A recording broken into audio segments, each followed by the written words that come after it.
Chapter 2549. What's this? The black-robed young man threw away the broken wooden box and smiled at the manager of the treasure pavilion with the interspatial ring. Give it back to me. The manager of the treasure pavilion roared. Don't tell me that it contains your father's belongings as well. The black-robed young man looked at him playfully. The manager of the treasure pavilion was anxious. The black-robed young man released his spirit consciousness and erased the blood contract on the interspatial ring. He then dripped his blood to claim ownership of the ring and checked it. Damn! He wouldn't have known if he hadn't seen it, but when he did, he was shocked. Not only did the interspatial ring contain a large number of soul stones, elixirs, divine weapons, divine arts, and hundreds of interspatial bags. The black-robed young man released his spirit consciousness and checked them one by one. The hundreds of interspatial bags were filled with soul stones and divine crystals. Divine crystals aside, there were soul stones. There were at least hundreds of billions. This was a frightening number. At the same time, the round body of the manager collapsed powerlessly and his face was filled with fear. The spirit tablet in his hands fell to the ground as well. Soon, the black-robed young man took out dozens of long metal boxes. Each metal box was at least a meter long. The black-robed young man glanced at the manager of the treasure pavilion and opened all the metal boxes. Immediately, divine weapons appeared one after another. There were sabers, spears, clubs, and rods. After checking, the black-robed young man discovered that there were 5 legendary divine weapons and the rest were peak divine weapons. Not simple. A mere manager actually hid such a large amount of treasures. The black-robed young man looked at the manager of the treasure pavilion in shock. The manager of the treasure pavilion looked up at the black-robed young man with unprecedented panic in his eyes. I don't think anyone would believe that this is your father's belongings. The black-robed young man waved his hand and put away all the metal boxes with a playful smile. The manager of the treasure pavilion was stunned. However, I have to admit that you're indeed smart to use your father's spirit tablet as a cover. I believe that even the chief pavilion master would not expect such a large amount of treasures to be hidden under the spirit tablet. However, what do you think will happen if I tell your chief pavilion master about this? The black-robed young man chuckled. Sir, please have mercy. Please, I'll do whatever you want me to do. The manager of the treasure pavilion shuddered and hurriedly knelt in front of the black-clothed young man and begged. Are you admitting it? The black-clothed youth said with a smile. Yes. I framed Ren Xiaolan. The lost legendary artifact is one of the 5 legendary artifacts. The manager of the treasure pavilion nodded. Just as Li Biyu expected. As the manager of the treasure pavilion, you actually framed your subordinate for such a small matter. You're really something. The black-clothed youth sneered. What? Li Biyu? The manager of the treasure pavilion was bewildered. That's right. I was asked by Li Biyu to investigate this matter. Do you know why Li Biu made things difficult for you? If he knew, why would he trade with Ren Xiaolan, an ordinary staff member, but not with you, the manager of the treasure hall? The black-clothed youth said indifferently. Why? The supervisor of the treasure pavilion was puzzled. Because he didn't really leave after talking to you about the pill fire. So, he heard everything you said to Ren Xiaolan. The 5-clawed golden dragon deliberately destroyed the treasure pavilion because of this. You think you're smart, but you don't know that in front of Li Biyu, you're just a clown. The black-clothed youth's face was full of disdain. That's right. This black-clothed youth was Huiyi in disguise. The manager of the treasure pavilion could not help but mock himself when he heard Huiyi's words. It turned out that Li Biyu was deliberately targeting him back then. To think that he thought that everything was still under his control. What a joke. Huiyi put away the universe ring and said with a smile, Come, let's talk about the solution. The manager of the treasure pavilion lowered his head, not daring to say a word. Huiyi said, Get up first. The manager of the treasure pavilion stood up and looked at Huiyi fearfully. Actually, Ren Xiaolan's request is very simple. She doesn't want to return to work in the treasure pavilion. She only wants you to apologize to her in public and prove her innocence. Huiyi said indifferently. This The manager of the treasure pavilion could not help but panic. Huiyi said, "Do you need my advice? Please tell me." The manager of the treasure pavilion hurriedly said, "If you tell the truth, I believe that not only will you be reviled by the world, but your life will also be in danger. But if you don't tell the truth, Ren Xiaolan will bear the infamy of embezzlement for the rest of her life. This is unfair to her. So, I thought of a compromise. Call Ren Xiaolan over and apologize to her in public. Then tell everyone that the divine artifact was not lost. It was your mistake to wrongly accuse Ren Xiaolan. This way, not only can you give Ren Xiaolan an explanation, but you can also save your life. As for the so-called mistake, I believe that as long as you have a good attitude, the chief pavilion master and everyone else will not pursue it." Huiyi smiled. The manager of the treasure pavilion was moved. This method was indeed the best of both worlds. But why would this person help him? There must be a condition for helping you. The alchemy fire and alchemy furnace that Li Biyue asked for, you must give it to us for free. Huiyi said. This, the manager of the treasure pavilion was stunned. He hurriedly shook his head and said, "This won't do. Alchemy fire and alchemy furnace are extremely precious things. You can see that I have embezzled those treasures. Even if I embezzled a legendary divine artifact, I wouldn't dare to embezzle an alchemy fire. This is your business. If you don't cooperate, I will announce your corruption and embezzlement to the public right now," Huiyi said. The manager of the treasure pavilion paled. "Actually, this is not difficult for you. As long as you do the accounts well, even the chief pavilion master may not be able to find out. Besides, I believe the chief pavilion master won't check the accounts for no reason, otherwise, you wouldn't dare to embezzle so many treasures," Huiyi said indifferently. Huff. The manager of the treasure pavilion took a deep breath and nodded. "Okay, I promise you." "That's right. Don't play tricks. I have recorded everything you said just now." Huiyi took out an image crystal from his arms. The image crystal was in a state of recovery. "You," the manager of the treasure pavilion stared at Huiyi angrily. "What? You have a problem?" Huiyi turned off the image crystal and looked at him unkindly. No. I will definitely cooperate with you." The manager of the treasure pavilion hurriedly waved his hand. "Ha ha," Huiyi laughed and opened an altar. He jumped up and said, "In 3 days, I will let Li Biyue come to you personally to get the alchemy fire and alchemy furnace." After saying that, his figure quickly dissipated. The manager of the treasure pavilion also collapsed on the chair. Not only did he lose such a large amount of treasures, but he also had to take the risk to get the alchemy fire and alchemy furnace. It was really a loss. Stupid, really stupid. Why did he have to act smart and target Li Biyue? Sigh. He sighed helplessly, got up and walked out of the room. He looked at a few staff members not far away and said, "You guys, if anyone knows Ren Xiaolan, tell her to come to the treasure pavilion immediately." They were stunned. One of the women took out an image crystal and sent a message to Ren Xiaolan. When Ren Xiaolan received the message, she was still a little confused. Why did the manager ask her to go to the treasure pavilion? Could it be that Li Biyue had already helped her settle this matter? But it shouldn't be so fast. She came to the treasure pavilion with a nervous heart. When the manager of the treasure pavilion saw her, he immediately apologized to her in front of everyone. And as Huiyi said, he publicly announced that it was his mistake. He sincerely invited Ren Xiaolan to continue working at the treasure pavilion. When Ren Xiaolan heard the manager's words, she was a little dissatisfied. He was obviously deliberately framing her, but in the end, he said it was a mistake. However, she was also a smart person. If the manager of the treasure pavilion said so, it must have something to do with Qin Feiyang. And it was already very good that Qin Feiyang could help her to this extent. One must know how to be tactful.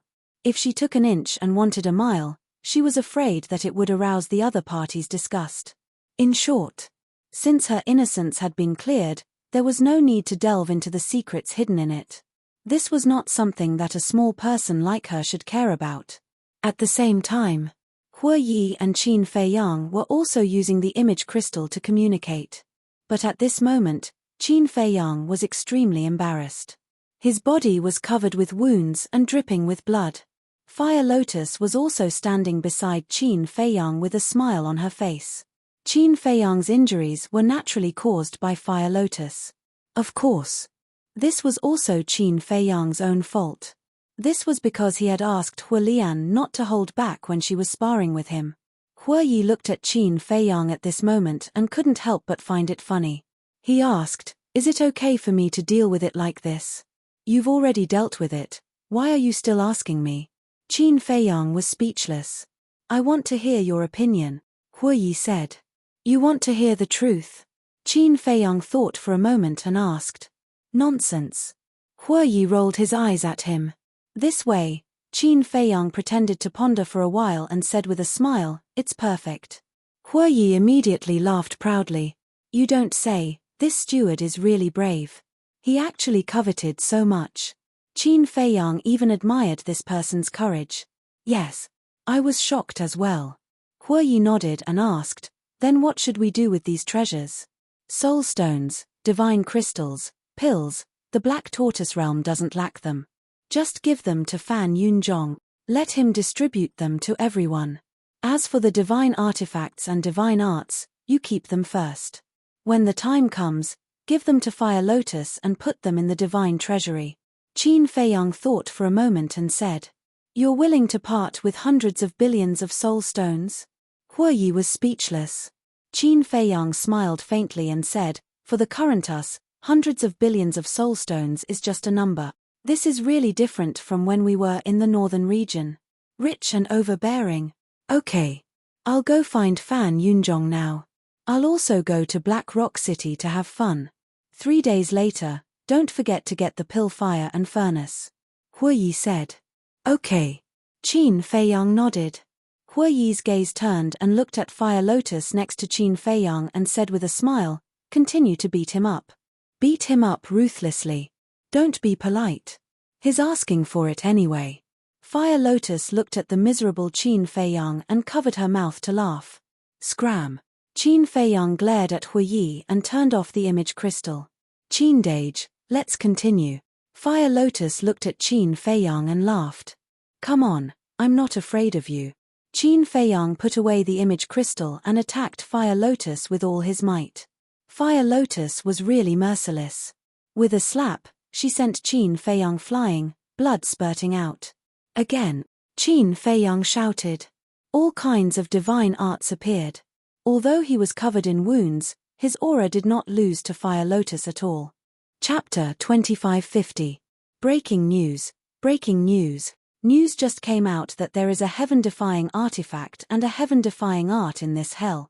What? There is such a divine object. As the days passed, the news about hell spread more and more fiercely in Divine Prefecture. And the person behind all this was naturally Yi Zhong. Yi Zhong seemed to want to whet people's appetite. Every once in a while, he would let people spread a little bit of news. Another piece of news came out. The heaven-defying artifact of the 10 great dragons was obtained in hell. That means, the previous news is not false. This hell really has a heaven-defying art and a heaven-defying artifact. People were extremely excited. The heaven-defying artifact of the ancestral dragon was obtained in hell. One could imagine how many divine objects there were in hell. Shocking news, shocking news. It is said that there is an inheritance of the power of law in hell. No way. There is even an inheritance of the power of law. What exactly is this place? Can we go in? What are the restrictions? Releasing the news bit by bit really whetted everyone's appetite. Similarly, everyone's heart was full of yearning. For half a year, under Yi Zhong's control, the basic situation of hell was finally exposed. Everyone also finally knew that there was a dragon god hidden among the dragons. And this hell was the treasure left by the dragon god for the dragons. They didn't know how strong this dragon god was. But they knew that since hell was left by the dragon god, its strength must be far beyond that of the dragon sovereign. It was estimated that even a heaven-defying artifact was nothing in the eyes of the dragon god. So, they were more eager for this hell left by the dragon god. But there were also some people who were slightly more rational who were thinking about a question. Since it was a treasure specially left for the dragons, why did the dragons open it to the public this time? When did the dragons become so generous? Was there any conspiracy in this? The dragons have released news that they have finally confirmed the opening time of the Underworld King's Hell. When will it open? 2 years later. Located in the plains of the Dragon God mountain range. Furthermore, no matter who it is, no matter what their cultivation is, they can enter the hell of the King of Hell. What about the people in the west, south, and east? You can go in too. There are no restrictions. Then hurry up and get ready. I must go in and take a look. If I'm lucky enough to get a heaven-defying divine artifact, then I'll be rich in the future. Each and every one of them was rubbing their palms, looking forward to that day. Some time passed. The rules of hell were also made public. People became even more excited. Because this was a good thing for them. Take Qin Feiyang for example. If he could use the heaven-defying divine artifact and the heaven-defying divine art, who would dare to compete with him in hell? But things were different now. In the hell of the underworld, it was forbidden to use these powerful divine objects. One could only rely on one's own cultivation and ability. This way, when facing Qin Feiyang, they would have a certain degree of ability to counterattack. As such, the rules of hell of the underworld were tantamount to bad news for people like Qin Feiyang. But for ordinary people, it was great news. Such a great effort to create momentum. It seems that the dragons are determined to destroy our Dragon Slayer Palace this time. Somewhere. For figures stood against the wind. The aura of the 4 of them was extremely powerful. Destroy our Dragon Slayer Palace? You think too much. Our Dragon Slayer Palace is not worth the dragons doing this. The dragons' plan this time is obviously aimed at Qin Feiyang. One of them said lightly. This was the voice of a man, but his entire body was shrouded in flames and it was difficult to see his face clearly. Qin Feiyang, this kid is indeed powerful. The dragons have suffered great losses in his hands over the years. But he is just a kid after all. Is it worth it for the dragons to do this? Also, from what you said, why do I feel that this Qin Feiyang is more powerful than our Dragon Slayer Palace? This time, it was a woman who spoke. She was also surrounded by a layer of mist, and her entire person seemed a little hazy. Supreme Cloud, although you don't want to accept it, this is the truth. For the dragons, Qin Feiyang's threat has far surpassed our Dragon Slayer Palace. You should also stop looking at Qin Feiyang with that sort of disdainful gaze. Although he is just a junior, the foundation he has now is not much worse than ours. The Sunset Divine Bow and the other 10 heaven-defying treasures are the best proof. The man who was surrounded by flames said. The Sunset Divine Bow, the woman called Supreme Cloud muttered to herself. Suddenly, she looked at the other 2 and said, Qin Batian, Lu Zhengyang, both of you are Qin Feiyang's ancestors. Why don't you let Qin Feiyang give the Sunset Divine Bow and the other divine weapons to our Dragon Slayer Palace? The 2 of them looked at each other. Qin Batian said, Supreme Cloud, please answer me first. Why should we do this? Because Qin Feiyang is also a member of our Dragon Slayer Palace. He has an obligation to give the 10 heaven-defying treasures to us. Supreme Cloud said. I don't agree with that. First of all, he obtained the 10 heaven-defying treasures with his own ability and risked his life. We ignored it and forced him to hand them over. Secondly, although he has been conferred the title of Young Supreme Lord, he is still not a member of our Dragon Slayer Palace. Because he hasn't officially joined the Dragon Slayer Palace. Qin Batian said. Supreme Cloud immediately said angrily, you are obviously siding with him. Siding with him? That's a little funny. Did you help Qin Feiyang when he was fighting for the 10 heaven-defying treasures? As for the obligation you mentioned, that's even more ridiculous. He obtained the heaven-defying treasures with his own ability. What obligation does he have to give them to you? If you want to talk about siding with him, it's you guys. Wu Baichuan and Du Yuntian crossed the border to the north and tried to harm Qin Feiyang. Why didn't you guys say anything about this? Just pretend you don't know. What's the point of this? Lu Zhengyang said coldly. Aren't you guys just thinking about yourselves after saying so much? Qin Feiyang is your descendant. The stronger Qin Feiyang's background is, the more advantageous it is for you guys. Supreme Cloud snorted. Du Yuntian and Wu Baichuan are indeed in the wrong, but this is just a conflict between the younger generation. There's no need to make a big fuss over nothing, the man in flames said. Making a big fuss over nothing? From what you're saying, if Qin Feiyang were to kill the two of them, you wouldn't interfere? Lu Zhengyang said. The man in flames said, Lu Zhengyang, you are being unreasonable. How can a small conflict be compared to life and death? Small conflict. So, in your eyes, killing someone is just a small conflict. It seems that I have misunderstood the term small conflict before. Lu Zhengyang smiled coldly. That's enough. I didn't call you here today to argue about this. Let's discuss whether we should go to the Nether King's Hell or not. Qin Batian said. It's a rare opportunity. Of course we have to go. Not only us, but everyone in the dragon-slaying temple has to go. The woman said without hesitation. I object. Although the dragons are targeting Qin Feiyang this time, they won't miss the chance to get rid of us if they can. Lu Zhengyang said.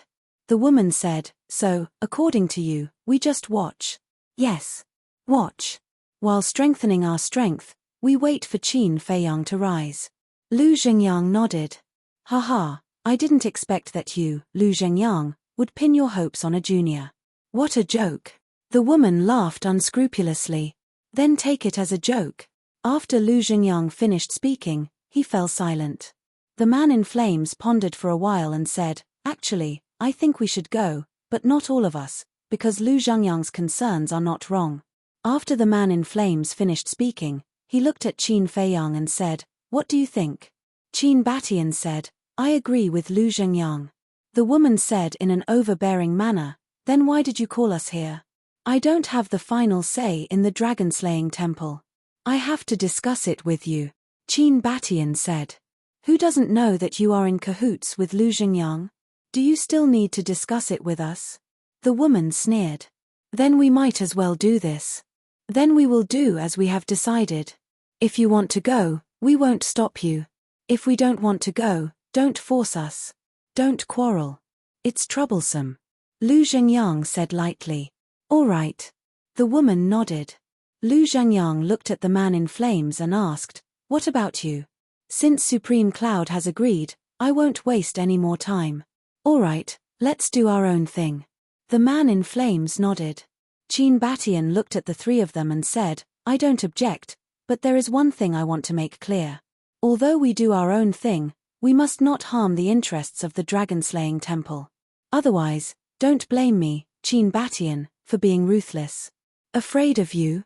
The woman sneered and turned to leave. Qin Batian, in terms of seniority, you are still the junior of Supreme Cloud and don't be too arrogant. The man in flames looked at Qin Batian and said. Then, he turned and flew into the sky. Lu Zhengyang retracted his gaze and looked at Qin Batian. He sighed and said, Batian, these two people are getting more and more prejudiced against us. It's all because of Qin Feiyang. The Sunset Divine Bow and other divine artifacts have fallen into the hands of this kid, and the resources he looted from the major cities in the north, especially the power of the kill tactic. How can they not be jealous? Qin Batian smiled bitterly. Lu Zhengyang's eyelids twitched. He said in surprise, then, will they? Don't worry about that. Although they are jealous, they don't dare to deal with Qin Feiyang personally. They will only ask their subordinates to make things difficult for him. But do you believe that their subordinates can pose a threat to this kid? Qin Batian said with a smile. Haha, Lu Zhengyang laughed. I'm just worried that this kid won't listen to our advice and sneak into the Nether King's hell. Qin Batian sighed. There's nothing we can do about it, is there? Lu Zhengyang smiled. Sigh. Why is he so worrisome? Qin Batian shook his head and sighed. Why don't you talk to him personally? You can also meet him. After all, the two of you haven't really met. All right, I'll try. Lu Zhengyang pondered for a moment and nodded with a smile. Chapter 2551. 3 days later. The Black Tortoise Realm. The Devil's Land, at the top of the clouds. Qin Feiyang was covered in blood, but his eyes were extremely cold. With a thought, the 3 moves of the Dragon God art, the 4 moves of the Fire Phoenix art, the Bright King Golden Body, the Soul Extinguishing art, the Fire Thunder Divine art, and the Divine Armor all appeared. Streaks of destructive aura surged out like a volcanic eruption. These auras had surpassed the legendary deity arts. Opposite, Fire Lotus was also aggressive. But at this moment, there was a smile on her face. A total of half a year and 3 days had passed since Qin Feiyang came to the Black Tortoise realm. A day outside was 100 years in the Black Tortoise realm.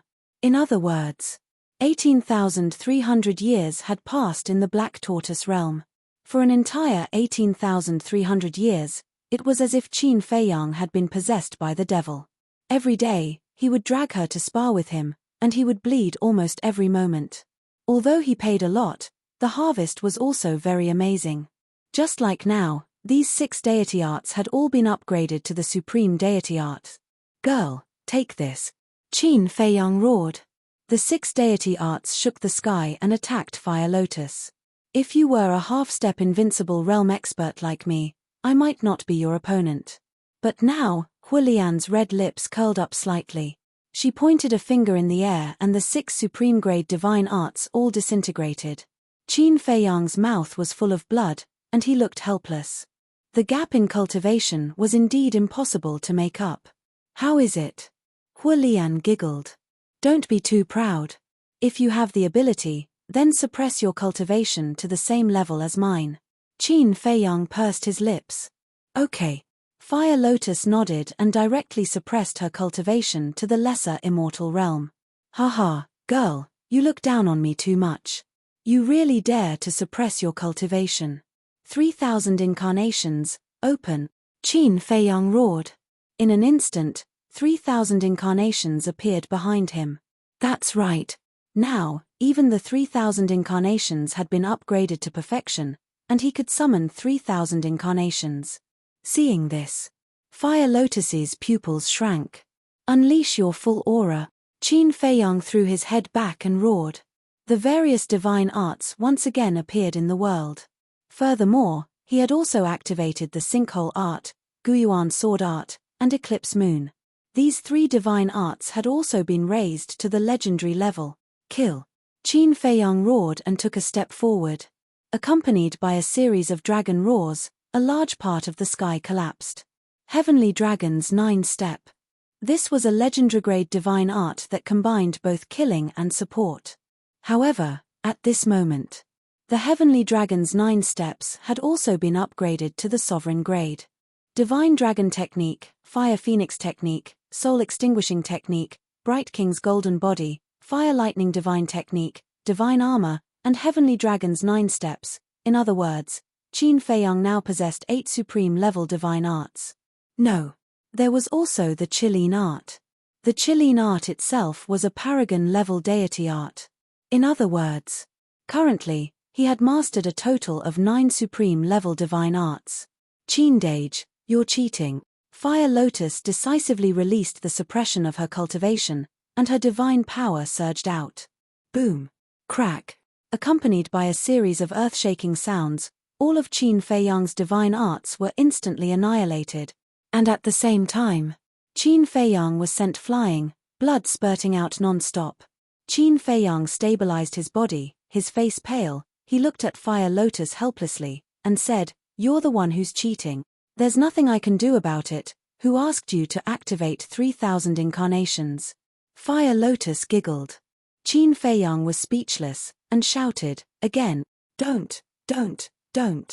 Fire Lotus hurriedly waved her hand. What? Qin Feiyang looked at her suspiciously. I've trained with you for 18,300 years. You're not tired, but I'm tired. We'll talk about it later. It's been so long, why haven't you gone to the treasure pavilion? Fire Lotus said. Yeah. Huoyi asked me to go to the treasure pavilion to get the pill fire and pill furnace, I forgot. Qin Feiyang slapped his head. The divine dragon art and other divine arts have all been upgraded to supreme level. Even the return to ruins art, Eclipse moon, and Guyuan sword art have all been upgraded to legendary level. That's about it. You should also go into seclusion to cultivate and improve your cultivation. Fire Lotus said. It's all because of you, Master, you taught me well. Qin Feiyang smiled. How would I dare to be your master? Fire Lotus shook her head. 18,000 years was a long time, but if it was someone else, they probably wouldn't even be able to upgrade one supreme level divine art. Yet, this person had managed to raise 7 deity incantations to the utmost exalted level. Such talent was no longer as simple as opening the door of potential. It was probably because he was born with extraordinary talent. Qin Feiyang said, then I'll go wash up. You also go and have a good rest. Okay. Fire Lotus nodded. Qin Feiyang put away his 3,000 incarnations and landed in the courtyard in a flash. Treasure Pavilion. A young man in a black robe with a bruised face walked into the treasure pavilion. Young Master Li? Ren Xiaolan went up to greet him. When she saw the young man, she was stunned. That's right. This person was Qin Feiyang. As for his bruised face, it was naturally beaten up by Fire Lotus. Although the blood on his body had been washed clean, the bruises and scars would not disappear for a while. Long time no see. Qin Feiyang smiled faintly. Not long, just half a year. Ren Xiaolan smiled and asked suspiciously, what's wrong with you? I've been training all this time, so I became like this. Qin Feiyang smiled and asked, where's your steward? The steward is looking at the account book. Shall I take you to him? Ren Xiaolan asked. Okay. Qin Feiyang nodded. Ren Xiaolan led Qin Feiyang inside. When they walked in front of a door, Ren Xiaolan turned to Qin Feiyang and whispered, Young master, I haven't thanked you in person. It's a small matter. Qin Feiyang waved his hand. It's a small matter to you, but to me, it's a lifetime of innocence. Ren Xiaolan said. Qin Feiyang smiled and asked, is the steward making things difficult for you now? No. Not only did he not make things difficult for me, but he's also quite polite to me. Some time ago, he even talked to me and asked me to be his assistant. Ren Xiaolan said. Qin Feiyang smiled and said, that's a good thing. But I didn't agree. Ren Xiaolan shook her head. Why? Qin Feiyang was suspicious. If she became the steward's assistant, Ren Xiaolan's status in the treasure pavilion would be second only to the steward. How could she refuse such a good thing? I don't like him. And I don't want to rely on connections. I want to rely on my own efforts. Ren Xiaolan said. Qin Feiyang was stunned and praised, not bad. There aren't many people in this world who are as principled as you. Young master, you're too kind. Ren Xiaolan shook her head and turned to knock on the door, saying, Steward, Li Biyue requests to see you. What? In the room. When the steward, who was sitting at the desk, heard Ren Xiaolan's words, he immediately got up and opened the door to welcome him. Brother Li, we're honored by your presence. Please forgive me for not going out to meet you. Please come in. That warmth was as if he had seen his ancestor. Qin Feiyang smiled faintly and walked into the room. The steward looked at Qin Feiyang's back and smiled at Ren Xiaolan. Xiaolan, go do your work. Yes. Ren Xiaolan nodded and turned to leave. The steward closed the door and said with a smile, Brother Li, please take a seat. The two walked to the tea table and sat opposite each other. The steward made tea and said with a smile, we haven't seen each other for more than half a year. Brother Li, you're still so energetic. Qin Feiyang's mouth twitched and said, you don't want to see me, do you? The steward's expression froze and he quickly waved his hand, saying, no, I've been looking forward to your arrival every day. But he was muttering in his heart. Did this person have discerning eyes? He could even see that. Qin Feiyang chuckled and asked, half a year ago, my friend asked you to prepare the alchemy fire and alchemy furnace. How's the preparation going? What should come will come in the end. The treasure hall steward sighed secretly and said with a flattering smile, it's been prepared long ago, but I don't understand. Your friend said that he would come to pick it up in 3 days. Why did you only come after half a year? I was delayed by something. Give it to me. Qin Feiyang smiled. Okay. The treasure hall steward nodded and took out a long wooden box from his chi-si. He then took out a spirit tablet with a secret compartment hidden at the bottom. Inside the secret compartment was an interspatial ring. "This is the box you hid your things in?" Qin Feiyang looked at the wooden box curiously. Hue Yi had told him about it at the time, and he found it hard to believe. In this world, how could someone use their late father's spirit tablet as a cover? But he didn't expect it to be true. The steward smiled and took out the interspatial ring from the secret compartment. Then, he took out 6 square iron boxes and a cauldron-shaped alchemy furnace from the interspatial ring. The alchemy furnace was crimson red, with 3 legs and 2 handles. It was engraved with fiery clouds, shining brightly in all directions. The steward smiled and said, "This is a 6th-grade divine alchemy furnace, the fire cloud furnace." Qin Feiyang looked carefully and nodded in satisfaction. It was indeed a 6th-grade divine alchemy furnace. The steward pointed to the 6 iron boxes and said, "Inside these iron boxes are 3 4th-grade divine alchemy fires and 3 5th-grade divine alchemy fires." Qin Feiyang opened them one by one, and after confirming that there were no mistakes, he put them away. The steward smiled and said, "Brother Li, are you satisfied?" "Not bad." Qin Feiyang nodded and asked suspiciously, "But why aren't there any 6th-grade divine alchemy fires?" The steward's expression stiffened and he sighed. "To tell you the truth, even in the treasure hall, 6th-grade divine alchemy fires are few and far between. Moreover, the chief pavilion master knows all of these alchemy fires, so I really didn't dare to take the risk and steal them. Please forgive me. Actually, a 6th-grade divine alchemy furnace is the same. The chief pavilion master knows all of them. So, this fire cloud furnace doesn't belong to the treasure hall. I went out to buy it some time ago." The steward added. "I see." Qin Feiyang nodded and smiled, "Then I'll have to trouble you." "It's no trouble at all. As long as you're satisfied." The steward hurriedly waved his hand.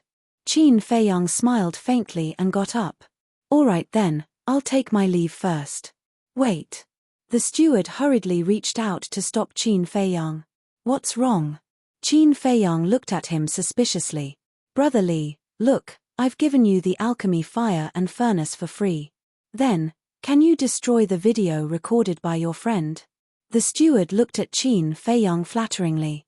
"Destroy? That won't do. What if you bite me again after destroying the evidence? It's all in the past.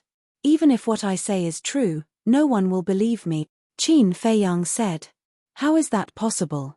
Even if I have 100 guts, I won't dare to provoke you again. Brother Li, don't worry. I've really turned over a new leaf." The steward was burning with anxiety and looked at Qin Feiyang pitifully. Chapter 2552. Qin Feiyang shook his head. "I won't do anything risky before I gain your trust, so there's no room for discussion." The treasure pavilion manager slumped on the chair, his heart full of bitterness. "You have no reason to blame me for this, because you caused it.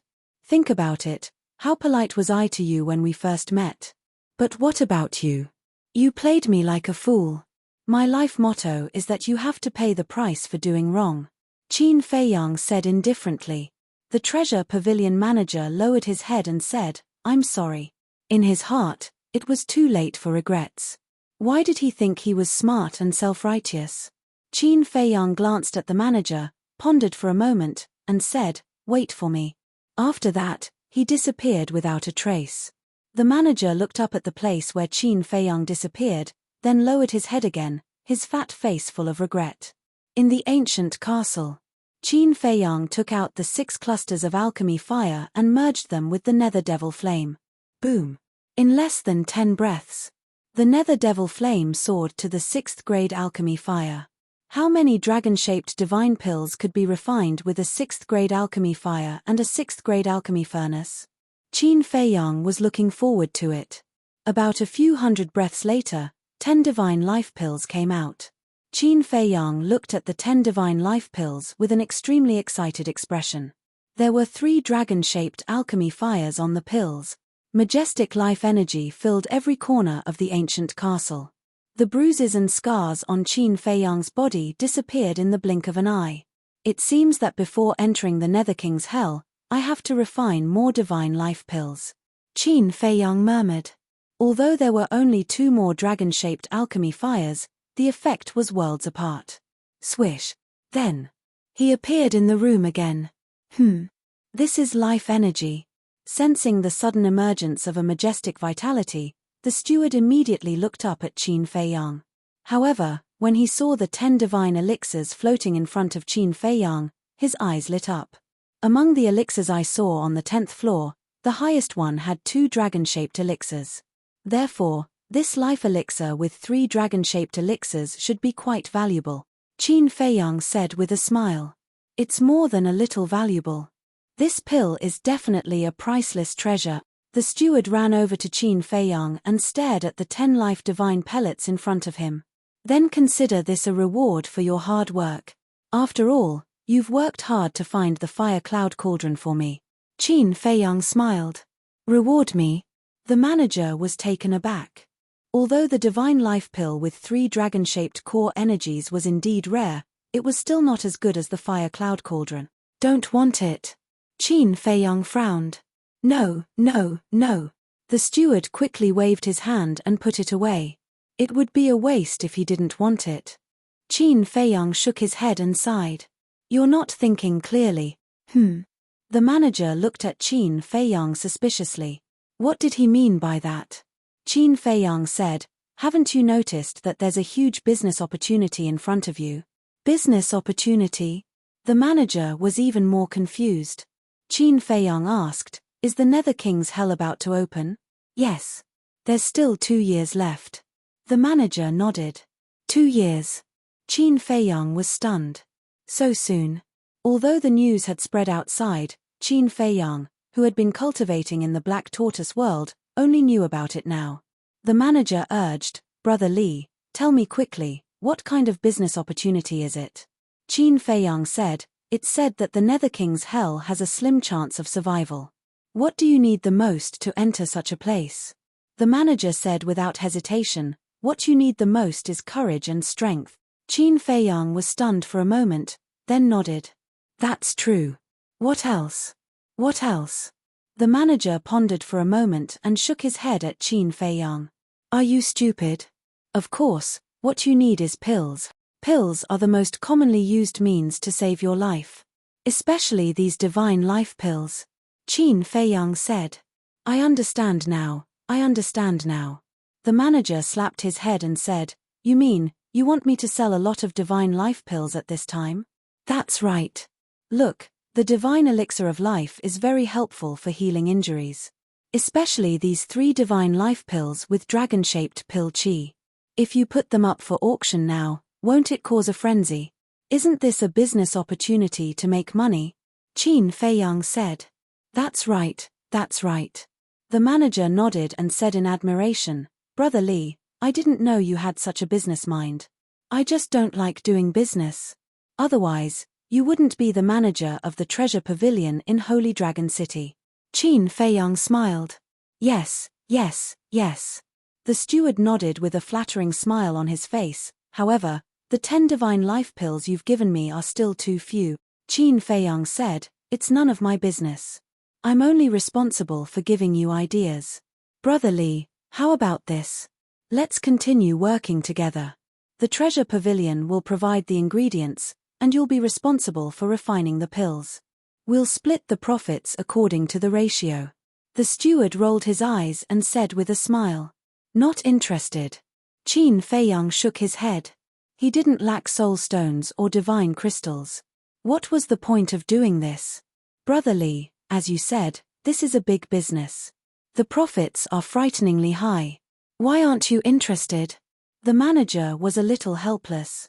It doesn't necessarily have to be the divine life elixir with 3 dragon-shaped elixirs.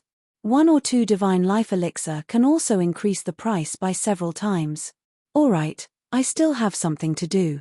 I'll take my leave first. Do as you see fit. After saying that, Qin Feiyang opened an altar and left. How can 1 or 2 divine life pills compare to 3 divine life pills with dragon core chi? The manager rubbed his forehead. Wait, could it be that opening an altar and leaving was just a pretense like the last time? The manager hurriedly released his divine will and didn't find any spatial divine items in the room.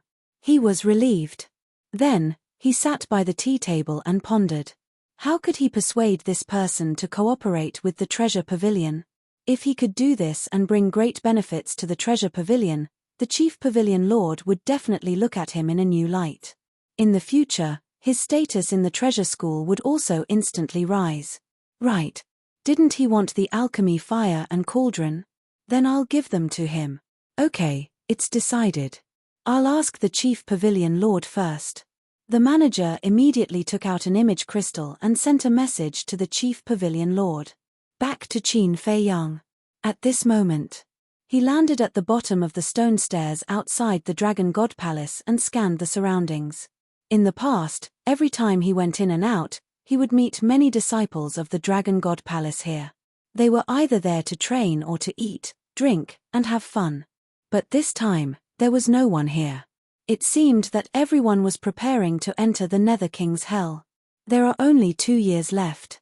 I have to hurry up and cultivate, Qin Fei Yang whispered and was about to call Frenzy out. But suddenly, a deadly sense of danger came from behind him. Qin Fei Yang shuddered and turned around abruptly.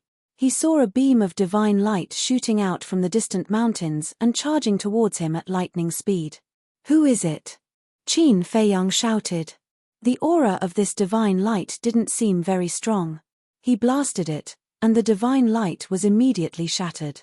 However, he was also forced back a few steps. And from this, he could tell that the person who ambushed him was at least a greater god. Swish! Qin Fei Yang rushed into the sky and looked toward the mountains. He immediately saw a figure fleeing into the distance. You want to leave after ambushing me? Qin Fei Yang smiled sinisterly. Using the walk formula, he chased after him like a flash of lightning. That person's speed seemed to be slower than Qin Fei Yang's. The distance between the two kept getting closer. From the back, it was a middle-aged man about 1.8 meters tall. He was thin and wore a snow-white robe. The aura he exuded was indeed that of a greater god. The two of them rushed into the depths of the Dragon God mountain range one after another. Who are you? Why did you ambush me? Qin Fei Yang shouted. Dozens of sword shadows appeared out of nowhere, and the sharpness was earth-shattering as they slashed toward the middle-aged man. The Guyuan sword technique. The Guyuan sword technique was now a legendary divine technique, and its power was several times stronger than before. The void collapsed one after another. The earth was also shaking. A legendary divine technique? The middle-aged man was stunned. Then, he slapped out with his palm. A fiery red divine power appeared and turned into a huge flaming sword. It slashed toward the Guyuan sword technique as if it could split heaven and earth. There was a loud rumble. Under Qin Fei Yang's incredulous gaze, the dozens of sword shadows formed by the Guyuan sword technique shattered like withered wood. It was a complete suppression. The flaming sword didn't stop at all. It carried a destructive aura as it slashed toward Qin Fei Yang. Qin Fei Yang snorted coldly. He took a step forward, and a monstrous aura erupted from the bottom of his feet. The second step was even stronger. He took 9 steps in a row. Accompanied by a loud dragon's roar, a 10,000-meter-long heavenly dragon roared out. Heavenly dragon 9 steps. With the 9th step, he could summon a heavenly dragon. The heavenly dragon roared in the sky and rushed toward the flaming sword. The two immediately dissipated in the void. The destructive aura surged in all directions. So strong. Qin Fei Yang was shocked. This flaming sword was definitely formed by a divine technique, and it was at least a legendary divine technique. At the same time, the middle-aged man waved his hand, and the crazy battle fluctuations instantly calmed down. Then, he slowly turned around and looked at Qin Fei Yang. Qin Fei Yang was stunned. This person's face was actually wearing a mask. But inexplicably, this person gave him a sense of familiarity. The middle-aged man smiled and said, "Not bad, you actually mastered a supreme divine technique. Who exactly are you?" Qin Fei Yang raised his eyebrows. The middle-aged man smiled faintly and said, "If you want to know who I am, then it depends on your ability." Okay. Then, just wait for your despair. Qin Fei Yang waved his hand, and 3,000 clones appeared. You have already cultivated 3,000 clones to perfection. The middle-aged man was surprised. Qin Feiyang was also surprised and shouted, "How do you know 3,000 clones? I know far more than you think." The middle-aged man waved his hand, and a wave of flame divine power rolled out. The next moment, a palm-sized divine seal appeared. The divine seal was fiery red, and at the bottom, there was a fire phoenix clinging to it. This is... Qin Feiyang looked at the divine seal in a daze. It was actually the first style of the fire phoenix art, fire phoenix seal. Chapter 2553. Fire phoenix technique. As far as Qin Feiyang knew, other than the Lu family, he was the only one who knew the fire phoenix technique in this world.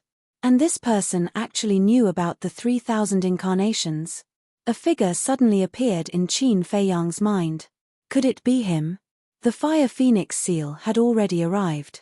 That aura had reached the level of the supreme divine technique. Qin Feiyang looked at the middle-aged man in front of him, the corners of his mouth lifted slightly, and he shouted to the 3,000 incarnations, "Kill him." Boom. Immediately, flames soared into the sky. In the sky above, 3,001 fire phoenix seals instantly appeared. This aura, the middle-aged man was startled. It had actually reached the level of the supreme divine technique. Kill. Qin Feiyang and the 3,000 incarnations roared in unison. The fire phoenix seal immediately collided with the fire phoenix technique on the opposite side like a meteor. Boom. Crack. Accompanied by a series of earth-shaking loud noises, after losing hundreds of fire phoenix seals, the opposite fire phoenix seal finally collapsed. "Don't stop. How dare you sneak attack me, directly cripple him," Qin Feiyang shouted. The remaining 2,000 or so fire phoenix seals bombarded the middle-aged man. "Cripple me?" The middle-aged man's mouth twitched. What an arrogant brat. It seemed that if he didn't teach him a lesson, he wouldn't know the immensity of heaven and earth. Boom. Suddenly, the middle-aged man's aura soared, and he slammed his palm into the air. A wave of divine power surged out, crushing the 2,000 or so fire phoenix seals as easily as crushing dry weeds. "Still hiding your strength." Qin Feiyang was furious, and he decisively activated the kill technique, and a blood-red flash instantly appeared in front of the middle-aged man. The middle-aged man snorted coldly, and still slapped with his bare hands. Boom. The blood-red flash immediately dissipated. "What?" Qin Feiyang looked shocked, and suddenly a monstrous murderous intent emerged. As the blood-red light burst out, a blood-red long sword appeared. The middle-aged man's expression changed, and he said angrily, "Bastard brat, are you serious? Do you think I'm playing house with you?" Qin Feiyang sneered. The middle-aged man was speechless. But suddenly, he looked in the direction of the Dragon God Palace, and his pupils shrank as he hurriedly said, "Yi Zhong is here, stop." As he spoke, the middle-aged man waved his hand and quickly erased the battle fluctuations here. "What?" Qin Feiyang's expression changed, and he hurriedly led the middle-aged man into the castle. Soon, a white-haired old man flew over. He stopped in midair and scanned his surroundings. "Where is he?" He then released his inner sight, but found nothing in the void of space. After looking at him suspiciously for a while, Yi Zhong turned around and left. Inside the castle, Qin Feiyang heaved a sigh of relief when he saw Yi Zhong leaving. The middle-aged man let out a long breath and turned to look at Qin Feiyang. He snorted coldly and said, "Boy, you've got guts. You even want to kill me. Who are you? Do I know you?" Qin Feiyang looked at him coldly. "Playing dumb?" The middle-aged man's face darkened as he said angrily, "If you didn't recognize me, how dare you bring me to the castle? I really didn't recognize you. Who are you? Why did you sneak attack me?" Qin Feiyang was suspicious. The middle-aged man couldn't help but be angry and took off his mask. Immediately, a weather-beaten face appeared in Qin Feiyang's line of sight. It was indeed a middle-aged face. His facial features were as if they were carved by a knife. His two eyebrows were as neat as a knife. There were wisps of white hair at his temples, emitting an aura of vicissitudes. "It's really him," Qin Feiyang muttered in his heart. That's right. This person was Lu Zhengyang. Although he had never seen Lu Zhengyang's original body, He had seen Lu Zhengyang's statue and could recognize him at a glance. And when he saw the fire phoenix technique before, he had indeed guessed that it was Lu Zhengyang. He pretended not to know because he wanted to cooperate with Lu Zhengyang to finish this show. If his identity was exposed, wouldn't Lu Zhengyang lose face? Qin Feiyang's eyes turned, and he looked at Lu Zhengyang in surprise and said, "You are still pretending?" Lu Zhengyang's veins were bulging. He didn't believe that Qin Feiyang couldn't recognize him. You, aren't you? Ancestor Lu Zhengyang? So it's you. I'm sorry, I really didn't recognize you before. Qin Feiyang hurriedly apologized, full of fear. You're not done, are you? Lu Zhengyang glared at him angrily. Qin Feiyang smiled and said, "Don't you like to act? Then I'll definitely cooperate with you. Respect the old and love the young." Lu Zhengyang rolled his eyes, then began to look at the castle. Why did you suddenly come to see me? Qin Feiyang looked at him suspiciously. Can't I come to see you? Lu Zhengyang said lightly, walked out of the castle, and shook his head as he glanced outside. Qin Feiyang followed him out and said with a smile, "Look at what you're saying. It's my honor that you can come. Did you eat honey?" Lu Zhengyang was speechless. Qin Feiyang scratched his head and laughed dryly. Lu Zhengyang? Suddenly, Fire Lotus came from afar and looked at Lu Zhengyang in surprise. "Palace Master, long time no see." Lu Zhengyang cupped his hands and smiled. "You know each other?" Qin Feiyang looked at the two of them in surprise. "I had the honor of meeting you once." Fire Lotus smiled and walked closer. Looking at Lu Zhengyang, she said with emotion, "It's been many years. How have you been these years?" "Pretty good." Lu Zhengyang nodded and said with a smile, "Thank you for taking care of this kid all these years. You're being too polite. Besides, it's Qin Dage who has always been taking care of me." Fire Lotus shook her head. "Qin Dage?" Lu Zhengyang was stunned and turned to look at Qin Feiyang with a strange look in his eyes. "Ancestor, is there a problem?" Qin Feiyang looked at him suspiciously. "Do you know how old she is?" "According to age and seniority, I have to address her as a junior." Lu Zhengyang transmitted his voice. Qin Feiyang said secretly, "You still have to address yourself as a junior in front of Fire Lotus. Then I'm her brother and sister.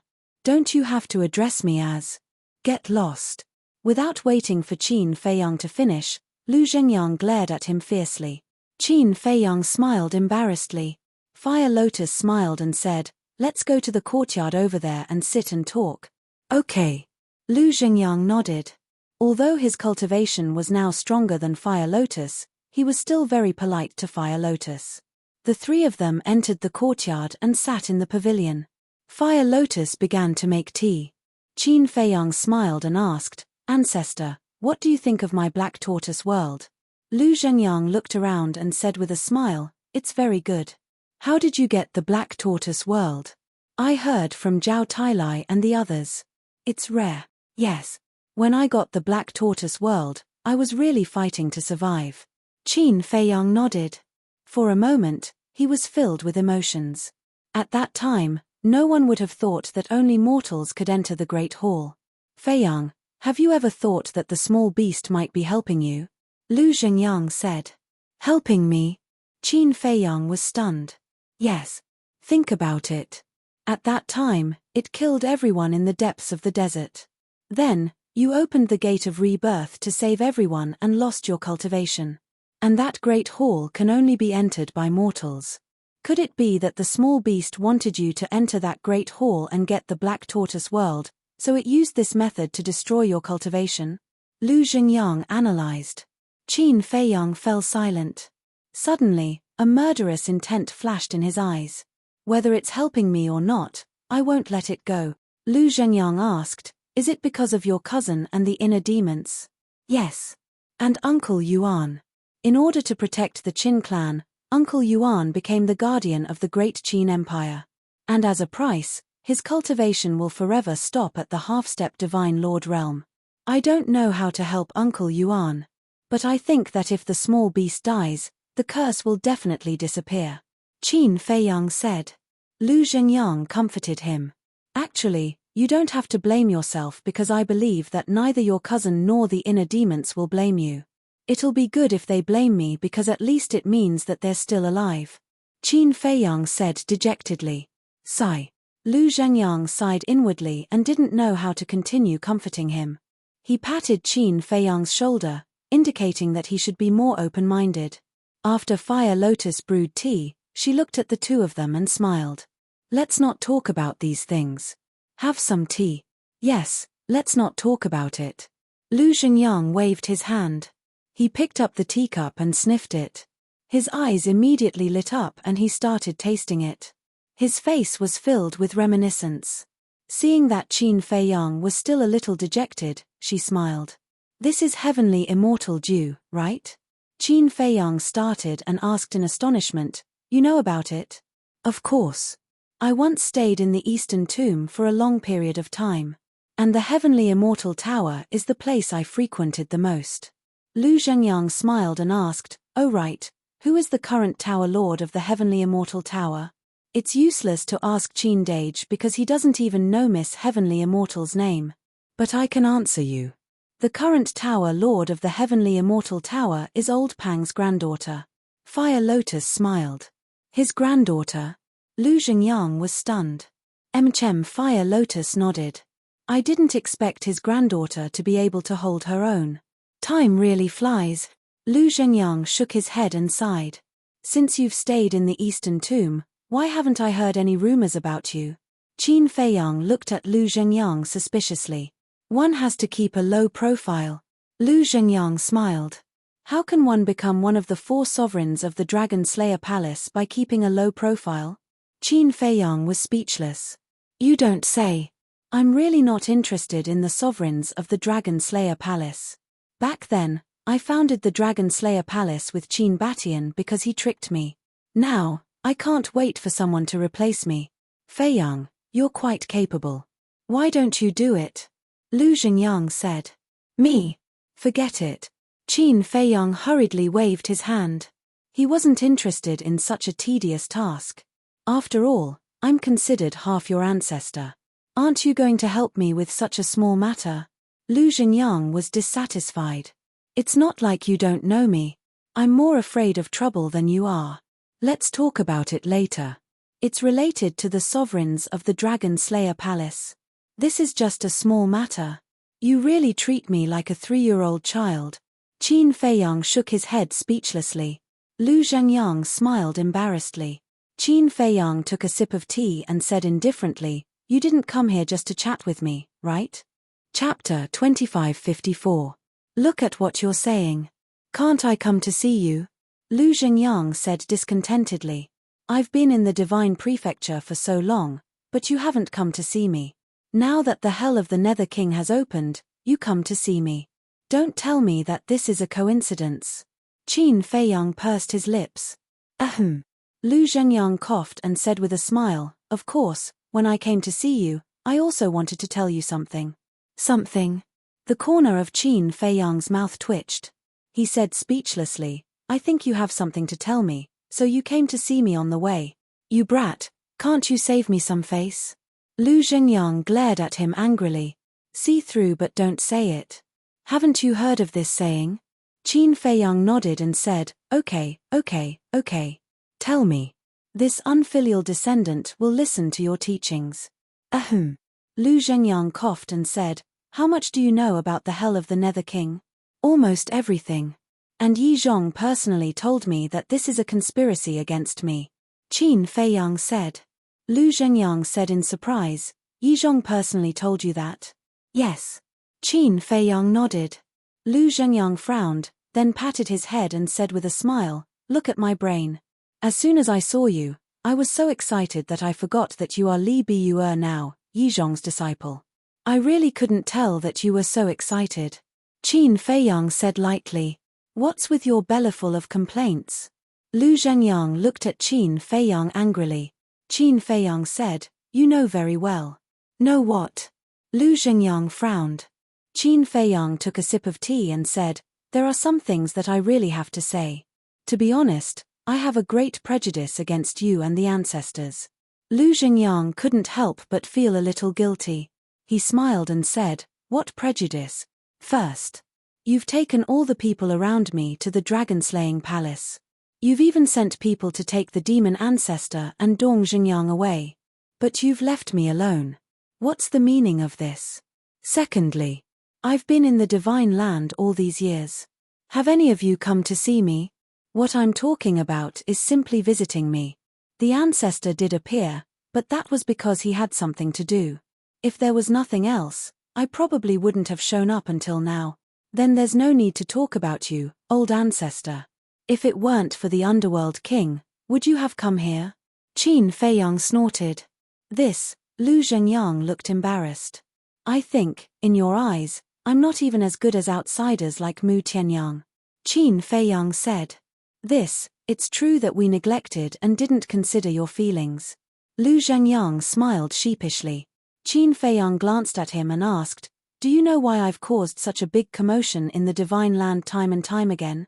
"Why?" Lu Zhengyang looked at him suspiciously.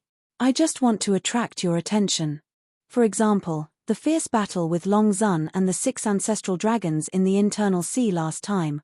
Although it was to buy time for Fire Lotus and the others, it was also to attract your attention. In short, I'm just trying to make my presence known in front of you." Qin Feiyang said. Lu Zhengyang couldn't help but fall silent when he heard this. He never expected Qin Feiyang to have such a side to him. After hearing these words, "Do you think I'm very pitiful? Do I have to deliberately make my presence known in front of my family? In fact, even I feel quite pitiful." "No, that's humble." Qin Feiyang laughed self-deprecatingly. Lu Zhengyang said apologetically, "Feiyang, I'm sorry. We didn't think of this. We all thought I was very strong. Yes. I usually have an indifferent attitude, but no matter what, I'm still a person of flesh and blood, right? I can also taste the fickleness of human nature. I also know what loneliness and loss are. I'm not made of iron. I'm immune to all poisons. Even if I'm made of iron, there will be a day when I rust." Qin Feiyang said.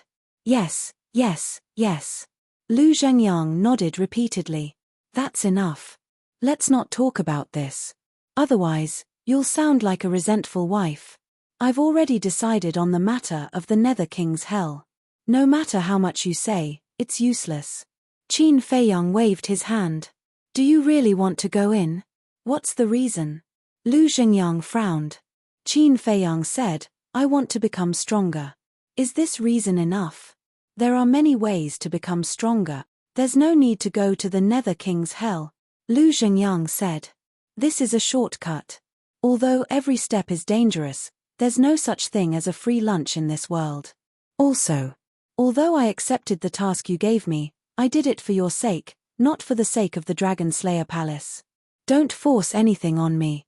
Qin Feiyang said lightly. "Force anything?" Lu Zhengyang was taken aback. "For example, you want me to hand over the heaven-defying divine artifact?" Qin Feiyang said. Lu Zhengyang's heart skipped a beat. This kid was really disgusted by these things. He couldn't help but worry. He and Qin Batian would definitely not do this, but it was hard to say what the other 2 sovereigns would do. If this matter wasn't handled properly, with this kid's character, he would probably wash his hands of it. He might even point his finger at the Dragon Slayer Palace. It seemed that he had to find another time to have a good talk with the other 2 sovereigns. "Don't worry, they won't," Lu Zhengyang said with a smile. "It's best that they won't." Qin Feiyang had a smile on his face, and asked, "Then I'll take you around the Black Tortoise world?" "Sure." Lu Zhengyang nodded.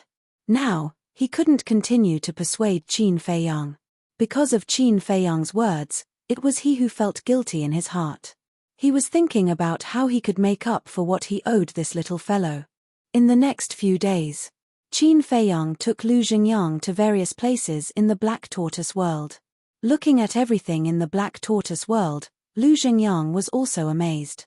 The Black Tortoise world is what it is today because of the Fire Lotus. On the peak of a mountain, Qin Feiyang glanced at the surrounding mountains and rivers and said with a smile. Lu Zhengyang said, "It seems that you have deep feelings for the Fire Lotus. From knowing each other to knowing each other until now, we've been through too much. Tell me the truth. My feelings for the fire lotus far exceed yours and ancestors. Qin Feiyang said. Lu Zhengyang said unhappily, aren't you afraid that we'll be jealous? This is the truth. Qin Feiyang pursed his lips. Lu Zhengyang felt helpless in his heart. He really didn't care about their feelings. By the way, ancestor, let Zhao Tailai and the others return to my side, Qin Feiyang said. Why? Lu Zhengyang was stunned. Qin Feiyang said, there's no future if I follow you. What the hell? Say that again. Lu Zhengyang raised his eyebrows. Qin Feiyang said, there's no future if I follow you. Lu Zhengyang immediately said angrily, boy, are you arrogant? Are you angry? Qin Feiyang looked at him suspiciously. Lu Zhengyang said, of course, if it were you, wouldn't you be angry? But I'm telling the truth. First, the time array. The time array of the dragon-slaying palace is 50 years a day, but the time array of the Black Tortoise world and the ancient castle is 100 years a day. The difference is double. Next, the divine techniques and artifacts. There may be more divine techniques and artifacts in the dragon-slaying palace's treasury, but can you guarantee that you'll give them the best? You can't guarantee it, but I can. Finally, cultivation. The dragon-slaying palace must have many spirit veins and crystal veins, but I guess that they may not be comparable to what I have now, Qin Feiyang said with a confident smile. Hearing this, Lu Zhengyang was speechless for a moment. You might say that you can also teach them the experience of entering the imperishable realm. But now, I have many imperishable realm cultivators with me. And I have 10 heaven-defying divine artifacts. Although they are divine artifacts, they should have more experience than us.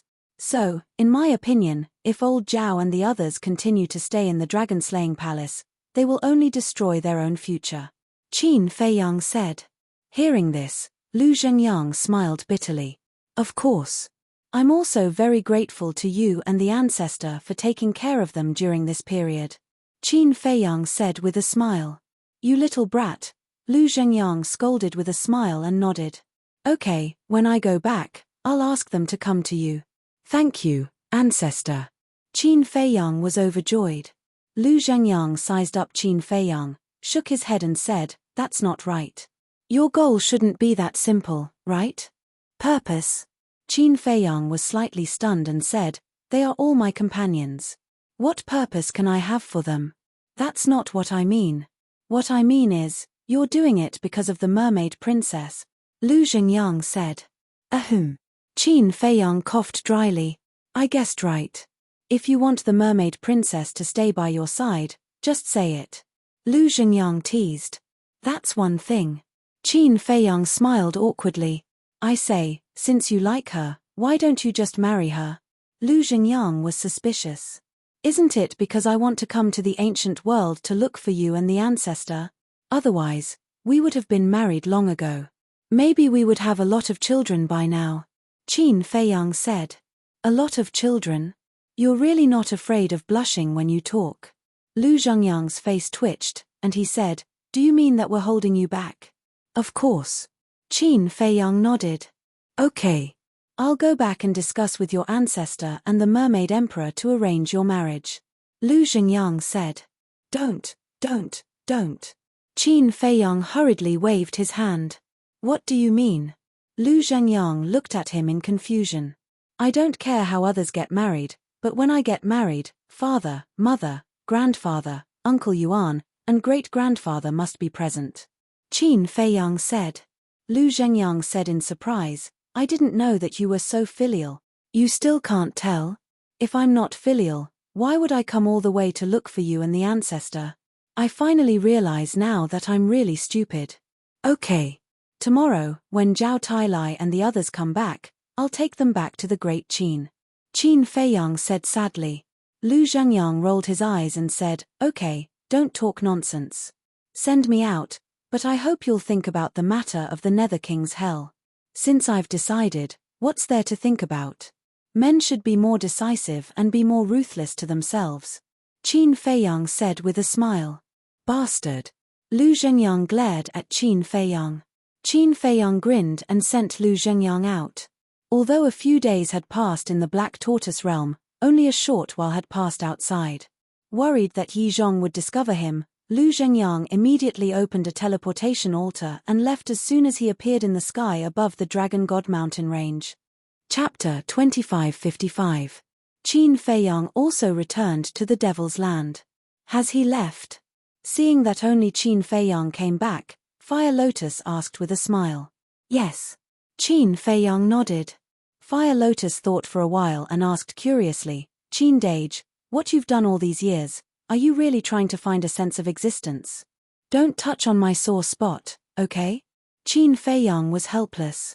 He already felt embarrassed to say these words that were hidden in his heart. Now you're asking, aren't you embarrassing me even more? But then again, after saying these words, he felt a lot more comfortable in his heart. Buzz. At this moment, the image crystal rang. Qin Feiyang took out the image crystal and looked at Fire Lotus. Fire Lotus understood and walked to the side. When the image crystal was turned on, a shadow immediately emerged. Qin Feiyang was slightly stunned. Why was it Ren Xiaolan? Ren Xiaolan looked at Qin Feiyang and asked with a smile, Young Master Li, I hope I didn't disturb you. No. Qin Feiyang shook his head and asked, What's the matter? Ren Xiaolan said, The steward is looking for you. Steward? Qin Feiyang was stunned and waved his hand, Just say that I'm not free. After saying that, he was about to turn off the image crystal. But at this moment, a figure jumped to Ren Xiaolan's side and looked at Qin Feiyang aggrievedly. Brother Li, do you dislike me so much? This person was the Treasure Pavilion steward. Qin Feiyang shook his head helplessly and said, If it's about the divine pill, let's talk face to face. Don't. I've just asked the Chief Pavilion Master. The Chief Pavilion Master said that as long as Brother Li cooperates with our Treasure Pavilion, we are willing to give you 3 clusters of 6th grade divine pill fire and a 7th grade divine pill furnace for free. The Treasure Pavilion steward hurriedly said. Qin Feiyang was stunned and asked, Really? Absolutely. Seeing that Qin Feiyang was somewhat tempted, the supervisor quickly nodded. Qin Feiyang lowered his head and pondered for a moment. He looked at the supervisor and said, I'm a little confused. Is there no one in the Treasure Pavilion who can refine a divine pellet with 3 dragon-shaped core energies? No. Even the best alchemist in my Treasure Pavilion can only refine divine pills with 2 dragon-shaped core chi. The Treasure Pavilion manager shook his head. In his heart, he couldn't help but grumble. If the Treasure Pavilion had such an alchemist, would we even need to look for you? What about other places? The Divine Land is so big, there must be a few who can make it, Qin Feiyang said. There is. But we can't invite these people. The manager of the Treasure Pavilion was helpless. Even your Treasure Pavilion can't move. Qin Feiyang was stunned. That's not strange, right? After all, alchemists at your level basically don't lack anything. So, ordinary things can't move them at all. Then there's someone like your master Yi Zhong. Even if he's tempted by a treasure, he won't refine it for us. The manager of the Treasure Pavilion smiled bitterly. That makes sense. Qin Feiyang nodded. However, he suddenly looked stunned and said, What did you just say? My master Yi Zhong is also an alchemist. The manager of the Treasure Pavilion was also stunned and asked in return, You don't know? I don't know. Qin Feiyang shook his head. Ah. The manager of the Treasure Pavilion looked at Qin Feiyang in shock and shook his head. Brother Li, you don't even know that Yi Zhong is an alchemist. You're not qualified to be a disciple. Qin Feiyang smiled embarrassedly. He really didn't know much about Yi Zhong. Your master not only has a high cultivation level, but is also recognized as the best in the Divine Land in alchemy. Do you know? He can refine divine pills with 4 dragon-shaped elixir auras. The manager of the Treasure Pavilion said. What? Qin Feiyang was shocked.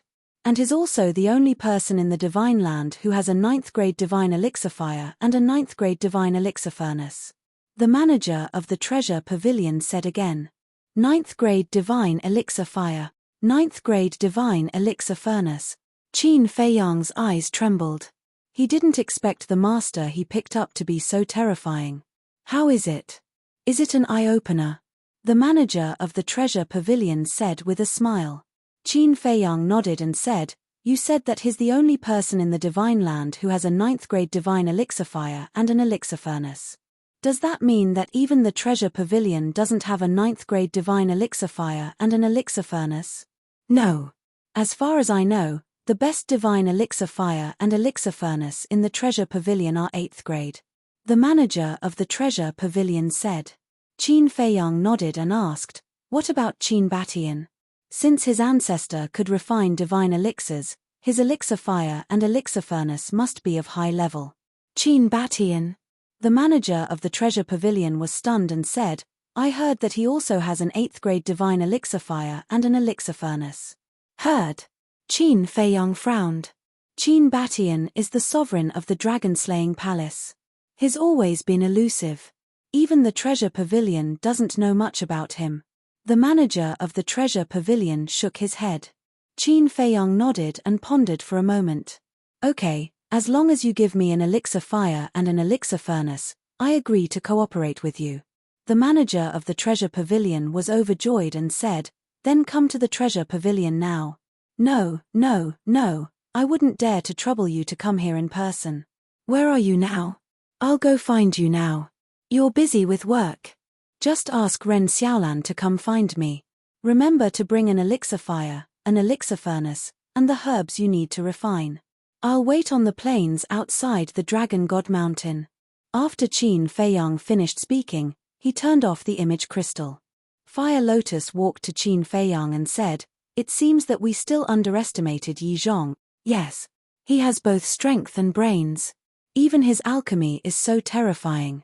I finally understand why our ancestor wanted him to join the dragon-slaying palace. Who wouldn't be tempted by such a person?"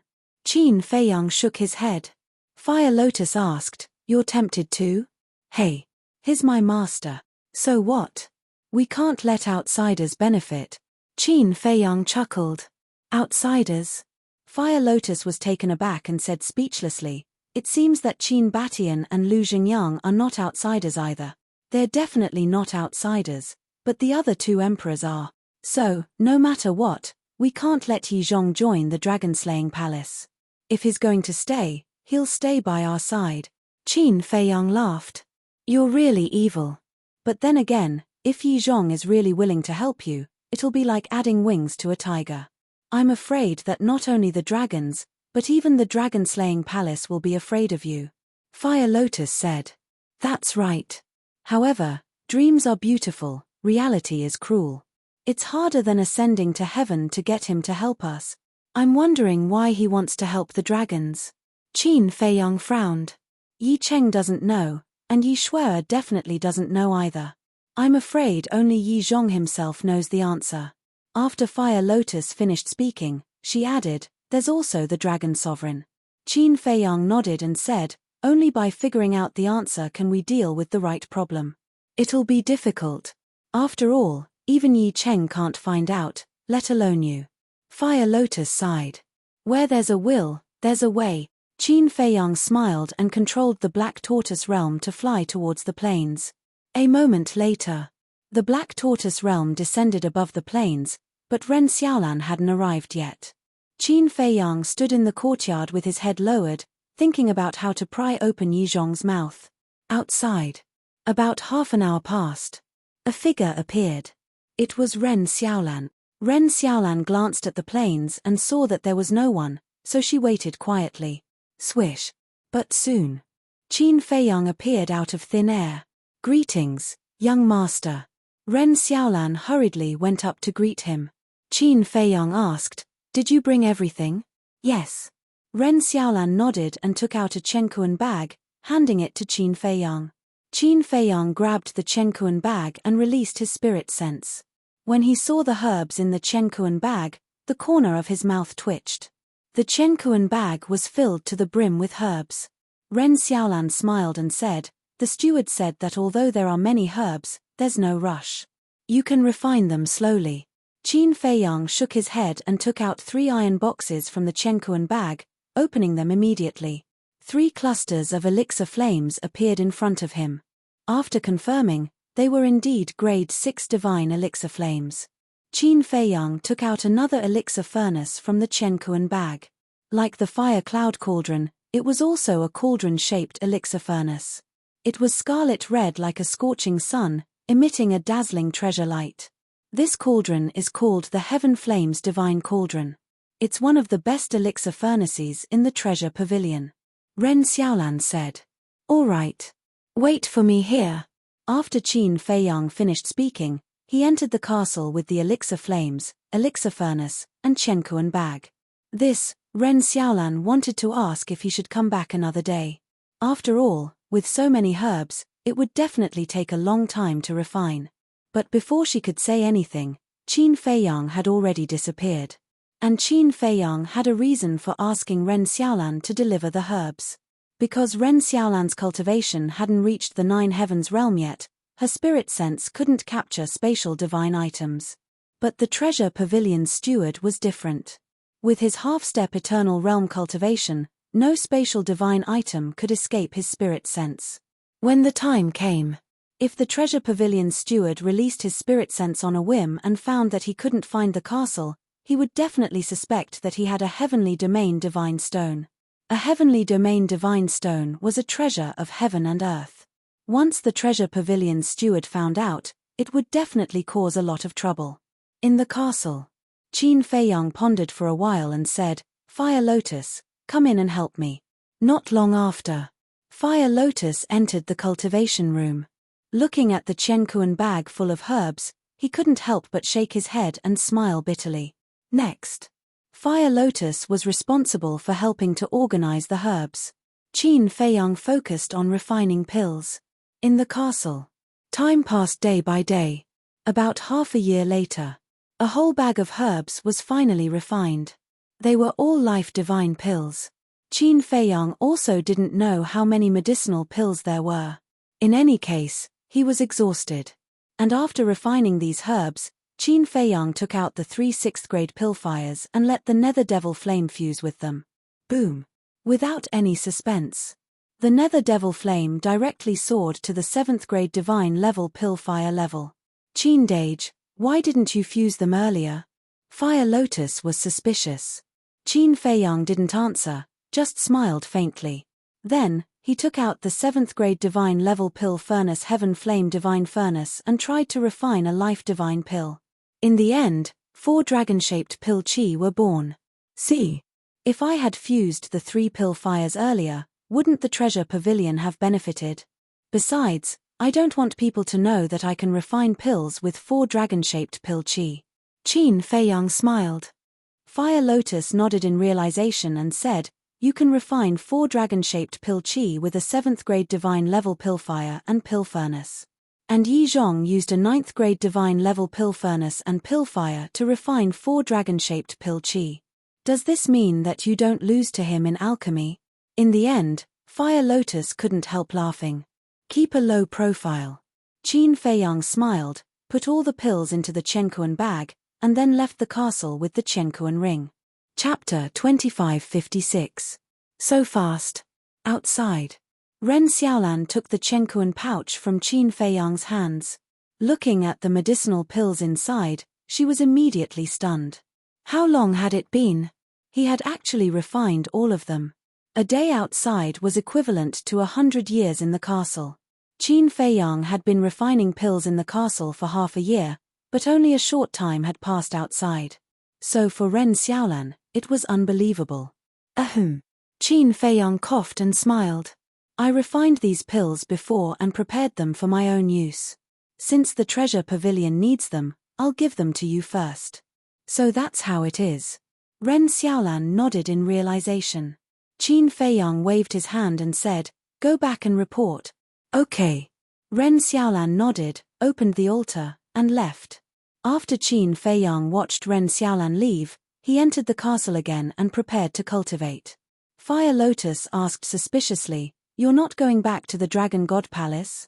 Old Zhao and the others are coming back. Why should I go back now? It'll be troublesome if I have to run out again. I'll wait for them here. When they come back, we'll go back to the Dragon God Palace together. After Qin Feiyang said that, he took out the soul stone and sat cross-legged on the ground to refine it. Fire Lotus also walked out and closed the door. She stood in the castle hall and looked around at the cultivation rooms with a smile in her eyes. Fortunately, the time rules of the Black Tortoise world and the castle were the same. Otherwise, there wouldn't be enough cultivation rooms for a large group of people. However, to be honest, after so many years, not only Qin Feiyang, but even she missed everyone. Soon. Outside, night fell. Qin Feiyang opened his eyes. With a wave of his hand, an image appeared in the void. It was the plains outside in the night.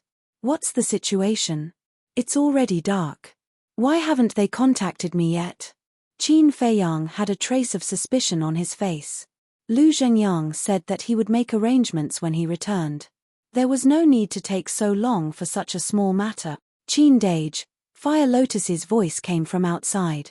Come in. Qin Feiyang came to his senses and said. Fire Lotus pushed the door open and entered. She looked at the night sky outside and asked suspiciously, They're not here yet? No. Qin Feiyang shook his head. What happened? I've already prepared accommodations for them. Why don't you ask them? Fire Lotus said. Residents. Qin Feiyang was stunned. Yeah. So many people can't possibly squeeze into the castle's cultivation room, right?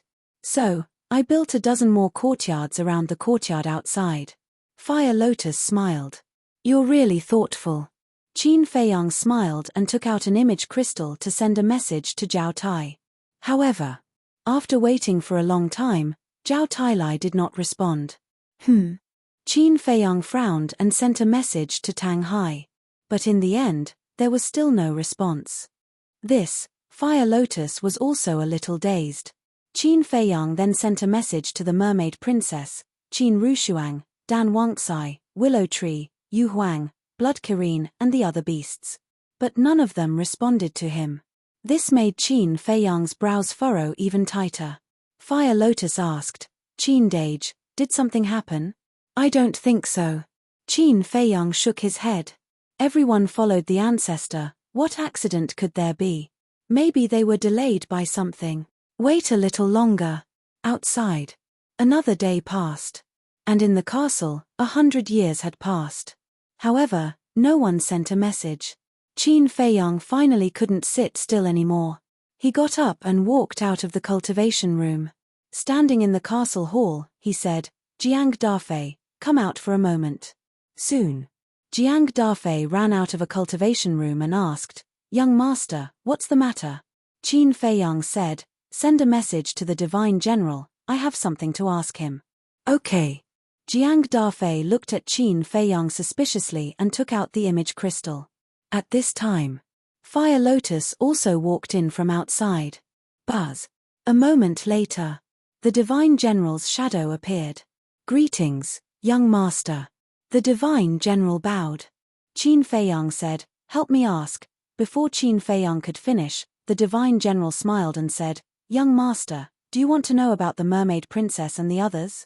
How do you know? Qin Feiyang was suspicious.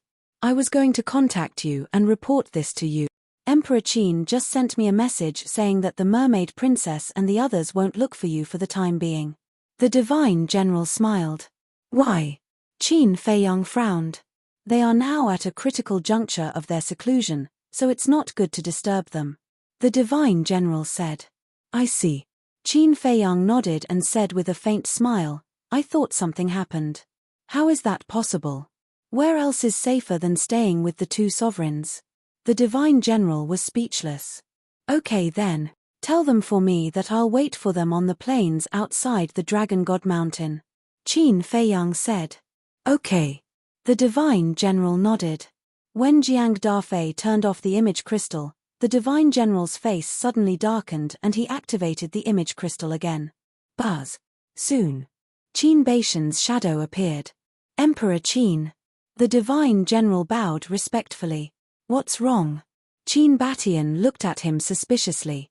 The Divine General said in a low voice, Qin Feiyang sent this subordinate a message earlier, asking about the mermaid princess and the others. What did you say? Qin Batian was shocked and asked hurriedly. This subordinate told him that everyone is in seclusion, and he believed me.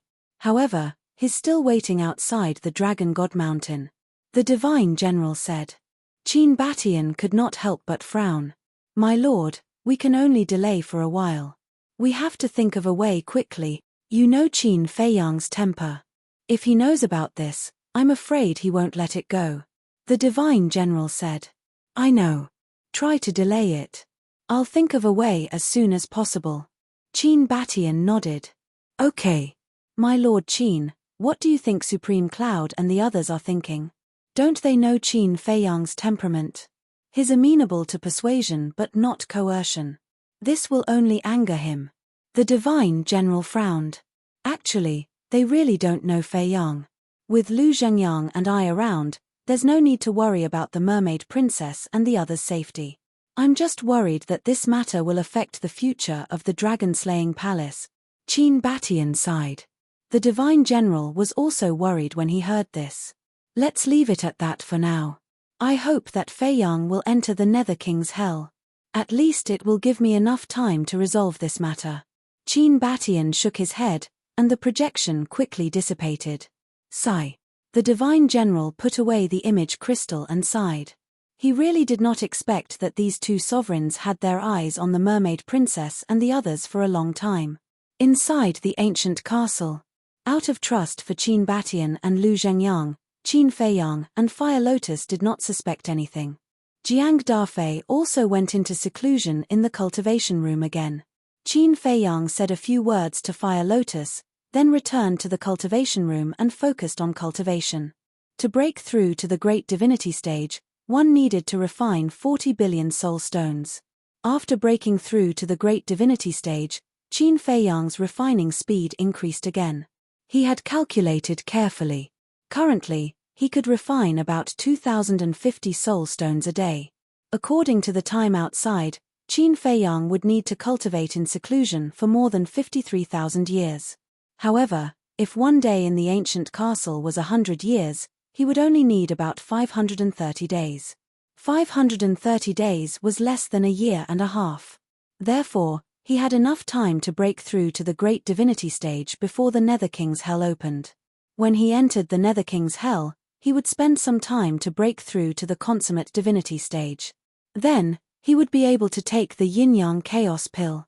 Now that he could refine the Yin-Yang Chaos Pill with 4 dragon-shaped core energies, his chances of breaking through 2 minor realms had greatly increased. If he was lucky, he would be able to break through to the half-step 9th Heavens realm from the Perfect Divinity stage. As long as he reached the half-step 9th Heavens realm, he would be able to protect himself with the various autark divine arts he possessed, even if he couldn't use any heaven-defying divine artifacts or divine arts. Of course. If his luck was as bad as last time and he only broke through 1 minor realm after taking the Yin-Yang Chaos Pill, he could only blame himself for his bad luck. Time passed quietly just like that. Suddenly, one day, Yi Zhong appeared on the first island. Grandpa. Yi Shui-er walked out of the cave and hugged Yi Zhong's arm. She giggled. Grandpa, how have I been recently? Barely. Yi Zhong nodded. Yi Shui-er paused, then said unhappily, I've been cultivating all day, and you call that barely? Yi Zhong said calmly, you want Grandpa to praise you, but Grandpa won't. Yi Shui-er pouted and snorted unhappily. Where's Li Bu-er? That kid is too disrespectful. I came here personally, so he should at least come out. Li Zhong lowered his head and looked at Qin Feiyang's cave and raised his eyebrows. He's not in the cave. Yi Shui-er shook her head. Not in. Yi Zhong was stunned. Yes. I don't know where he went, but I saw him sneaking away with frenzy a while ago. Yi Shui-er said. Sneaking? Yi Zhong frowned. They must be up to something. Yi Shui-er looked at Yi Zhong suspiciously. Grandpa, what are you doing here? The Nether King's Hell is about to open, so I'm here to see if you're honest. You're not bad. But Li Bu-er, no. Shui-er, when he comes back, you must keep an eye on him for me, in case he sneaks to the Nether King's Hell. Yi Zhong reminded.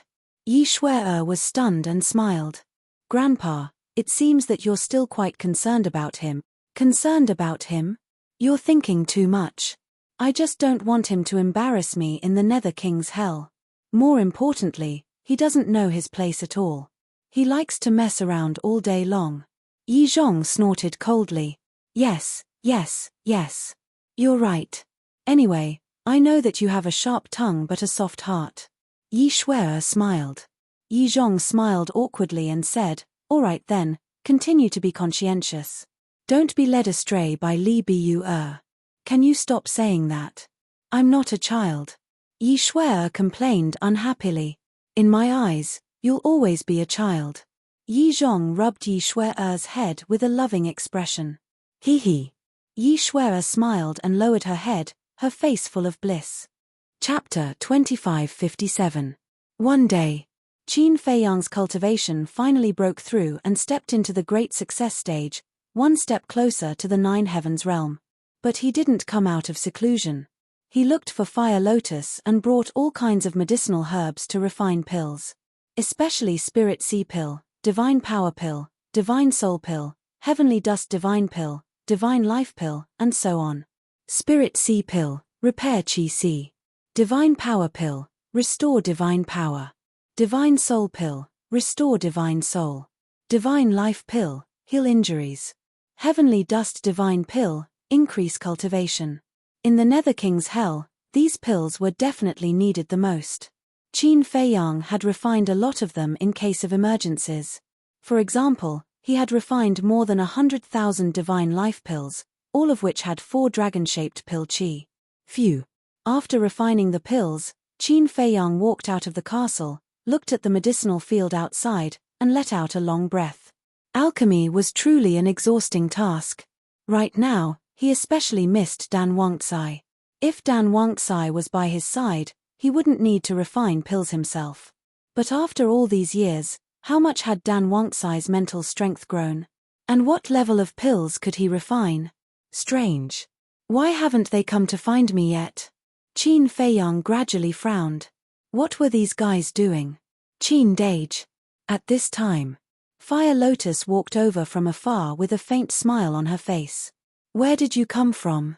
Qin Feiyang looked up and asked with a smile. Divine Treasury. Fire Lotus laughed. Divine Treasury. Qin Feiyang pondered for a moment and said, why don't we change the time of the Divine Treasury's opening and open it once every 1,000 years, so that you don't have to run around and cause trouble? What's so troublesome about that? Fire Lotus shook her head and said, Qin Dage, I've been thinking about a problem during this time. What problem? Qin Feiyang looked at her suspiciously. In the Nether King's hell, the moment you use a heaven-defying divine weapon, you will be killed by the power of the natural order. Although that ancient castle is sealed, it's still a heaven-defying divine artifact. If you enter the castle and the castle is exposed, will you be killed by the power of laws? Fire Lotus frowned. This, Qin Feiyang lowered his head. He had never thought about this question before. Fire Lotus asked, why don't you consult Yi Zhong again? Yi Zhong is against me entering the infernal king's hell. If I ask him now, he will definitely suspect that I have other thoughts. Do you think he will still tell me? Qin Feiyang felt helpless. Then let Yi Cheng send him a message. Yi Cheng is his younger brother. He can't possibly hide it from him, Fire Lotus said. Yeah. Qin Feiyang patted his head, turned around and entered the castle hall. He shouted, Yi Cheng, come out. Boom. Very soon, the stone door of a cultivation room opened. Yi Cheng walked out in large strides. Qin Feiyang briefly explained the situation. Hearing this, Yi Cheng nodded in realization and took out an image crystal. Qin Feiyang and Fire Lotus retreated to the side. Buzz. Not long later, the shadow of a white-haired old man appeared. It was Yi Zhong. Big brother. Yi Cheng smiled.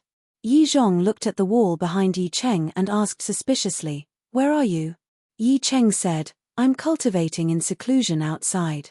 Yi Zhong was slightly taken aback and asked in puzzlement, if you're in closed-door cultivation, then go into closed-door cultivation. Why did you run outside? I'm afraid of being disturbed. Yi Cheng smiled. You're the Deputy Hall Master of the Law Enforcement Hall. Who dares to disturb your cultivation? Yi Zhong shook his head speechlessly and asked, why did you send me a message? Yi Cheng said, I want to inquire about the situation in the Infernal King's Hell. Why are you asking about the infernal king's hell? Do you want to go in too? Yi Zhong frowned. How would I dare to go in? I'm just a little curious. Yi Cheng was helpless. Really? Don't tell me Li Biyue sent you to inquire about it. Yi Zhong said. Hearing this, Qin Feiyang couldn't help but smile bitterly. He really couldn't hide anything from this old man. Li Biyue? Yi Cheng pretended to be stunned and asked suspiciously, is he going to the infernal king's hell too? He definitely wants to. But I won't allow him to go because no one knows better than me how dangerous the infernal king's hell is. With his cultivation level, he'll definitely die if he goes in. Yi Zhong said. Yi Cheng smiled and said, it seems that you're quite concerned about him. Sigh. After all, he saved the old master's life. And he's my disciple. Of course I have to fulfill my duty as a master. Yi Zhong shook his head and said, tell me, what do you want to know? I heard that Qin Feiyang seems to have a spatial divine item. Yi Cheng asked. Yes. His spatial divine item is an ancient castle, and it's a heaven-defying divine weapon. Yi Zhong nodded. If he enters the infernal king's hell and meets you and hides in the castle, won't you be at your wit's end? Yi Cheng was surprised. If he hides in the castle outside, I won't be able to do anything. But if he dares to enter the infernal king's hell, he'll be digging his own grave. Yi Zhong sneered. Yi Cheng was stunned and asked curiously, brother, what do you mean? There's something you don't know. In the infernal king's hell, even a spatial divine item can't be activated, let alone a heaven-defying divine weapon like the castle. Yi Zhong said. What? A spatial divine item can't be activated? Yi Cheng was shocked. Qin Feiyang and Huolian couldn't help but be moved. That's right. A spatial divine item can't be used in the infernal king's hell. In other words, the people outside can't enter, and the people inside can't come out. This includes his independent small world. Yi Zhong said. There's actually such a thing. Qin Feiyang's heart trembled. Yi Cheng was also shocked. He looked at Yi Zhong and said, I didn't expect the infernal king's hell to be so terrifying. Of course it's terrifying. Otherwise, why would it be called the infernal king's hell? This is a hellish existence. Yi Zhong said. Yi Cheng asked suspiciously, then why didn't you announce this news to the public? Of course, it's to deal with Qin Feiyang. Yi Zhong smiled. Deal with him? Yi Cheng was stunned. That's right. Think about it. If he enters the infernal king's hell unprepared and suddenly realizes that he can't enter the spatial divine item, what will he do? He will definitely panic. Once a person panics, they will reveal many flaws. The most important thing is, without knowing, he will definitely put a lot of important things in the castle for the time being. For example, pills, soul stones, divine crystals, etc. And in the infernal king's hell, these things are crucial. It can even be said that without these things, it will be difficult for him to survive in the infernal king's hell. When he enters and realizes that he can't take these things out of the castle, won't he be desperate? Yi Zhong smiled. I see. Yi Cheng suddenly understood and smiled. Big brother, forgive me for being blunt, but this seems a little despicable. There's no other way. If you want to deal with this kid, you have to be a little despicable. Yi Zhong shook his head, his face full of helplessness. If there was a way, he wouldn't choose to use such a dirty trick. All right then, I wish you success in your mission. I'll continue to cultivate. Yi Cheng smiled. Okay. Yi Zhong nodded. Yi Cheng turned off the image crystal and looked helplessly at Qin Feiyang, saying, it seems that Big Brother is determined to get rid of you this time. Then let's see if his virtue is 1 foot higher or if my devil is 10 feet higher. Qin Feiyang smiled faintly. Yi Cheng sighed. No matter what, I still hope that you can show mercy. I know. Qin Feiyang nodded. To be honest, he really couldn't bear to kill Yi Zhong. Because this old man, no matter what, was amazing. Take this time for example. If Fire Lotus hadn't thought of this, he would have really entered the infernal king's hell without any preparation. And as Yi Zhong said, he would also put those pills that he prepared in advance in the castle. Then when he entered the infernal king's hell, he would really be in a helpless situation. Fortunately, he had checked this point in advance. This allowed him to be sufficiently prepared. Cheendage, not being able to enter the castle and the Black Tortoise world is not a small matter, you have to make arrangements in advance. Fire Lotus asked. There's nothing to arrange. You all cultivate well in the castle and the Black Tortoise world, I will go to the Infernal King's hell alone. Qin Feiyang said. What? You're going alone? Fire Lotus was shocked. Yes. Qin Feiyang nodded. I don't agree. Fire Lotus shook her head. I don't agree either. Yi Cheng also spoke. If he went to the Infernal King's hell alone, then Qin Feiyang would have to face the dragons alone. Wasn't this courting death? Qin Feiyang looked at the attitude of the two and smiled. This matter is not urgent, wait until the Infernal King's hell opens. This was just a delaying tactic to appease the two. At that time, when the Infernal King's hell opened and he went in alone, Fire Lotus and the others would be helpless. Because without his permission, no one would be able to leave the Black Tortoise world and the castle. Actually, there was a reason for his decision. Although everyone followed him and could take care of each other, because of the power of the rules of the Infernal King's hell, Fire Lotus, Feng Dazhi, Hui Yi, and the five-clawed golden dragon all had to suppress their cultivation to the Nine-Heaven realm. To be honest, if Fire Lotus and the others suppressed their cultivation to the Nine-Heaven realm, they wouldn't be able to help at all. Not to mention people like Li Changhe and Wang Daoyuan. So, since everyone was in danger, he might as well go in alone without any worries and fight with the dragons. However, Fire Lotus and Yi Cheng weren't stupid either. They didn't believe Qin Feiyang's nonsense at all. When Qin Feiyang returned to the cultivation room, the two of them gathered everyone. There was Frenzy, Wang Daoyuan, Li Changhe, Feng Dazhi, Jiang Dafei, Lei Bing, and Wang Qi. There was also the White-Eyed Wolf, the Big Black Wolf, and the Black Panther brothers. What's wrong? Frenzy looked at Fire Lotus and Yi Cheng in confusion. Sigh. Fire Lotus sighed and explained the situation in detail.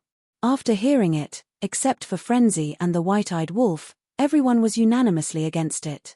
Going to the Infernal King's hell alone? What a joke. Brother Wolf, you have the best relationship with Cheendage, why don't you talk to him? Fire Lotus turned to look at the silent White-Eyed Wolf and said, Don't you know little Qin-Zi's stubborn temper? Once he makes a decision, even 10 cows can't pull him back. White-Eyed Wolf pinched his nose and said indifferently. Big Black Wolf frowned and said, Boss Wolf, why don't you look worried at all? Worried about what? He's not a child. Don't worry about it. Don't disturb my cultivation. That's it. White-Eyed Wolf waved his paws and returned to the cultivation room. I thought it was something big, but it turned out to be this trivial matter. What a waste of time. Frenzy said indifferently and returned to the cultivation room without looking back. What do these two guys mean? Everyone couldn't help but frown. Looking at the indifferent attitude of Frenzy and White-Eyed Wolf, they couldn't help but feel angry. Only Fire Lotus looked at the backs of Frenzy and White-Eyed Wolf thoughtfully. Chapter 2558. In the blink of an eye. There were only 2 days left before the opening of the Nether King's Hell. Ever since returning to the cultivation room, Qin Feiyang had been cultivating. Although there was still a long way to go before he could break through to the perfected Paragon God realm, he could improve as much as he could. Everyone came to find him more than once. But every time, Qin Feiyang would send them away with "We'll talk about it later." At this moment, although there were still 2 days before the opening of the Nether King's Hell, there was already a sea of people outside the plain. Everyone was looking forward to it. These people's cultivation bases were not low, at least above the Paragon God realm. Only a few people were divine lords. As for war gods, none of them were seen. Because in a place like the Nether King's Hell, not to mention war gods and divine lords, even Paragon gods would find it difficult to protect themselves. Although treasures were important, their lives were more important. Therefore, although many people were eager to enter the Nether King's Hell, they knew their limits and were unwilling to take the risk. Dawn. This morning. There was a knock on the door. Persuading me again? Qin Feiyang opened his eyes, full of helplessness. He looked at the stone door and said, Come in. The stone door opened. A man and a wolf swaggered into the cultivation room. It was the white-eyed wolf and the madman. The white-eyed wolf's cultivation had already broken through to the perfected paragon god realm, because it had been in seclusion all this time. The madman's aura was also close to the perfected paragon god realm. Rare guest. Qin Feiyang stood up and looked at them. During this time, only the madman and the white-eyed wolf hadn't come to persuade him. The madman closed the stone door and said, "Don't misunderstand, we're not here to persuade you." "Then why are you here?" Qin Feiyang looked at them suspiciously. "Hey." The white-eyed wolf chuckled. The madman also smiled but didn't say anything. Looking at the expressions of the man and the wolf, Qin Feiyang seemed to understand what they meant. He shook his head and said, "No." The white-eyed wolf said, "We're not here to discuss it with you." "That's right. We're here to officially inform you." Madman nodded. Qin Feiyang could not help feeling a headache as he said, "What the hell are you guys thinking? Isn't it good to stay here and cultivate quietly?" "Of course it's good to stay here and cultivate. 100 years in a day. When you come out of hell, we might have already stepped into the imperishable realm," the white-eyed wolf said. Qin Feiyang frowned. "Then why did you go to hell?" "I'm here to join in the fun," the white-eyed wolf said. Qin Feiyang's mouth twitched. Cough, cough. "Let's be serious. I have to go to the hell of the underworld king," Madman said. "Why?" Qin Feiyang was suspicious. Madman said, "Actually, I have heard of the underworld king's hell before." "How did you hear about it?" Qin Feiyang was bewildered.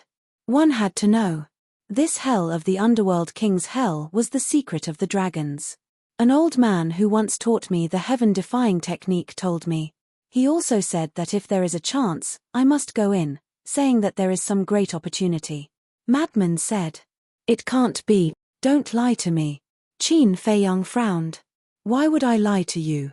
That old man said that the heaven-defying technique that he taught me was obtained from the hell of the underworld king. Madman said unhappily. "What old man?" Qin Feiyang was suspicious. "Secret." Madman smiled mysteriously. Qin Feiyang rolled his eyes, then looked at the white-eyed wolf and frowned. "Then what's your reason?" "Didn't I just say that I want to join in the fun?" The white-eyed wolf chuckled. "Get lost." Qin Feiyang immediately glared at him. Why would he join in the fun in such a place? The white-eyed wolf said proudly, "If you don't let me go, I won't let you go either." "Are you threatening me?" Qin Feiyang was slightly stunned and joked, "I'm really curious, what are you going to use to stop me?" The white-eyed wolf grinned.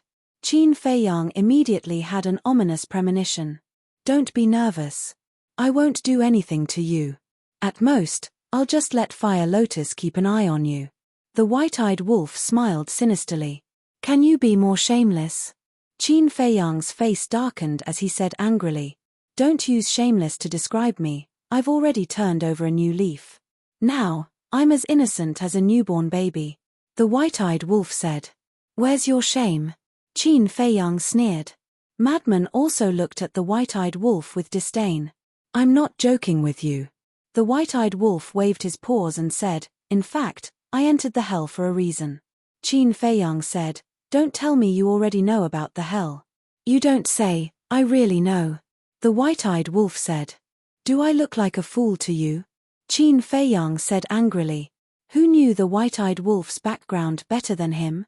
How dare he say that he knew about the hell? Was he kidding him? The white-eyed wolf chuckled and said, "Little Qin Zi, think about it carefully. Do you really know me?" "Nonsense." Qin Feiyang rolled his eyes. They had been together since childhood. How could he not know him? The white-eyed wolf said with a smile, "Brother, do you really know me now?" Qin Feiyang was stunned. "Before becoming a god, I did know you well, but what about after becoming a god?" The white-eyed wolf teased. After becoming a god, Qin Feiyang frowned. Thinking about it carefully, this wolf cub seemed to be hiding a lot of secrets after becoming a god. Just like the white-eyed wolf's current appearance. It had golden fur all over its body. His eyeballs seemed to be cast in gold foil. And on his back, there were two small golden wings. What puzzled him the most was the pattern between the white-eyed wolf's eyebrows. The pattern was blood-red in color, resembling the wings of a fiery phoenix. It gave off a mysterious feeling. Qin Feiyang had asked about these changes before, but the white-eyed wolf had always been mysterious. In short, I'm like a madman. I have to go to the hell. The white-eyed wolf said. Okay. You are all my masters. You can do whatever you want. Qin Feiyang said helplessly. Then let's discuss, what should we prepare? The white-eyed wolf chuckled. I've already prepared the pills. Even if the two of you go together, it's enough. Now we only lack the soul stones and divine crystals. But the fire lotus is guarding the medicine field every day. These soul stones and divine crystals are really not easy to deal with. Qin Feiyang rubbed his head. The white-eyed wolf said, Isn't that simple? Brother and madman will send her away. Bang! But at this moment, the stone door was kicked open. The two men and one wolf hurriedly looked over and saw Fire Lotus walking in angrily, saying angrily, You guys are really something, joining hands to scheme against me. The two men and one wolf were a little embarrassed. Enough. I know your temper. It's useless even if I keep an eye on you. I'll go prepare the soul stones and divine crystals for you later, but you have to promise that you must survive. Fire Lotus said helplessly. Of course. Qin Feiyang laughed. Fire Lotus rolled her eyes and asked, Then what about Jiang Dafei, Lei Bing, and Wang Qi? They are all city lords now, so they can't stay in the Black Tortoise realm forever. Qin Feiyang was startled, and said, Then have their cultivations broken through? Jiang Dafei has already broken through a long time ago. As for Lei Bing and Wang Qi, they are still a little short. It should only be a few decades. Fire Lotus said. A few decades doesn't matter. Anyway, there are still 2 days. 2 days outside is 200 years in the ancient castle.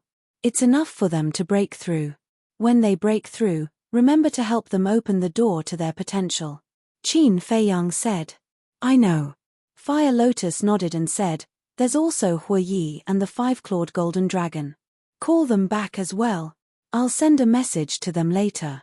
Qin Feiyang smiled. All right then. Fire Lotus looked helplessly at the two men and the wolf, then turned and walked out. Qin Feiyang looked at the madman and the white-eyed wolf, and said with a smile, Fortunately, this girl is easy to talk to, otherwise I really don't know how to persuade her. After saying that, he took out the image crystal. Wang.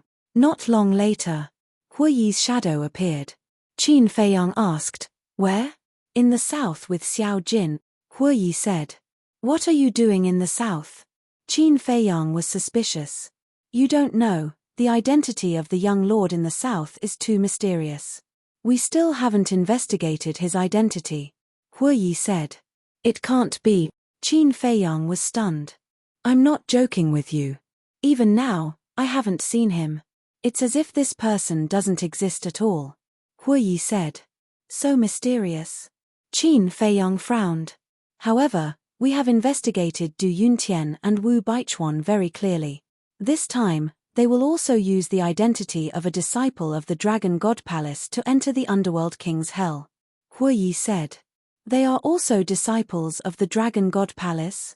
Qin Feiyang was stunned. Yes. The two of them have already entered the Dragon God Palace in the east and west. Hui Yi nodded. Qin Feiyang suddenly understood and said, Then you guys come back first and meet at Black Tortoise Mountain. Okay. Hui Yi responded and turned off the image crystal. Even Hui Yi and the 5-clawed golden dragon can't find out the identity of this person. Why do I feel that he is even more mysterious than us? The white-eyed wolf looked at Qin Feiyang and the madman in disbelief. This person is the representative of the old ancestor. You don't have to worry too much about him.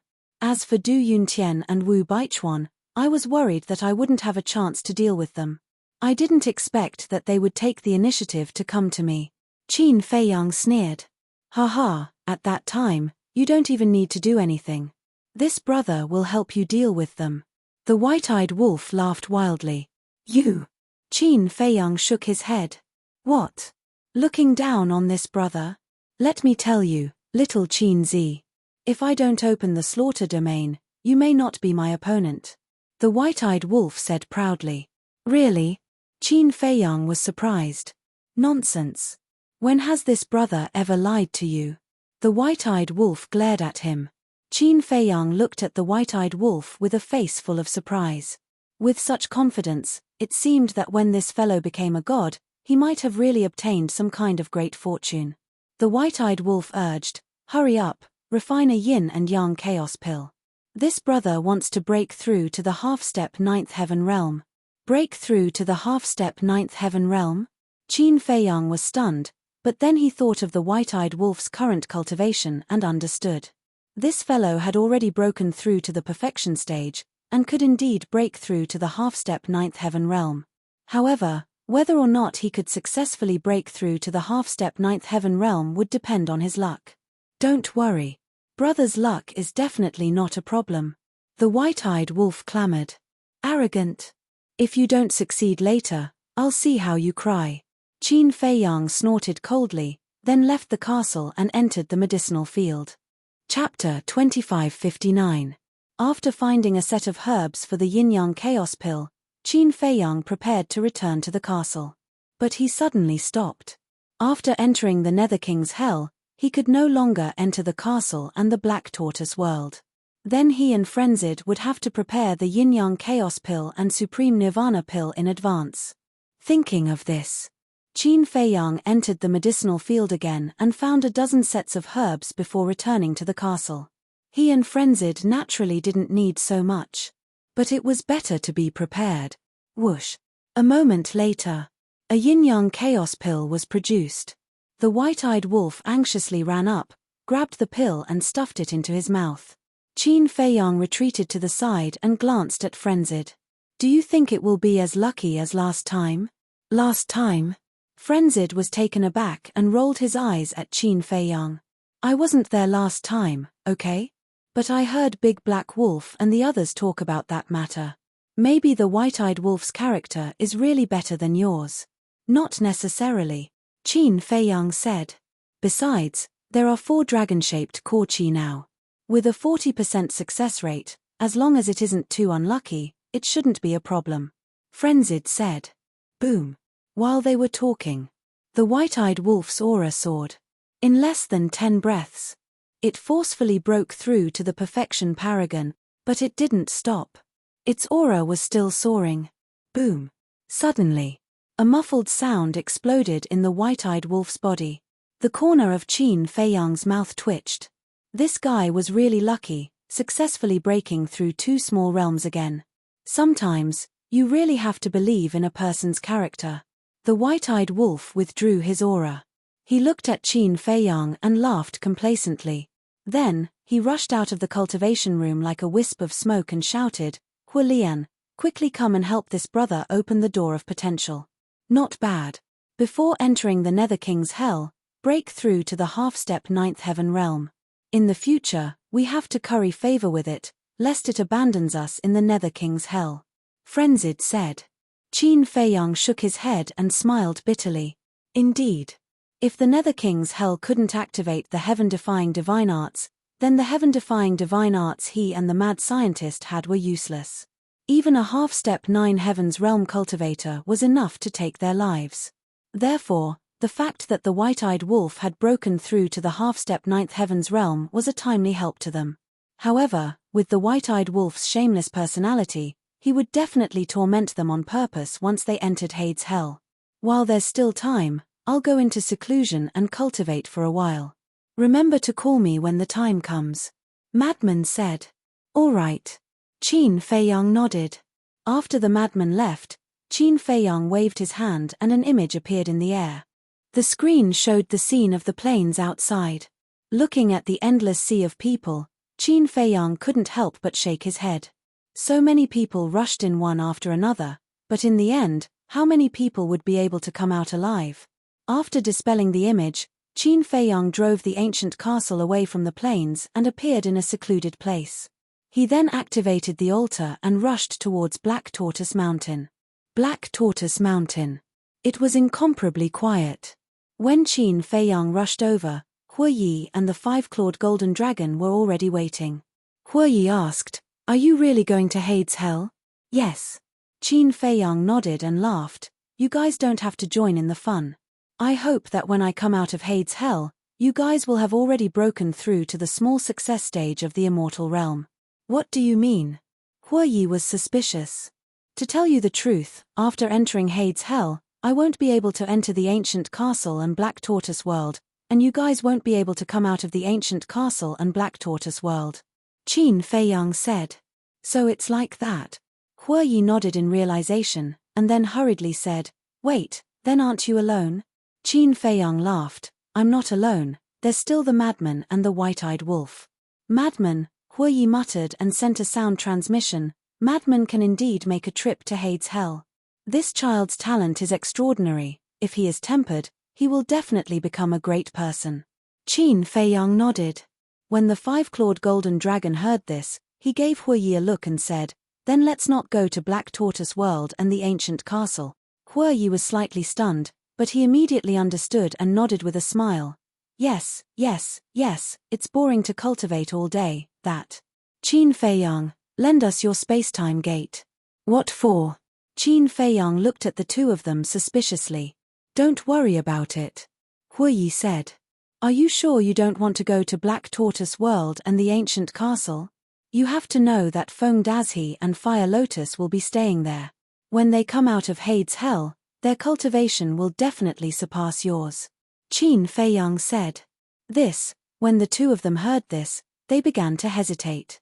Qin Feiyang looked at the two of them and asked tentatively, Do you want to go to Eastern Tomb's Heaven Immortal Tower?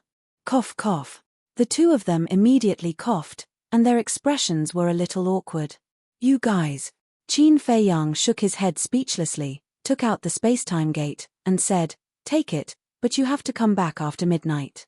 I don't object to drinking, but you can't neglect your cultivation. All right.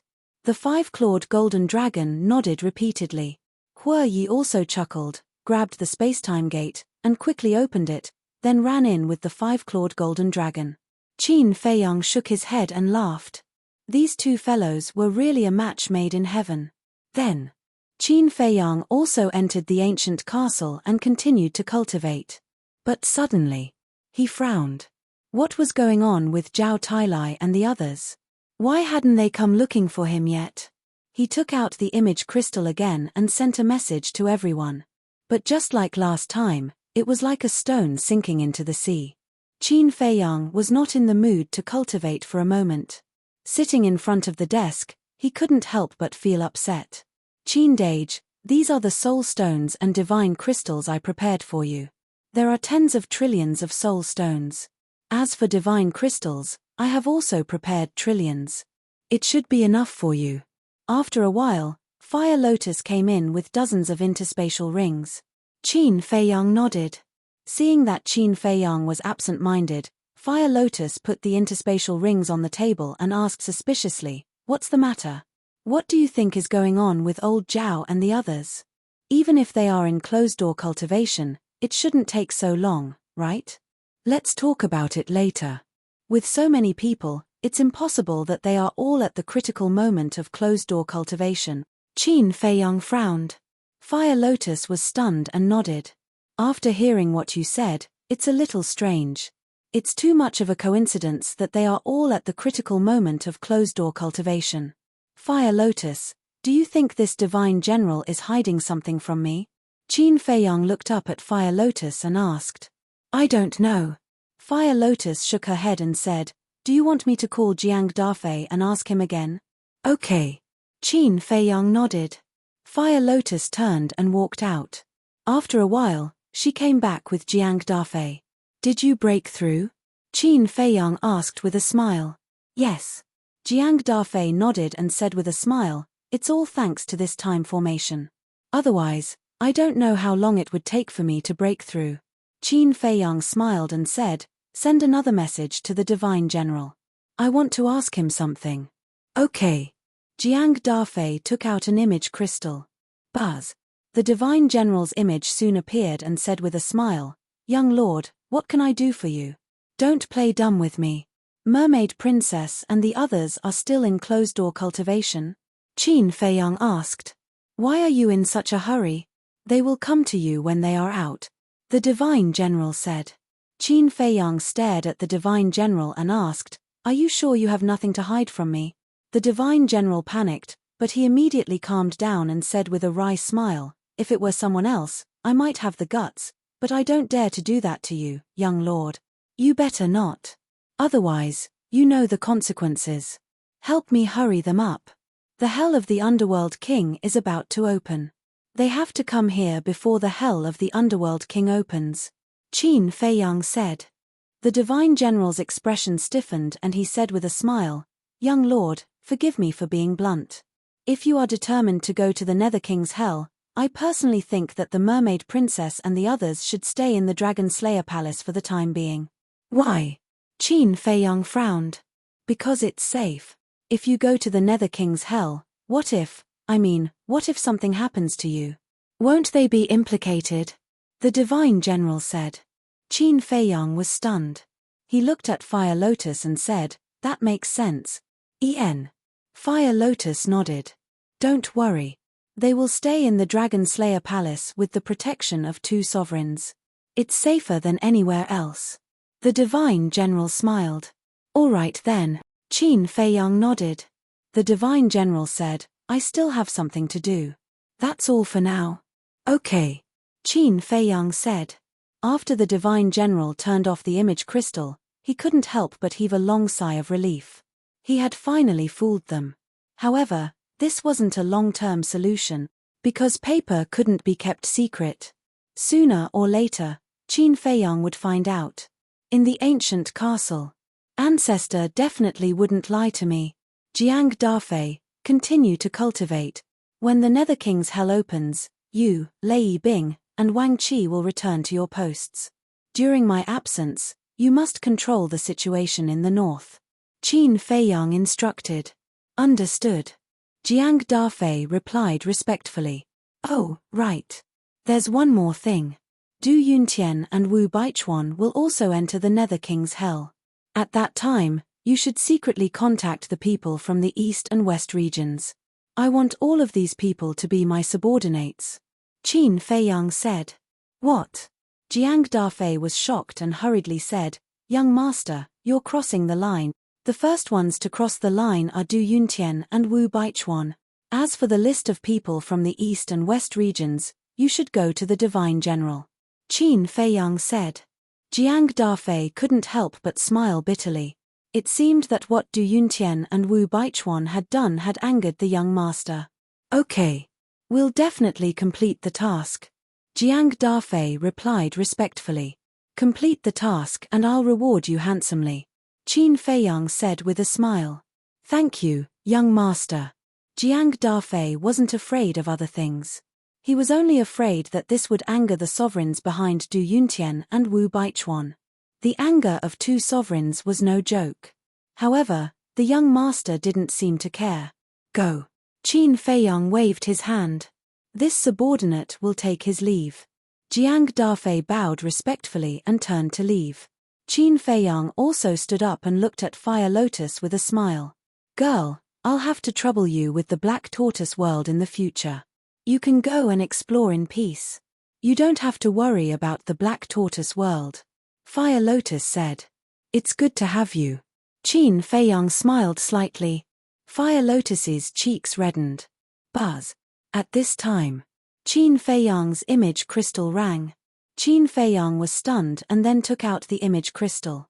Immediately, 4 familiar silhouettes appeared. Qin Feiyang looked at the 4 people in shock. Surprised. "We actually took the initiative to send you a message." One of them laughed.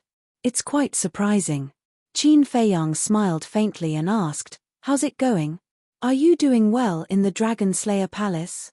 These 4 people were the demon ancestor, Mu Tianyang, Mu Qing, and Dong Zhengyang. Chapter 2560. Of course it's not bad. You don't have to care about anything. Just focus on cultivation and endless resources. Are you envious of us? As a descendant of Qin Batian, you still have to fight for yourself. Mu Tianyang looked at Qin Feiyang proudly. "I'm sorry. I'm a person who doesn't like to reap without sowing. You can only have a clear conscience if you work hard to get it. If you sent me a message to show off to me, I'm afraid you'll be disappointed. Qin Feiyang said lightly. Ha. Mu Tianyang laughed and said, after so many years, you're still so arrogant. After so many years, aren't you still the same? Qin Feiyang said with a faint smile. Do you have to be stubborn to the end? Mu Tianyang's face darkened. Am I? Qin Feiyang was a little innocent and said with a smile, I'm just telling the truth.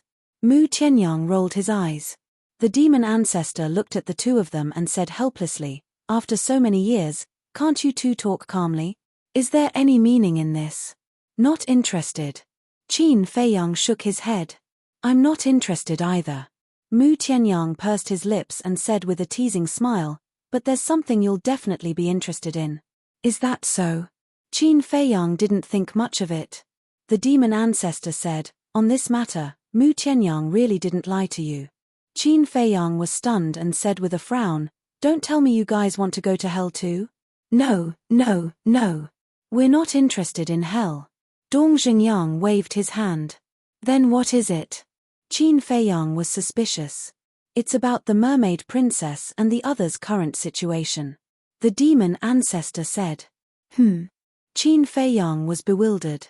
Qin Batian and Lu Xingyang told us not to tell you about this matter. But we thought about it and felt that it was unfair to you, so we decided to send you a message. Said the fiend ancestor. What's going on? Qin Feiyang's face darkened. He didn't expect that the ancestors and old ancestor were really hiding something from him. The last time Lu Zhengyang came to see you, didn't you agree to let the mermaid princess and the others return to your side? Ancestor fiend asked. That's right. I believe that all of you should already know that the Black Tortoise world and the ancient castle's current time rules. Staying in the dragon-slaying palace will only delay their future. Qin Feiyang said. 100 years in a day. We really want to go too. How about it? Can you give us a chance? Mu Tianyang smiled. Qin Feiyang coldly looked at him. He continued to look at Demon Alpha. This matter started from the time when it happened in the plains.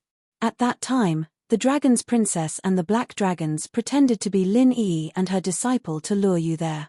But in the end, they suffered a great loss in the hands of you and Hue Yi. Not only were the bodies of the black dragons and the other 3 destroyed, but even the sunset divine bow and the other 4 heaven-defying divine artifacts fell into your hands. This is naturally a great joy for Qin Batian and Lu Zhengyang. But for the other 2 sovereigns, this is undoubtedly a wake-up call. Your rise can no longer be stopped. You should already know the situation of the dragon-slaying palace. The 4 sovereigns are divided into 2 factions. The 2 factions have always been in a state of balance. However, your rise has undoubtedly broken this balance. Therefore, not only do the dragons regard you as their confidant, but the other 2 sovereigns also feel a strong threat from you. Ancestor Fiend sighed. I already expected this to happen. Qin Feiyang nodded. We also know that with your brain, you must have expected it. But there are some things that you can't stop. After the other 2 sovereigns felt the threat from you, they began to plan how to get rid of you. However, with Qin Batian and Lu Xingyang, they won't really do anything to you. So, they thought of a compromise to weaken your strength. Ancestor Fiend said. Weaken my strength. Qin Feiyang raised his eyebrows. Yes. What really scared them was the kill formula, the sunset divine bow and the other 10 heaven-defying divine artifacts. But the kill formula is your own divine art. It's inconvenient for them to snatch it. So, they targeted the sunset divine bow and the other 10 heaven-defying divine artifacts. As long as they can get these 10 heaven-defying divine artifacts from you, your strength will be greatly weakened. Ancestor Fiend said. Hearing this, Qin Feiyang vaguely had an answer in his heart. He said, they want to use the mermaid princess and the others to get me to hand over the 10 heaven-defying divine artifacts. That's right. They had this plan a long time ago, so they have been secretly monitoring the mermaid princess and the others. Because they all know that you care about them. Only they can make you hesitate, so the 2 sovereigns will definitely not let them return to you easily. Just when Lu Zhengyang returned to the dragon-slaying palace and found them, these people finally took action. Ancestor Fiend sighed. Qin Feiyang clenched his hands and asked, what happened to them? Don't worry about that. With Qin Batian and Lu Xingyang, even if they took action, they wouldn't dare to really hurt the mermaid princess and the others. They just imprisoned them and negotiated with Qin Batian and Lu Xingyang. Give them the 10 heaven-defying divine artifacts in exchange for the freedom of the mermaid princess and the others. Otherwise, they will be imprisoned forever. Qin Batian and Lu Xingyang have been negotiating with the other 2 sovereigns for the past 2 years. But these 2 sovereigns have never relented. It seems that they are determined to drag this out with us. Ancestor Fiend said. These damn things. Qin Feiyang clenched his hands tightly, a cold light flashing in his eyes. Don't blame Qin Batian and Lu Xingyang for this. They only knew about it when the 2 sovereigns took action. You know Qin Batian's character. He always looks at the big picture, so he didn't tell you. And he also knows your temper. Once you know about this, you will definitely make a scene. Ancestor Fiend said. Qin Feiyang said in a deep voice, where is the dragon-slaying palace? Ancestor Fiend and the others looked at each other and shook their heads with bitter smiles. Sure enough. This matter couldn't be known to Qin Feiyang. Tell me the location of the dragon-slaying palace, and I will let you enter the castle to cultivate. Qin Feiyang said. Mu Tianyang's heart skipped a beat. He turned to look at Ancestor Fiend and Dong Zhengyang. Your offer is really tempting, but we can't tell you the location of the dragon-slaying palace. Because once you break into the dragon-slaying palace and have a falling out with the 2 sovereigns, you will definitely alarm the dragons. In this way, Qin Batian and Lu Zhengyang's efforts over the years may be destroyed. Ancestor Fiend shook his head. You have really become a nice guy. Mu Tianyang stared at Ancestor Fiend with dissatisfaction. We can't ruin the big picture. Ancestor Fiend smiled faintly. After pondering for a while, he looked at Qin Feiyang and said, however, I can tell you the identities of the other 2 sovereigns. Ah. Mu Tianyang, Mu Qing, and Dong Zhengyang looked at Ancestor Fiend in shock. Didn't he just say that they couldn't ruin the big picture? Why did he tell Qin Feiyang the identities of the other 2 sovereigns in the blink of an eye? One had to know. The identities of these 2 sovereigns were more important than the location of the dragon-slaying palace. Tell me. Qin Feiyang stared at Ancestor Fiend. Ancestor Fiend smiled and said, then, does your offer still count? Yes. As long as you tell me, I will immediately give you my current coordinates. Qin Feiyang nodded. Ancestor Fiend said, you have already met one of these 2 sovereigns. Met him? Qin Feiyang was stunned. Yes. Ancestor Fiend nodded. Qin Feiyang frowned. He had actually met him? The strength of the 4 sovereigns of the dragon-slaying palace was about the same as Ancestor Dragon. In his impression, there seemed to be no one else other than Yi Zhong. Could it be Yi Zhong? Qin Feiyang was surprised. But as soon as he said that, he began to regret it. If it was really Yi Zhong, then why did the ancestor give him the task to persuade Yi Zhong to join the dragon-slaying palace? Obviously. This person was not Yi Zhong. How could it be Yi Zhong? Ancestor Fiend smiled. Qin Feiyang frowned. If it was not Yi Zhong, then who else could be compared to Ancestor Dragon? Wait. Could it be him? The figure of a young man in a fiery robe appeared in Qin Feiyang's mind. The Beast Emperor of the Internal Sea. This person's cultivation was similar to Yi Zhong's, similar to Ancestor Dragon's. Moreover, the task given to him by the ancestor was only to persuade Yi Zhong to join the dragon-slaying palace, but not to persuade the Beast Emperor to join the dragon-slaying palace. From this, it could be seen. One of the 4 sovereigns of the dragon-slaying palace should be this Beast Emperor. It seems that you have already thought of it. That's right. This sovereign hidden in the dark is the Beast Emperor who rules the Internal Sea. Ancestor Fiend said. Qin Feiyang asked, what about the other one? Ancestor Fiend smiled faintly. You may be unfamiliar with the other one, the Chief Pavilion Master of the Treasure Pavilion. So it's him. Qin Feiyang's heart trembled. Ancestor Fiend said, don't underestimate her, she is still a woman. Whether she is a man or a woman, if she provokes me, she will become a dead person. Qin Feiyang sneered. Haha, domineering. Ancestor Fiend laughed loudly. I mean what I say. Right now, I am at the Black Tortoise Mountain outside the Holy Dragon City. Come and meet me. After Qin Feiyang finished speaking, he gave the four of them the coordinates. Ancestor Fiend smiled and said, All right, we will go right away. Qin Feiyang was slightly taken aback and asked, So fast, aren't you going to tell the ancestors? Is there a need for that? Ancestor Fiend smiled slightly, and the shadows of the four people dissipated. Qin Feiyang also put away the image crystal, looked up at Fire Lotus, and asked, What do you think of this? Fire Lotus shook her head and said, Ancestor Fiend has no need to lie to you about this.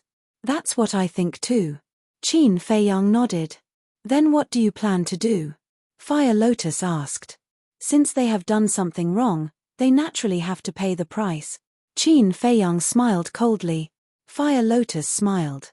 No matter what Qin Feiyang did, she would support him unconditionally. Qin Feiyang said, Go clear a few courtyards and settle them down later. Okay. Speaking of which, it is also a great thing for us that these people have come to our side. Fire Lotus smiled. Indeed. Not to mention the Ancestor Fiend and Mu Tianyang's heaven-defying artifacts, even Mu Qing's all-seeing eye will be of great help to us. If Dong Zhengyang's Eye of Destiny can be opened, he will be invincible. Qin Feiyang said. Fire Lotus nodded. Chapter 2561. Qin Feiyang left the castle. After waiting for a while, the demon ancestor and the others arrived at Black Tortoise Mountain. You're here to welcome us personally. Mu Tianyang laughed. Are you trying to make your presence known all the time? Are you afraid that others won't notice you? Qin Feiyang frowned. Mu Tianyang's expression froze. What's wrong with this person? Did he eat gunpowder? He's insulting me the moment he sees me. Let me tell you, I can send you to the Black Tortoise world. But remember, if anyone dares to act recklessly, don't blame me for being ruthless. Qin Feiyang looked at the four of them and said. The demon ancestor smiled faintly.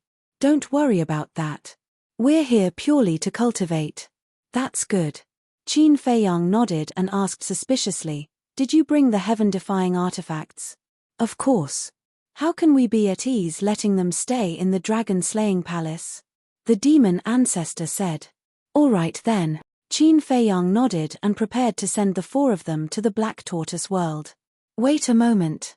The demon ancestor waved his hand and asked, How do you plan to solve this matter?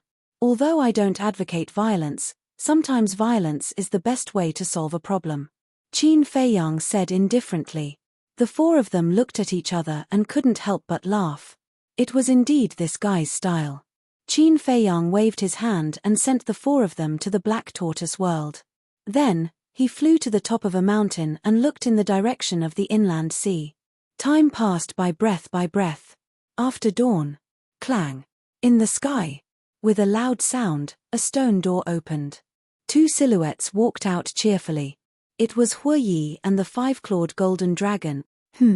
When they saw Qin Feiyang standing at the top of the mountain, the two of them couldn't help but be startled.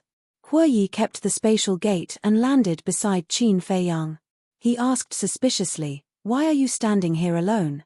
You're back. Qin Feiyang came back to his senses and looked at the two of them. What's the situation? The opening of the space-time gate caused such a huge commotion, yet you didn't notice it. Hu Yi and the five-clawed golden dragon looked at Qin Feiyang in surprise. Why did it feel like this person had a lot on his mind? How much celestial immortal wine did you make? Qin Feiyang asked with a smile. Almost emptied the wine cellar of the Heaven Immortal Tower. Hu Yi chuckled. Qin Feiyang shook his head speechlessly. These two were really drunkards. You look so absent-minded. Did something happen? Hu Yi looked at him suspiciously. Yes. Qin Feiyang nodded. She briefly described the situation of the mermaid princess and the others. Bastard. He had heard of it. Hu Yi was also furious. He was a famous emperor of the dragon-slaying palace, yet he had done such a shameless thing. The five-clawed golden dragon also shook his head. He was quite familiar with the beast emperor. However, He never expected that the Beast Emperor was one of the 4 emperors of the dragon-slaying palace. Qin Feiyang took the face-restoring pill and recovered his true appearance. He smiled and said, "Let's go to the inland sea. Don't be impulsive. Although the Beast Emperor is the emperor of the dragon-slaying palace, the dragons don't know that. If you attack the Beast Emperor, the dragons will definitely not sit back and watch. But if you reveal the Beast Emperor's identity, it will definitely affect the dragon-slaying palace." The dragon-slaying palace was founded by Qin Batian and Lu Zhangyang. I don't know how much effort they have put in. You can't destroy their efforts. Hue Yi hurriedly said. I know. But if I don't vent my anger, I will feel uncomfortable. Qin Feiyang clenched his hands, opened an altar, and directly stepped on it. Hue Yi smiled helplessly and recovered his true appearance.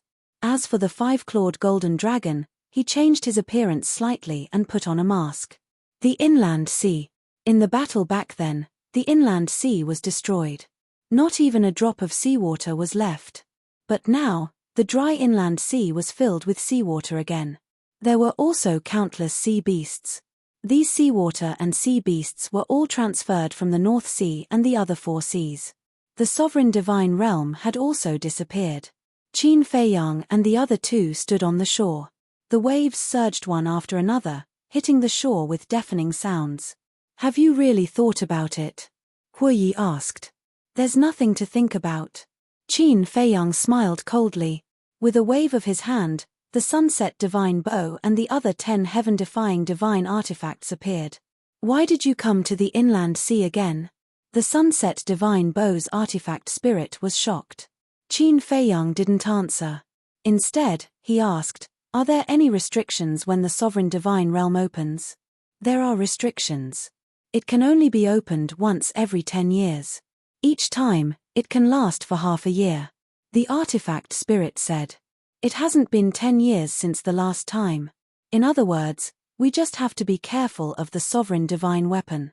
Qin Feiyang whispered. What are you trying to do? The artifact spirit was suspicious. The 10 heaven-defying divine artifacts didn't know what had happened in the dragon-slaying palace. Kill the Beast Emperor, Qin Feiyang said word by word. The 5-clawed golden dragon sighed and said, I know where the Beast Emperor lives. Come with me, whoosh. Immediately, Qin Feiyang, Hue Yi, and the 10 heaven-defying divine artifacts followed the 5-clawed golden dragon and flew toward the depths of the inland sea. It's Qin Feiyang, Hue Yi, and the 10 heaven-defying divine artifact. What are they doing in the inland sea? When the sea beasts in the inland sea saw Qin Feiyang and the others, their expressions changed drastically. Although they had migrated here from the 4 seas, they had long been aware of everything that had happened in the inland sea. These people were demons that couldn't be provoked. The Beast Emperor is not far from the divine dragon island. We have to end this quickly. The 5-clawed golden dragon warned. About half an hour later, a palace surrounded by flames was suspended in the air above the sea. One could feel a terrifying divine power from afar. That palace was a legendary divine artifact. That's the Beast Emperor's palace. The 5-clawed golden dragon pointed at the palace and said. Qin Feiyang's eyes were filled with murderous intent as he shouted, Sunset divine bow, destroy it. Boom. The sunset divine bow immediately released a world-destroying aura, followed by the appearance of an arrow, which rushed madly toward the palace. Inside the palace, a young man in a fiery robe was sitting on a chair with his eyes closed to recuperate. Just as the sunset divine bow was released, the young man in a fiery robe suddenly opened his eyes and rushed out of the palace without hesitation. Boom! Just as the young man in a fiery robe left, the arrow bombarded the palace. Accompanied by an earth-shaking explosion, the palace was reduced to ashes on the spot. The young man in a fiery robe looked at the shattered palace and his face sank. He then looked at Qin Feiyang and the others and frowned. What are you doing? Don't you know what I want to do? Before the dragons come, I'll kindly advise you to keep a low profile and don't do anything that brings about your own destruction. Kill him. Qin Feiyang shouted. The young man in a fiery robe's pupils contracted. What did that mean? Could it be that this kid already knew his identity? Clang. But he didn't have time to think about it. The sunset divine bow and the other divine artifacts were already rushing toward him. The young man in a fiery robe looked rather flustered. You have to know. These were the 10 great divine artifacts. Even with his cultivation, he would only lose his life. Stop it for this sovereign. But suddenly, a cold shout sounded. Then, a terrifying dragon aura surged toward them. Qin Feiyang raised his head to look and saw a hazy silhouette flying towards him at lightning speed. It was none other than Long Zun, but Qin Feiyang didn't stop him. The 10 great divine artifacts didn't stop and attacked the young man in a fiery robe. Ah! With a painful scream, the body of the young man in a fiery robe was immediately shattered in the void. Even his divine soul had been torn apart. That divine soul turned out to be a Qilin. In other words, the true body of the young man in a fiery robe was a fire Qilin. And next to the divine soul, there was a black ancient mirror suspended in the air. Fire Qilin, Huoyi was stunned. His aura is very unfamiliar to me. It should have nothing to do with the fire Qilin that I know. Qin Feiyang shook his head and looked at the black ancient mirror. That's his supreme artifact. The 5-clawed golden dragon transmitted its voice. Supreme artifact. Huoyi's spirit shook and instantly rushed to the front of the divine soul, grabbing the black ancient mirror and the fiery robe young man's divine soul. I know, you must be like the other great ancestral dragons, splitting your divine soul in advance. I can't kill you. But it's good to collect some interest. Huoyi chuckled and suddenly clenched his 5 fingers.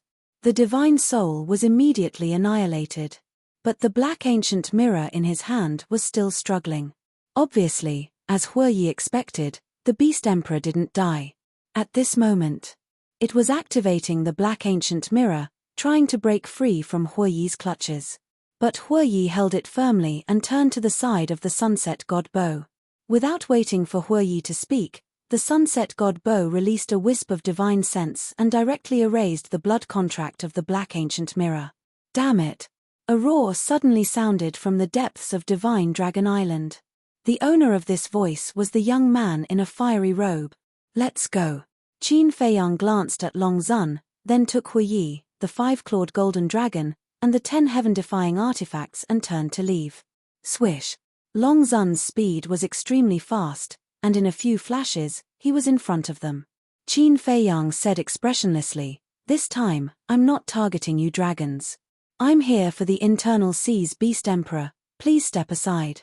The Beast Emperor belongs to us dragons. If you target him, isn't that the same as targeting us dragons?" Long Zun shouted. "Then what do you want?" Qin Feiyang said indifferently. "The Internal Sea is not a place where you can come and go as you please." After Long Zun finished speaking, a terrifying aura slowly spread out. The sovereign divine domain can only be opened once every 10 years. "Are you sure you want to start a war with me now?" Qin Feiyang sneered. Long Zun's eyes sank, and he couldn't help but hesitate. Indeed. Starting a war at this time wouldn't benefit the dragons. Because if the Sunset God Bow and the other heaven-defying artifacts were unsealed and fully awakened, Divine Dragon Island would be the first to bear the brunt. Just as Long Zun was hesitating, Qin Feiyang's group of 3 and the 10 heaven-defying artifacts walked past Long Zun. "Actually, you don't have to be so conflicted. Isn't the Nether King's hell about to open? Don't worry, I will definitely go. At that time, we will settle this once and for all in the Nether King's hell," Qin Feiyang said without turning his head. "You," Long Zun looked at Qin Feiyang's back in bewilderment.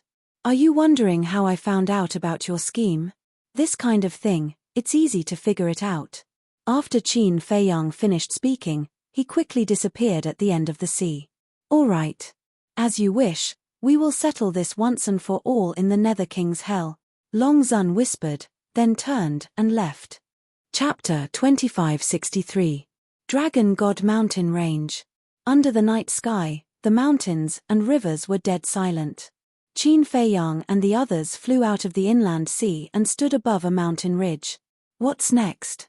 the 5-clawed golden dragon asked. Qin Feiyang waved his hand, and foamed as he appeared. "After all these years, Feng Dazi's body had already been rebuilt. And he was still trying to reach the initial imperishable realm. Because he knew that Qin Feiyang's enemies would become more and more terrifying. A half-step imperishable realm cultivator would not be able to stand out in the near future. So if he didn't want to be eliminated, he had to work hard to become stronger. But this was only his one-sided thought. In fact, for Qin Feiyang, strength was not important. What was important was loyalty. As long as one was loyal, no matter who it was, he would not abandon them. Qin Feiyang looked at Feng Dazi and said, "You take 2 heaven-defying divine artifacts to the west. Hu Yi, you and Little Gold go to the south and east respectively. Just in case, each of you take a heaven-defying divine artifact. Your target is the treasure pavilions in the south, west, and east. Destroy as many as you can as quickly as possible." Qin Feiyang's eyes flashed coldly. "Haha, interesting." Hu Yi and the 5-clawed golden dragon suddenly laughed. Qin Feiyang said, "Before dawn, come to the treasure pavilion in Holy Dragon City and find me." "No problem." The 5-clawed golden dragon nodded and looked at Feng Dazi. "Do you know the coordinates of the west?" "Of course." Feng Dazi smiled. As a half-step imperishable realm expert, what place in the Divine Land had he not been to?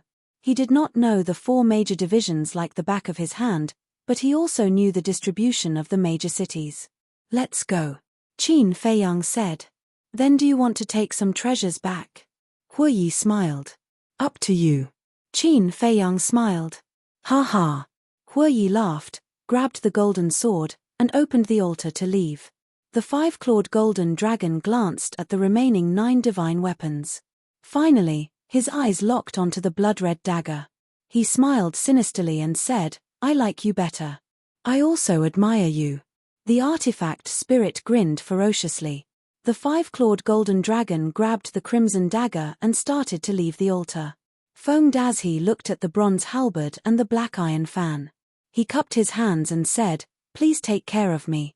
With a clanging sound, the 2 heaven-defying divine weapons disappeared into Feng Dazi's chi-si. "Young master, let's go." Feng Dazi looked at Qin Feiyang and said. Qin Feiyang said, "Do you know why I gave you 2 heaven-defying divine tools?" "I know. It's because my cultivation is weaker than Hu Yi and the 5-clawed golden dragon." Feng Dazi said. "Not bad. So you have to be careful. It's best if the treasure pavilion can be destroyed, but if not, don't force it. Your own life is the most important thing. If it reaches a point of no return, there's no harm in unlocking the seal on the heaven-defying divine artifact." Qin Feiyang said. "Yes."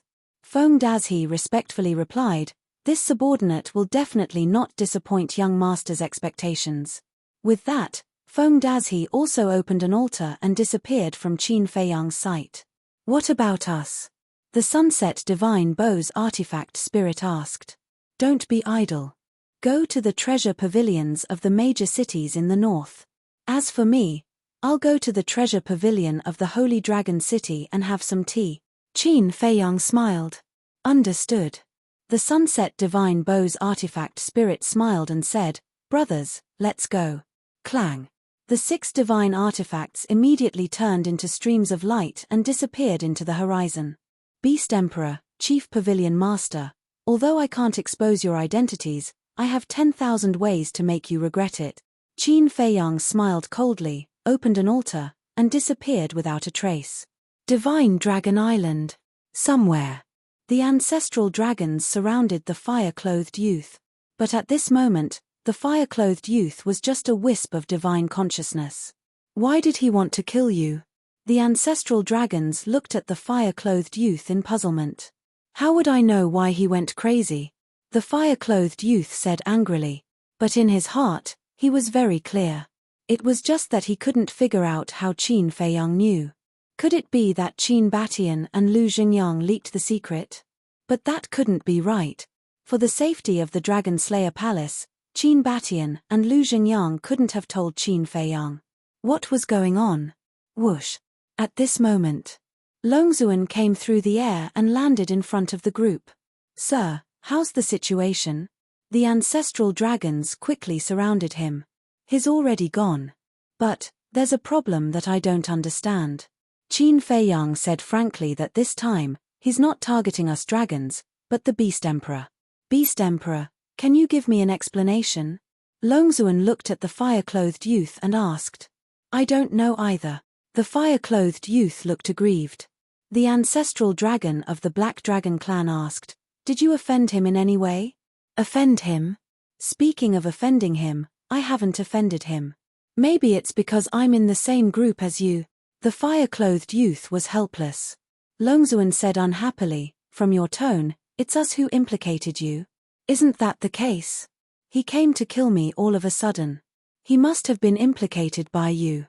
Maybe, he knows our plan, so he wants to get rid of one or two of us before the Nether King's hell opens. In this way, when he enters the Nether King's hell, he will have one or two fewer opponents. The fire-clothed youth said.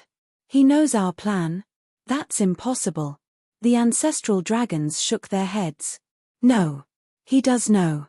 He also said that he wants to settle things with us in the Nether King's hell. Longzuan said. How did he know? Could it be Yi Zhong who leaked the secret? The ancestral dragons were bewildered. You guys are too imaginative. In order to deal with Qin Feiyang, Yi Zhong put in a lot of effort. You guys actually suspect him. If he hears this, won't he be bitterly disappointed? This kind of thing, if you think about it a little, you will know that it must have been deduced by Qin Feiyang. It's not like you guys haven't experienced Qin Feiyang's cleverness. Let's talk about it later. Isn't there still Qin Batian and Lu Xingyang secretly helping him? The fire-clothed youth rolled his eyes. What a bunch of pigs. They actually suspected Yi Zhong. This plan was originally planned by Yi Zhong. How could he do something that would harm himself and benefit others? Longzuan also stared at the ancestral dragons and said indifferently, all right, go and get ready. Yes. The ancestral dragons retreated respectfully. Longzuan looked at the fire-clothed youth and said, can you enter the Nether King's hell tomorrow? The fire-clothed youth hesitated. He had always planned to enter. But now, his physical body was destroyed, and only a wisp of his divine soul was left. With his cultivation, it would be difficult to condense a complete divine soul without tens of thousands of years. Not to mention, it would take a long time to reconstruct his physical body. In his current state, if he entered the Nether King's hell, he would simply be courting death. Longzuan said, don't force yourself if you can't go. I want to go in. This Qin Feiyang, I must kill him. The fire-clothed youth said in a deep voice. But you, Longzuan frowned. If he could use a spatial divine item, the fire-clothed youth could still go into seclusion to reconstruct his divine soul and physical body. But there were rules in the Nether King's hell, and there was no way to use spatial divine items. When the fire-clothed youth's divine soul entered the Nether King's hell, not to mention killing Qin Feiyang, he would not even be able to protect himself. I have an idea. The fire-clothed youth said. What idea? Longzuan was suspicious. The fire-clothed youth moved closer to Longzuan's ear and whispered a few words. When Longzuan heard this, he said in surprise, this is too risky. It's a little risky. But as long as I can kill Qin Feiyang, it's worth it. Besides, don't I have you guys to protect me? It's not a big problem. The fire-clothed youth waved his hand. I won't go. Longzuan shook his head. You won't go. The fire-clothed youth was stunned. Someone has to guard the divine land. What if we all go to the Nether King's hell and Qin Batian and the others take the opportunity to stir up trouble? Longzuan was worried. The fire-clothed youth frowned and said, Qin Batian and the others might also enter the Nether King's hell. He won't. Because I know him. He won't take the risk. Longzuan shook his head. The fire-clothed youth said, but if you don't go, I'm worried. What's there to worry about? Although your cultivation will be suppressed to the 9 heavens realm in the Nether King's hell, Qin Feiyang will also be greatly restricted. Qin Feiyang's biggest reliance is the heaven-defying divine artifact and the kill formula. And these can't be used in the Nether King's hell. Don't tell me you can't kill him with your strength. Longzuan said lightly. That's true. The fire-clothed youth nodded. Longzuan said, all right, hurry up and prepare.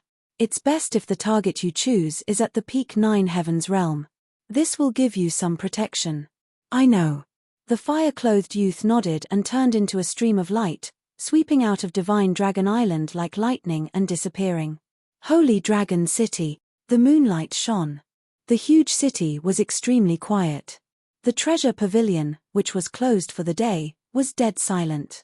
Whoosh! Suddenly, a white figure descended in the sky above the treasure pavilion.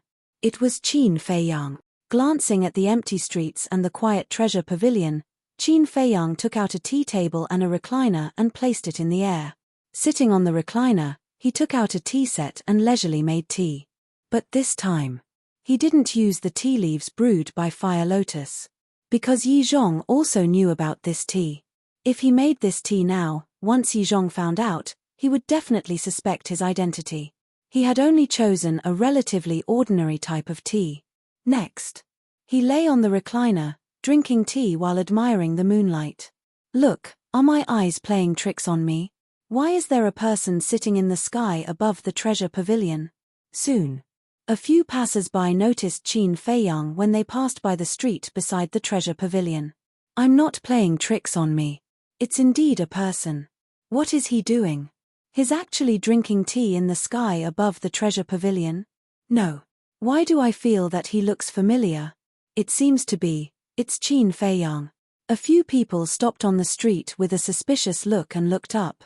When they saw Qin Feiyang's face, they couldn't help but change their expressions. That's right. It's him. Qin Feiyang, who snatched the 10 heaven-defying divine artifacts of the dragons, severely injured the ancestral dragons, and was not even afraid of Longzuan. Chapter 2564. I heard that he is the young lord of the Dragon Slayer Palace. Why is he sitting here so brazenly? What does he want to do? Isn't he afraid that the dragons will find trouble with him? The few of them were bewildered. Qin Feiyang lowered his head and looked at them. He smiled and said, "Do you want to come up? I'll treat you to some tea." "No need, no need." The few of them hurriedly waved their hands, and like frightened rabbits, they ran away like a wisp of smoke. Am I that scary? Qin Feiyang felt very helpless. Compared to the dragons, he was much kinder. What? Qin Feiyang has appeared. Where is he? It can't be. Has he eaten the guts of a leopard? He is actually sitting above the treasure pavilion and drinking tea openly. Hell is about to open. There must be something fishy about him appearing at this time. Let's go and take a look. Very soon, the quiet Holy Dragon City was in an uproar. Everyone walked out one after another, their hearts filled with curiosity as they rushed towards the treasure pavilion. In less than an hour, the streets near the treasure pavilion were crowded with people. The surrounding void was also packed with people, making it extremely crowded. It's really him. People mumbled. They could not help but admire him. In terms of courage, this man was really unparalleled in the world. This was because since ancient times, no one had dared to appear openly after offending the dragons. Not to mention sitting there and drinking tea leisurely. After the people arrived, no one left. This was because they wanted to know what Qin Feiyang wanted to do. Sitting above the treasure pavilion, could it be that his target this time was the treasure pavilion? This lawless guy, it was not enough that he had looted the city lords' mansions of the major cities. He also wanted to target the treasure pavilion. Whoosh! Suddenly, a white-haired old man descended above the treasure pavilion. It's him, Yi Zhong. He came really quickly. Everyone's pupils constricted. Qin Feiyang also sat up straight and turned to look at Yi Zhong with a faint smile on his face. Not long ago, you barged into the inner sea and destroyed the Beast Emperor's body and soul. Now, you're brazenly coming to the treasure pavilion to sit here and drink tea. You've got guts. Yi Zhong said angrily. What? Not long ago, he broke into the inland sea again. He even destroyed the Beast Emperor's body and divine soul. Oh my god, what is he trying to do? Everyone was shocked to the extreme. Qin Feiyang smiled faintly and said, Yi Zhong, Grand Hall Master of the Dragon God Palace, I've heard a lot about you. Boom. Yi Zhong directly released his aura. Qin Feiyang picked up the teacup and took a sip. He smiled and said, Chief Palace Master Yi, are you sure you want to make a move? There are a lot of people here right now. He's indeed a madman. He's facing Yi Zhong, Grand Hall Master, without batting an eyelid. People murmured. Yi Zhong raised his eyebrows. I've never had a chat with Grand Hall Master over tea. Why don't we sit down and chat for a while? Qin Feiyang waved his hand and another recliner appeared. Yi Zhong looked at the recliner and frowned. What's this kid up to? Don't worry. The purpose of my appearance this time has nothing to do with the Dragon God Palace and the dragons. I'm not here to fight with you either. I'm just here to drink tea and enjoy the moonlight. Well, the moonlight in the Divine Land is pretty good. Qin Feiyang said with a smile. Yi Zhong was silent, as if he wanted to see through Qin Feiyang. However, in his eyes, Qin Feiyang was always covered with a veil, appearing mysterious and unfathomable. All right then, Grand Hall Master, you can just stand there. However, you have to stand steadily. After all, you're already so old. Don't sprain your back. Qin Feiyang smiled faintly, took out a teacup, brewed tea, and placed it opposite him. He had to be polite to others. As for Yi Zhong, it was Yi Zhong's business whether he wanted to sit down and drink this cup of tea. I'm not so old that I'll sprain my back. However, this old man really wants to see what kind of tricks you can play. Yi Zhong snorted coldly, restrained his aura, took a step forward, sat opposite Qin Feiyang, picked up the teacup and took a sip. How's this tea? Qin Feiyang asked with a smile. Low-grade tea is not qualified for me to judge. Yi Zhong said lightly. In that case, Grand Hall Master, you have good tea? Why don't you let me try it? Qin Feiyang was curious. You're not qualified. Yi Zhong smiled proudly. Qin Feiyang couldn't help but laugh and said lightly, I think it's Grand Hall Master who can't afford it. What a joke. All right, since you insist on humiliating yourself, I'll fulfill your wish and let you see what a real top-grade tea is. Yi Zhong took out a teapot. As soon as he opened it, a strong tea fragrance immediately wafted out. Qin Feiyang was stunned. Wasn't this the tea that he gave to Yi Shui's great-grandfather? Why would it be with Yi Zhong? Wait a minute. He looked at the tea leaves in the teapot. It turned out that there was only a small pot. Obviously. This was what Yi Zhong had received from the old man. He didn't expect that Yi Zhong was also a tea lover. How is it? Yi Zhong personally brewed a pot of tea and looked at Qin Feiyang proudly. Qin Feiyang picked up the teacup, tasted it gently, and said with a smile, not bad, not bad. It's indeed a top-grade tea. This kid is really good at pretending. Yi Zhong is the Grand Hall Master of the Dragon God Palace. His status is comparable to the various ancestral dragons. How can someone with such a status not have good tea on him? Everyone shook their heads. However, they didn't know that although Yi Zhong's tea was good, it was also a gift from Qin Feiyang. Yi Zhong said, if you like it, I'll definitely give you some. That's not necessary. Anyway, drinking tea is just a hobby. I don't like it that much. Qin Feiyang shook his head. Indeed. In terms of tea, you're too far behind my disciple. Yi Zhong said proudly. Your disciple? Qin Feiyang was stunned. Suddenly, he patted his head and said, are you talking about Li Biyue? You know him too? Yi Zhong was surprised. Of course I know him. This disciple of yours is quite famous in the Divine Land. Speaking of which, I kind of admire him. Because he's the only person I've seen in the Dragon God Palace who dares to challenge the dragons. I think it's a waste for someone like him to stay in the Dragon God Palace. Qin Feiyang said with a smile. Yi Zhong's pupils shrank, and he said, let me give you a piece of advice. Don't think about him. Qin Feiyang was stunned and said with a smile, I didn't expect the Grand Hall Master to care so much about Li Biyue. It seems that this is a good breakthrough. Breakthrough? Yi Zhong's eyes darkened, and he said, what do you want to do? Qin Feiyang took a sip of tea and said with a smile, to tell you the truth, I'm very interested in you. What do you mean? Yi Zhong frowned. Qin Feiyang said to himself, I mean, I want you to betray the dragons and come to my side.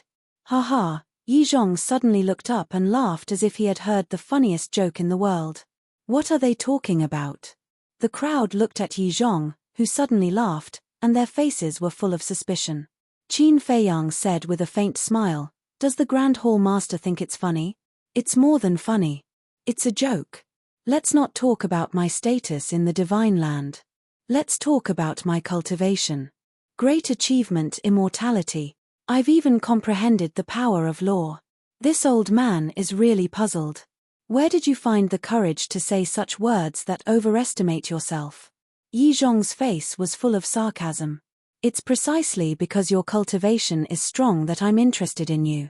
If it were a peerless god or a ninth heaven realm cultivator, do you think I would take a second look at him?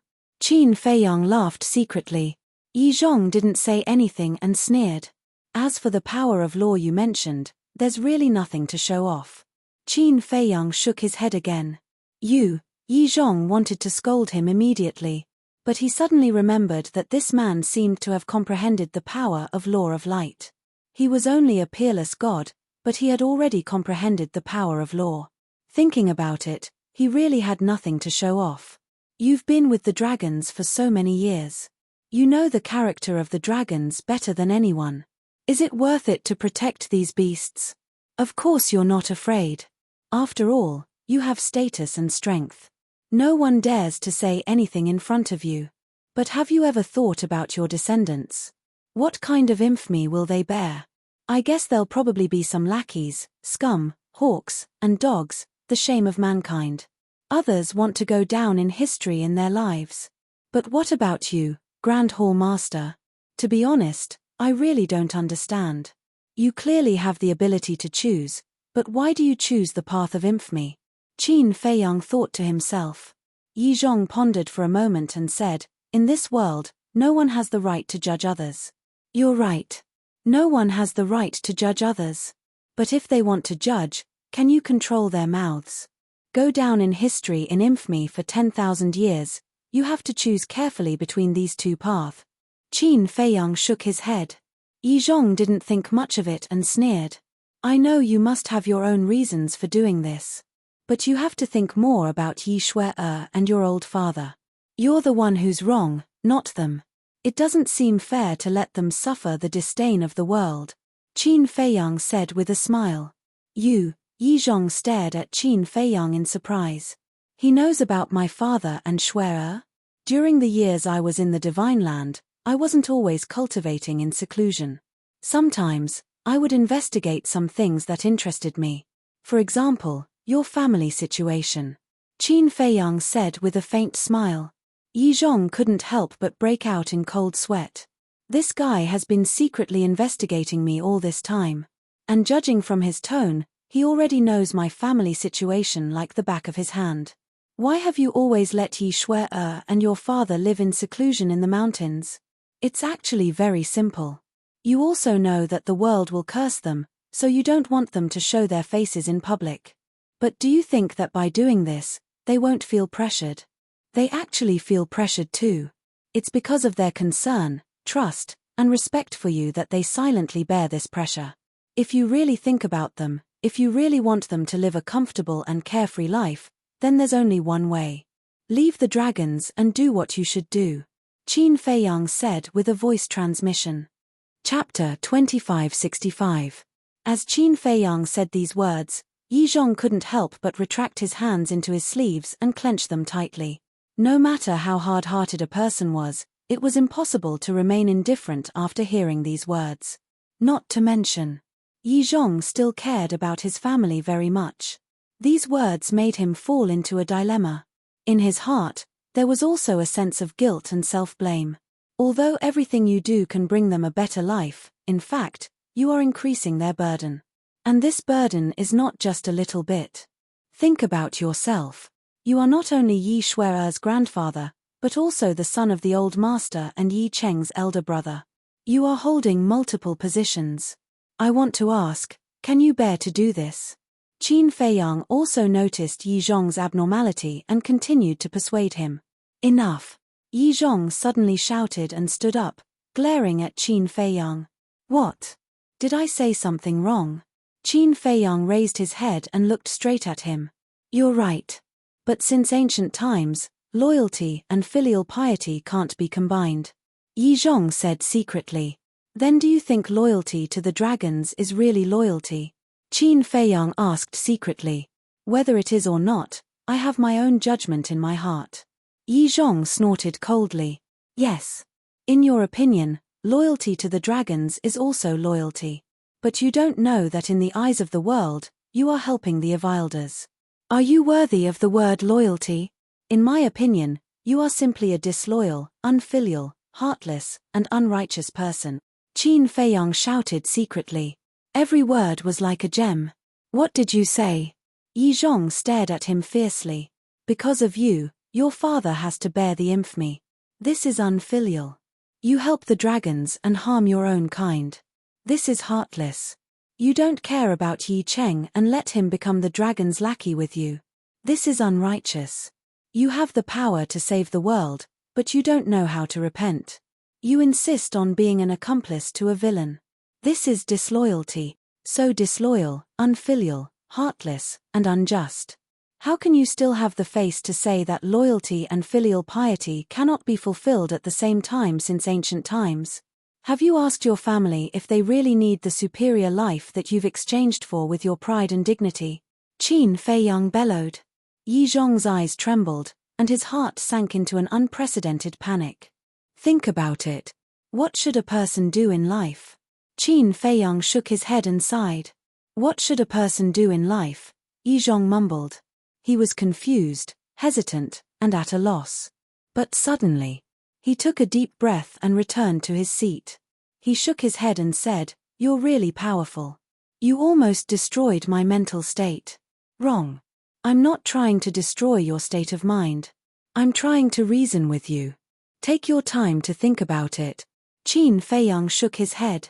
Yi Zhong smiled coldly and then fell silent. Qin Feiyang did not say anything else.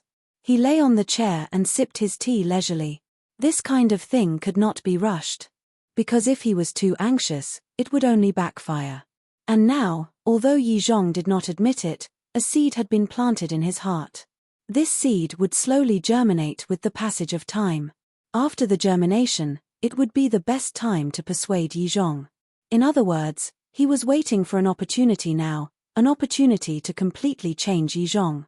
Qin Feiyang sat above the treasure pavilion in Holy Dragon City and drank tea.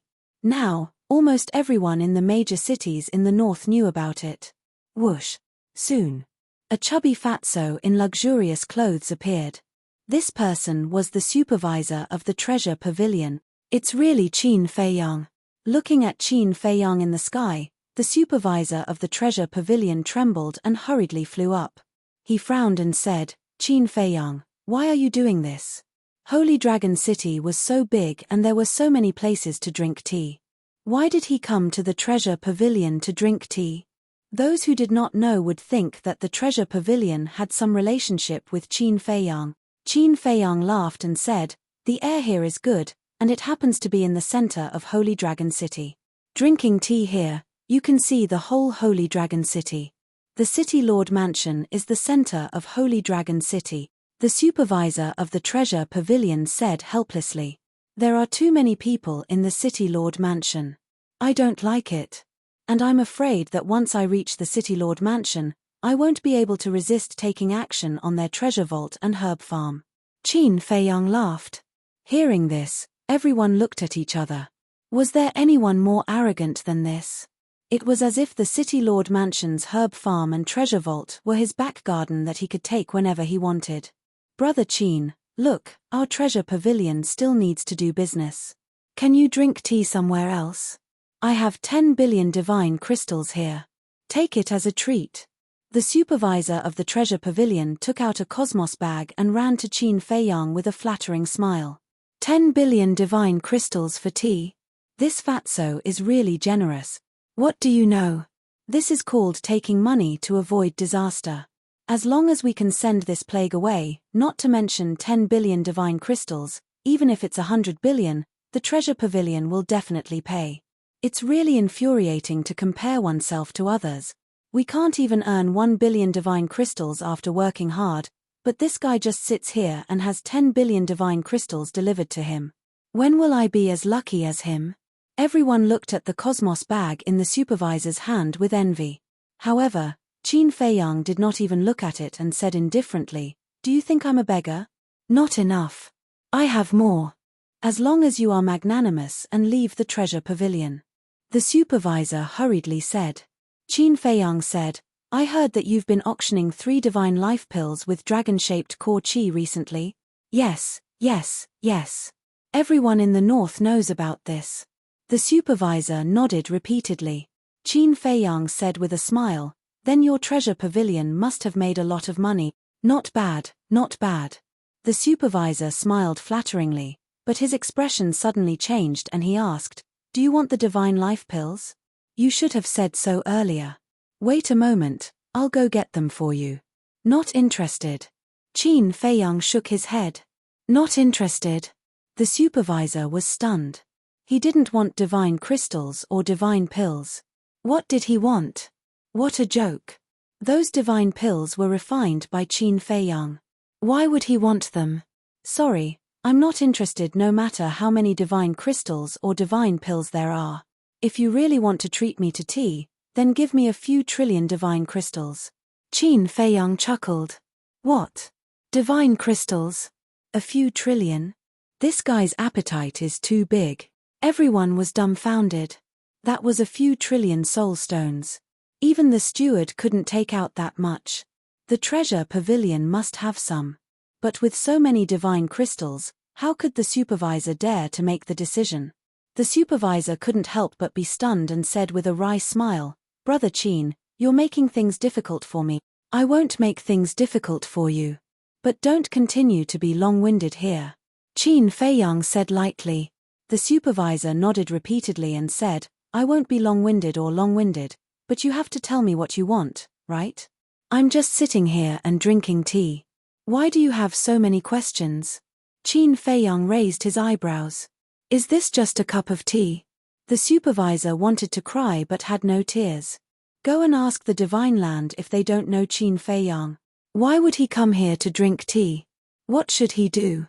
If this god of plagues didn't leave, something big would happen sooner or later. Buzz. All of a sudden.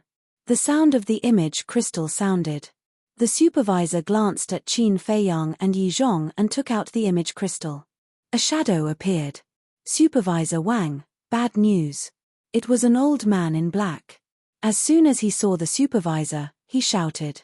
The supervisor's eyelids twitched and he hurriedly asked, "What's wrong?" The old man in black said, "The treasure pavilion of Snow Dragon City has been destroyed." "What did you say?" The supervisor was stunned and shouted, "Say it again." "The treasure pavilion of Snow Dragon City has been destroyed. The treasures in the treasure pavilion have also been taken away." The old man in black said, "It can't be. Who destroyed the treasure pavilion of Snow Dragon City and took away all the treasures? Who is so bold? Wait. It can't be him, can it?" Everyone was shocked and looked at Qin Feiyang. "Damn it, who did it?" The supervisor was furious. Yes. It's a heaven-defying divine artifact. It seems to be the sunset bow." The old man in black said in horror. "The sunset bow." Everyone's heart trembled, and they immediately looked at Qin Feiyang. Everyone in the Divine Land knew that the sunset bow and other heaven-defying divine artifacts had submitted to Qin Feiyang. It was really him. Why did he do this? Did the treasure pavilion offend him? The manager was also dumbstruck as he looked at Qin Feiyang. The old man in black asked anxiously, "Supervisor Wang, what should we do? I don't dare to report it to the chief pavilion master. How do I know what to do?" The supervisor roared at the old man in black and turned off the image crystal. He looked at Qin Feiyang and said, "Brother Qin, I don't think the treasure pavilion has offended you. Why did you do this?" Qin Feiyang smiled and said nothing. Buzz. At this time, the supervisor's image crystal vibrated again. Everyone looked at the supervisor again. The supervisor felt more and more uneasy. He activated the image crystal. A woman in black appeared. The woman in black immediately shouted, "Supervisor Wang, bad news. The treasure pavilion of the Serpent City was destroyed by a heaven-defying divine artifact and all the treasures were taken away." The treasure pavilion of the Serpent City was also visited by a heaven-defying divine artifact. Everyone was shocked. The supervisor also came to his senses after a long while. He looked at the woman in black and asked, "Is it the heaven-defying divine artifact of the dragons?" "Yes. A black iron fan. But I remember that this divine artifact has fallen into the hands of Qin Feiyang." The woman in black said, "I know. Snow Dragon City was also destroyed by the Sunset Bow. Inform the Chief Pavilion Master. It's not up to us to solve this problem. Tell the Chief Pavilion Master that Qin Feiyang is in the treasure pavilion of the Holy Dragon City." The supervisor said helplessly, "Qin Feiyang." The woman in black was shocked and immediately turned off the image crystal. But it was not over yet. Then, the supervisors of the treasure pavilions in other cities also sent messages one after another, saying that they had also been visited by a heaven-defying divine artifact. What is he going to do? Is he going to destroy all the treasure pavilions in the north? I don't remember him having a grudge against the treasure pavilion. The onlookers were discussing. They could not calm down. First, he looted the medicine fields and treasure vaults of the cities. Now, he attacked the treasure pavilion. How could there be such a crazy person in the world? Chapter 2566. Yi Zhong sat calmly opposite Qin Feiyang. However, if one looked closely, one would find that there was a trace of suspicion in his eyes. In his memory, Qin Feiyang and the treasure pavilion did not have any grudges. They did not even have any interactions. But why would Qin Feiyang suddenly make such a big fuss? And it just so happened to be the day before the opening of Hell. Was there something hidden in it? But as the person involved, Qin Feiyang remained calm. He drank tea and looked at the moon, feeling extremely comfortable. It was as if everything that happened had nothing to do with him. Let everyone speculate and talk. Boom. Soon. A terrifying divine aura descended upon the treasure pavilion. As soon as the divine power appeared, it rushed toward Qin Feiyang. But this. Qin Feiyang still acted as if he had nothing to do with it. However, everyone else was shocked. Because this divine power was no weaker than Yi Zhong's. Who is it? Everyone was bewildered. Greetings, Chief Pavilion Master. Just as everyone was bewildered, a respectful and loud voice sounded. Everyone looked over and saw that the person who spoke was the supervisor of the treasure pavilion. Chief Pavilion Master. It turns out that the owner of this divine power is the Chief Pavilion Master of the treasure pavilion. This mysterious existence has always been elusive. Everyone thought that the Chief Pavilion Master of the treasure pavilion status in Divine Prefecture was quite terrifying. And his strength was also extremely strong. What was Qin Feiyang trying to do? First, he offended the dragons, and now the treasure pavilion. Was he trying to make the world his enemy? Was he really not afraid of death? No matter how powerful he was, he could not offend the dragons and the treasure pavilion. Qin Feiyang, do you want to die? Accompanied by a bone-chilling cold shout, a woman descended in front of Qin Feiyang. She was shrouded in a mist, and it was difficult to see her face clearly. One could only see that she was wearing a light purple long dress. She had an excellent figure. However, his temperament gave off the feeling of an iceberg. The surging divine power also drowned Qin Feiyang. Even Yi Zhong, who was beside him, felt a great sense of danger. However, Qin Feiyang's expression did not change. He looked up at the Chief Pavilion Master and said with a smile, "Please sit." As he spoke, he waved his hand, and another chair appeared. Immediately after, he picked up the teapot and said with a faint smile, "This tea belongs to Chief Palace Master Yi. I shall present it to Buddha with borrowed flowers and invite Chief Palace Master to try it." After saying that, he poured a cup and placed it on the coffee table in front of the chair. The Chief Pavilion Master slowly walked over and sat on the chair. He glanced at the teacup and then directly looked at Qin Feiyang and asked, "What do you want to do?" His tone was rather gloomy. "I'm not planning to do anything. Even though I've been in the Divine Land for so long, I haven't seen you yet, Chief Pavilion Master, so I wanted to ask you out." Qin Feiyang said with a smile. "Let's meet." Everyone was helpless. Even Yi Zhong could not help but twitch the corner of his mouth. How could he ask someone out like that? Aren't you treating me like a fool? Speak human language. The chief pavilion master said word by word, a little exasperated. I'm speaking human language. What? Chief pavilion master, you don't understand? You can't even understand human language. Are you still human? Qin Feiyang smiled faintly. How dare you? The chief pavilion master was furious. He actually humiliated her in public. Don't be angry, don't be angry. It's just a joke. Drink some tea first. I've tasted this tea. It's not only the best tea, but also has the effect of smoothing the qi. How about you? Drink some first. I don't want to hurt my body when I get angry later. Qin Feiyang said with a smile. What do you mean? Everyone was stunned. Why did they feel that this person was still holding back a big move? The chief pavilion master glanced at Qin Feiyang gloomily, then looked at the teacup on the table again. He turned to Yi Zhong and said, Why are you here? Yi Zhong said, Such a big thing has happened. How can I not come to take a look? Then you should do something. After all, you were ordered to guard the north. Are you going to watch him do whatever he wants? The chief pavilion master said angrily. Back then, when he looted the major city lord mansions, didn't your treasure pavilion also watch the fun from the side? Yi Zhong said lightly. You, the chief pavilion master glared at him. But at this moment, buzz. There was a buzzing sound. The chief pavilion master raised his eyebrows and took out an image crystal. An old man in white appeared. What's the matter? The chief pavilion master shouted. The old man in white was already trembling with fear.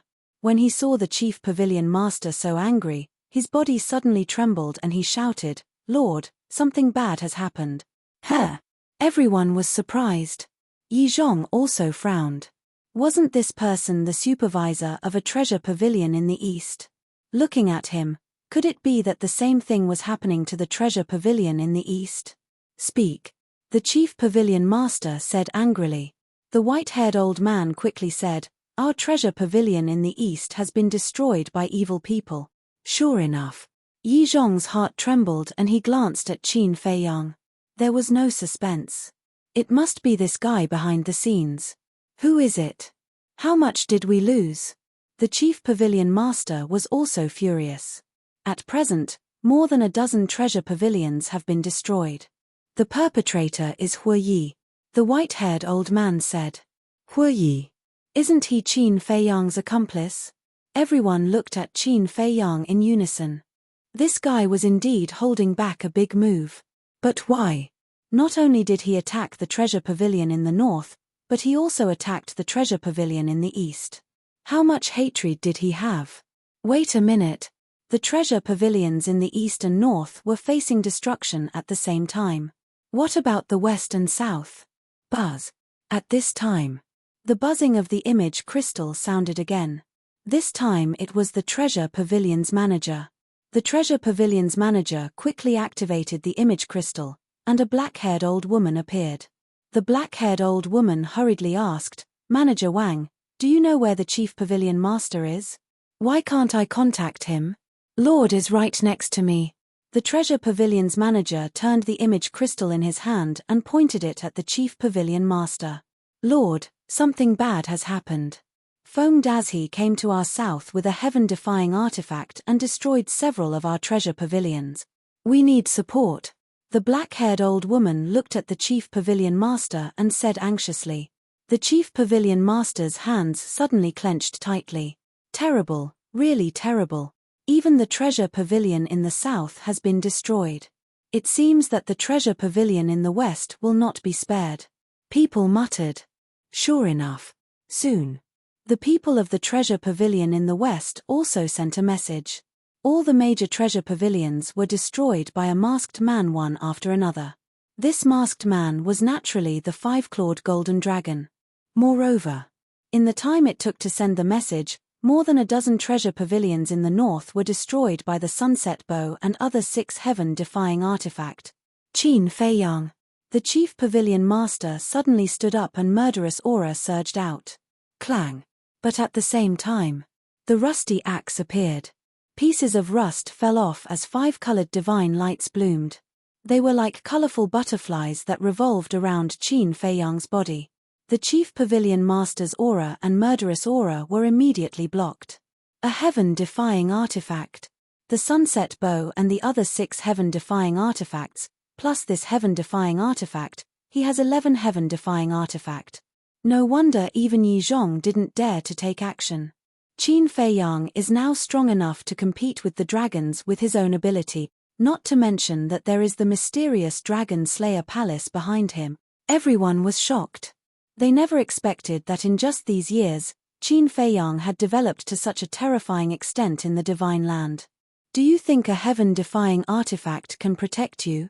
The Chief Pavilion Master said gloomily. I may not be able to protect a heaven-defying artifact. But what about 10? As long as I give the order, the 10 heaven-defying artifacts of the Sunset Bow will immediately come to the Holy Dragon City. Do you think you will be a match for me then? Besides, isn't Chief Pavilion Master Yi still here? With him here, he won't allow us to unlock the seals of the heaven-defying artifact. Qin Feiyang said with a faint smile. The Chief Pavilion Master said angrily, What do you want? Qin Feiyang picked up the teacup, moistened his throat, and said with a smile, Don't you know what I want? A trace of surprise appeared in the Chief Pavilion Master's eyes. Qin Feiyang turned his gaze to Yi Zhong and asked with a smile, Chief Pavilion Master Yi, how is the Beast Emperor now? Aren't you asking the obvious? Yi Zhong snorted. The Beast Emperor? The Chief Pavilion Master was suspicious. She really didn't receive any news about the Beast Emperor. Master, I heard from Yi Zhong that before Qin Feiyang came to the Treasure Pavilion, he went to the Inland Sea and destroyed the Beast Emperor's body and divine soul. The steward walked to the Chief Pavilion Master's ear and whispered. The Chief Pavilion Master's pupils suddenly shrank. Yi Zhong didn't know, but she immediately understood. Qin Feiyang was here for revenge. But how did Qin Feiyang know about the Mermaid Princess and the others? Did Qin Batian and Lu Xingyang tell him? But that couldn't be right. Qin Batian and Lu Xingyang were the most concerned about the overall situation, so they shouldn't have told Qin Feiyang. Damn it. Who was the one who told him? You should have guessed my purpose of destroying your treasure pavilion by now. I won't talk nonsense with you. I'll give you an hour. If I don't see what I want in an hour, then I promise you that your treasure pavilion will disappear from the Divine Land today. Qin Feiyang looked at the Chief Pavilion Master and said with a faint smile. How arrogant.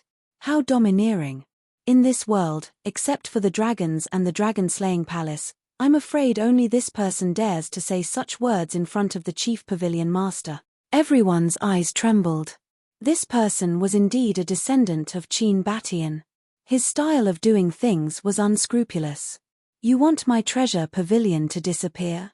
The Chief Pavilion Master was also stunned and shouted angrily, You think too highly of yourself, don't you?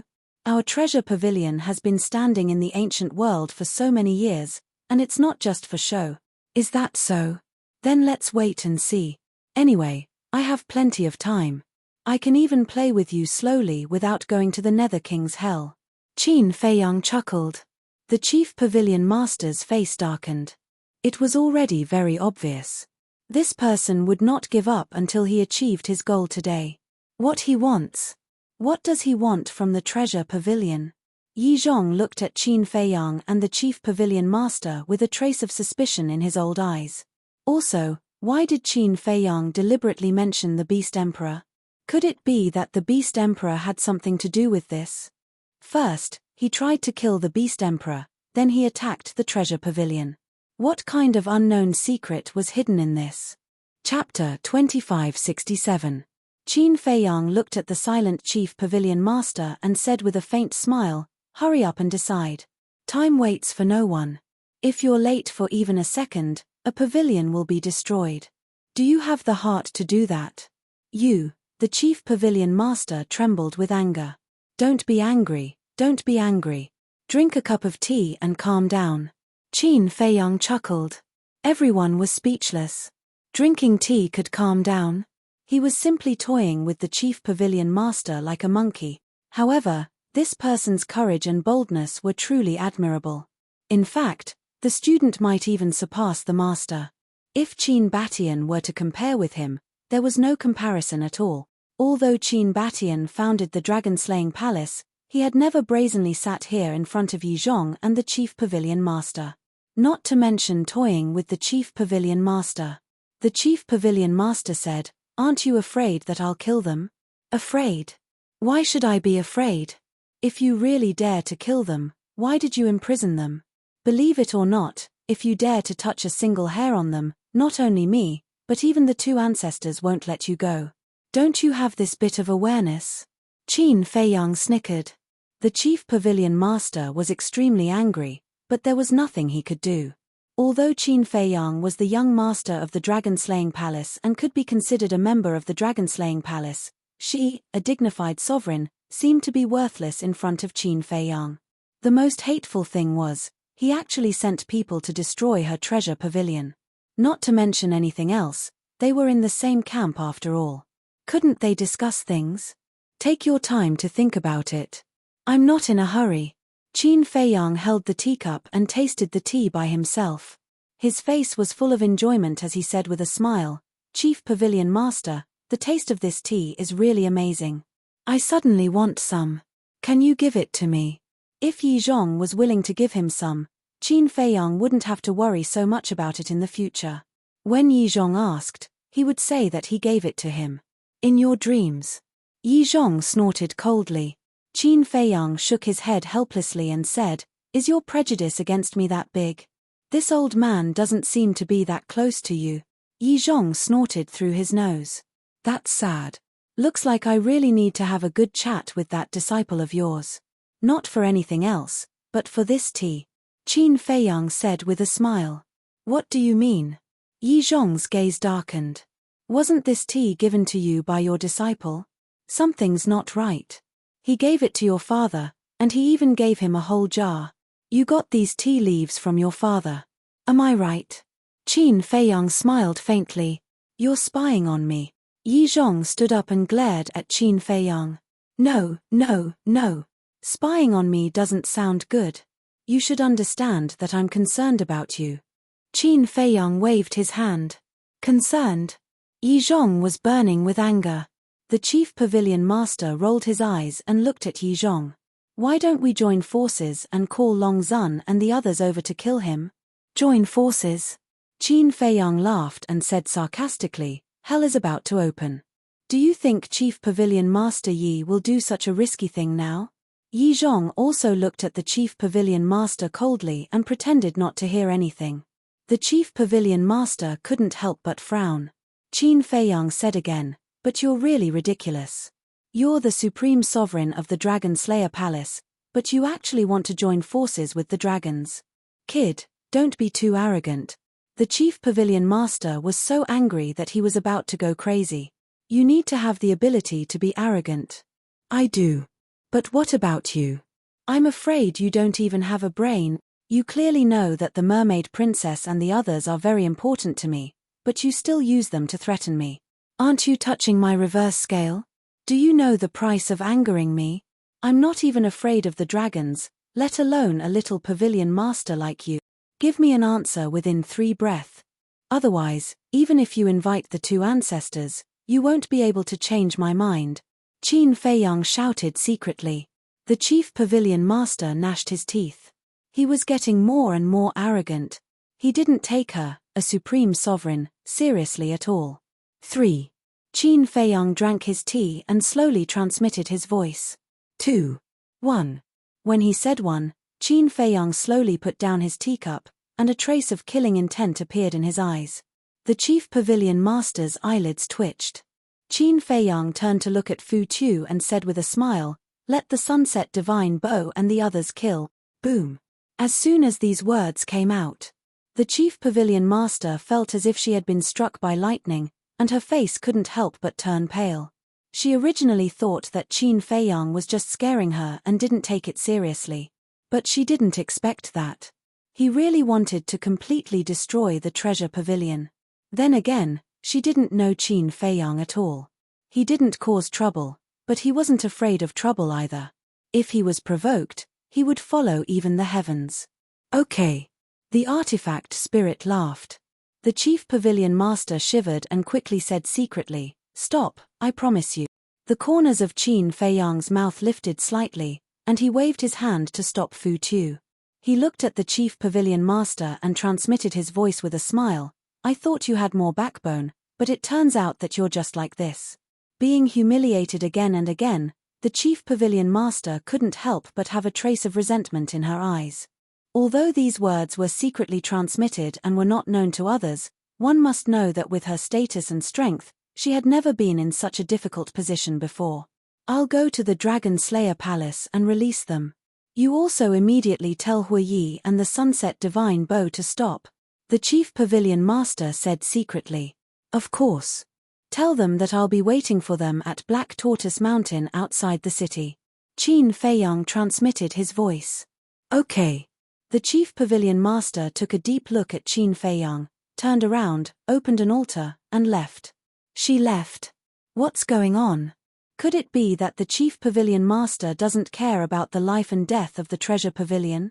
How is that possible? The treasure pavilion is the work of the chief pavilion master. I think they must have made some secret deal. Everyone whispered. Qin Feiyang also got up and looked at Yi Zhong with a smile. "I still have something to do, so I won't accompany the chief pavilion master. See you later." Yi Zhong also got up and transmitted his voice. "This old man will wait for you in the Nether King's hell. I definitely won't let you down." Qin Feiyang smiled faintly and put away the tea table and reclining chair. He turned to look at Fu Tu and said to himself, "Go and inform Sunset Godly Bow and the others to meet me at Black Tortoise Mountain." "Okay." The weapon spirit of Fu Tu responded secretly and disappeared like a flash of lightning. Qin Feiyang also opened an altar and swaggered away. Until then, the steward let out a sigh of relief. He found that his whole body was drenched in cold sweat. Although Qin Feiyang didn't make a move from the beginning to the end, the invisible pressure emitted by his calmness made even him, a half-step invincible realm expert, a little overwhelmed. The rise of this man was unstoppable. Not even the dragons. He could even predict that the future of the ancient world would change greatly because of this man. After Qin Feiyang disappeared, Yi Zhong also left without saying a word. "This little guy is really scary. Yeah. It's the first time I've seen such a terrifying young man." He didn't make a move, nor did he get angry. He just sat there calmly and planned his strategy. Who can compete with him? He's a rare talent. People muttered. Even though a world-shocking battle hadn't occurred, Qin Feiyang's godlike figure had already been imprinted in their hearts, and it was impossible to forget. Black Tortoise Mountain. Qin Feiyang took out an image crystal and notified Hui Yi, the five-clawed golden dragon, and Feng Dazhi.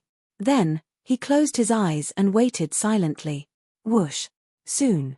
Hui Yi, Feng Dazhi, and the five-clawed golden dragon returned. "How was it?" the three of them asked with a smile. "If the chief pavilion master didn't compromise, would I have called you back?" Qin Feiyang smiled faintly. "Then what does she look like?" Hui Yi was curious. "What do you mean? You asked about her appearance as soon as you arrived." Qin Feiyang was stunned. "I'm just curious. If she's a peerless beauty, then we have to be gentle. After all, we have to be gentle with her." Hui Yi chuckled. Qin Feiyang's face twitched. He turned to look at the five-clawed golden dragon and asked, "Little Gold, did you see Shangguan Fenglan when you went to the northern region with him?" "Yes. He didn't let me go at first. But am I that obedient?" "Follow him stealthily." The five-clawed golden dragon glanced at Hui Yi and laughed. "Then the next time you have the chance to see Shangguan Fenglan, tell her that someone is flirting with women in the Divine Land and is very dishonest." Qin Feiyang said. "Understood." The five-clawed golden dragon laughed. "Bastard." Hui Yi glared at the two of them. Feng Dazhi snickered. It turned out that Hui Yi also had a nemesis. Whoosh. After waiting for a while, the axe, the sunset bow, and the other 6 divine artifacts also returned. Next to the 6 divine artifacts, there were a large pile of interspatial rings and interspatial rings floating in the air, like a small hill. "This is your harvest." Qin Feiyang was surprised. "That's right. The Sunset Bow's artifact spirit said proudly. Qin Feiyang quickly asked, "Is there a 7th grade divine elixir fire?" 7th grade divine elixir fire? I really didn't pay attention to this matter. The artifact spirit said. Qin Feiyang looked at Hui Yi and the other two. We didn't pay attention to it either. After we caught them all, we rushed to the next city. But I don't think there is a 7th grade elixir fire. Even if there is, it's with the chief pavilion master. Feng Dazi said. Qin Feiyang nodded. Last time, the treasure pavilion's manager said that the highest grade of elixir fire and elixir furnace was 8th grade divine elixir fire. And 7th grade divine elixir fire and elixir furnace were also considered top-notch. If it were anyone else, they wouldn't be at ease to leave such treasures elsewhere. Although there may not be elixir fire, there must be a lot of legendary divine artifacts. Hui Yi said. That's for sure. Qin Feiyang nodded. When he was on the 10th floor of the treasure pavilion in Holy Dragon City, he saw a lot of legendary divine artifacts and divine techniques. Okay then, go to the Black Tortoise realm and give these treasures to the Fire Lotus. Then you can go into seclusion. After this seclusion, you can only see me when I come back from the Nether King's hell. Don't miss me too much. Qin Feiyang smiled. Stop being so narcissistic. Who would miss you? The 5-clawed golden dragon sneered. That's right. Without you, we can live comfortably. Hui Yi said.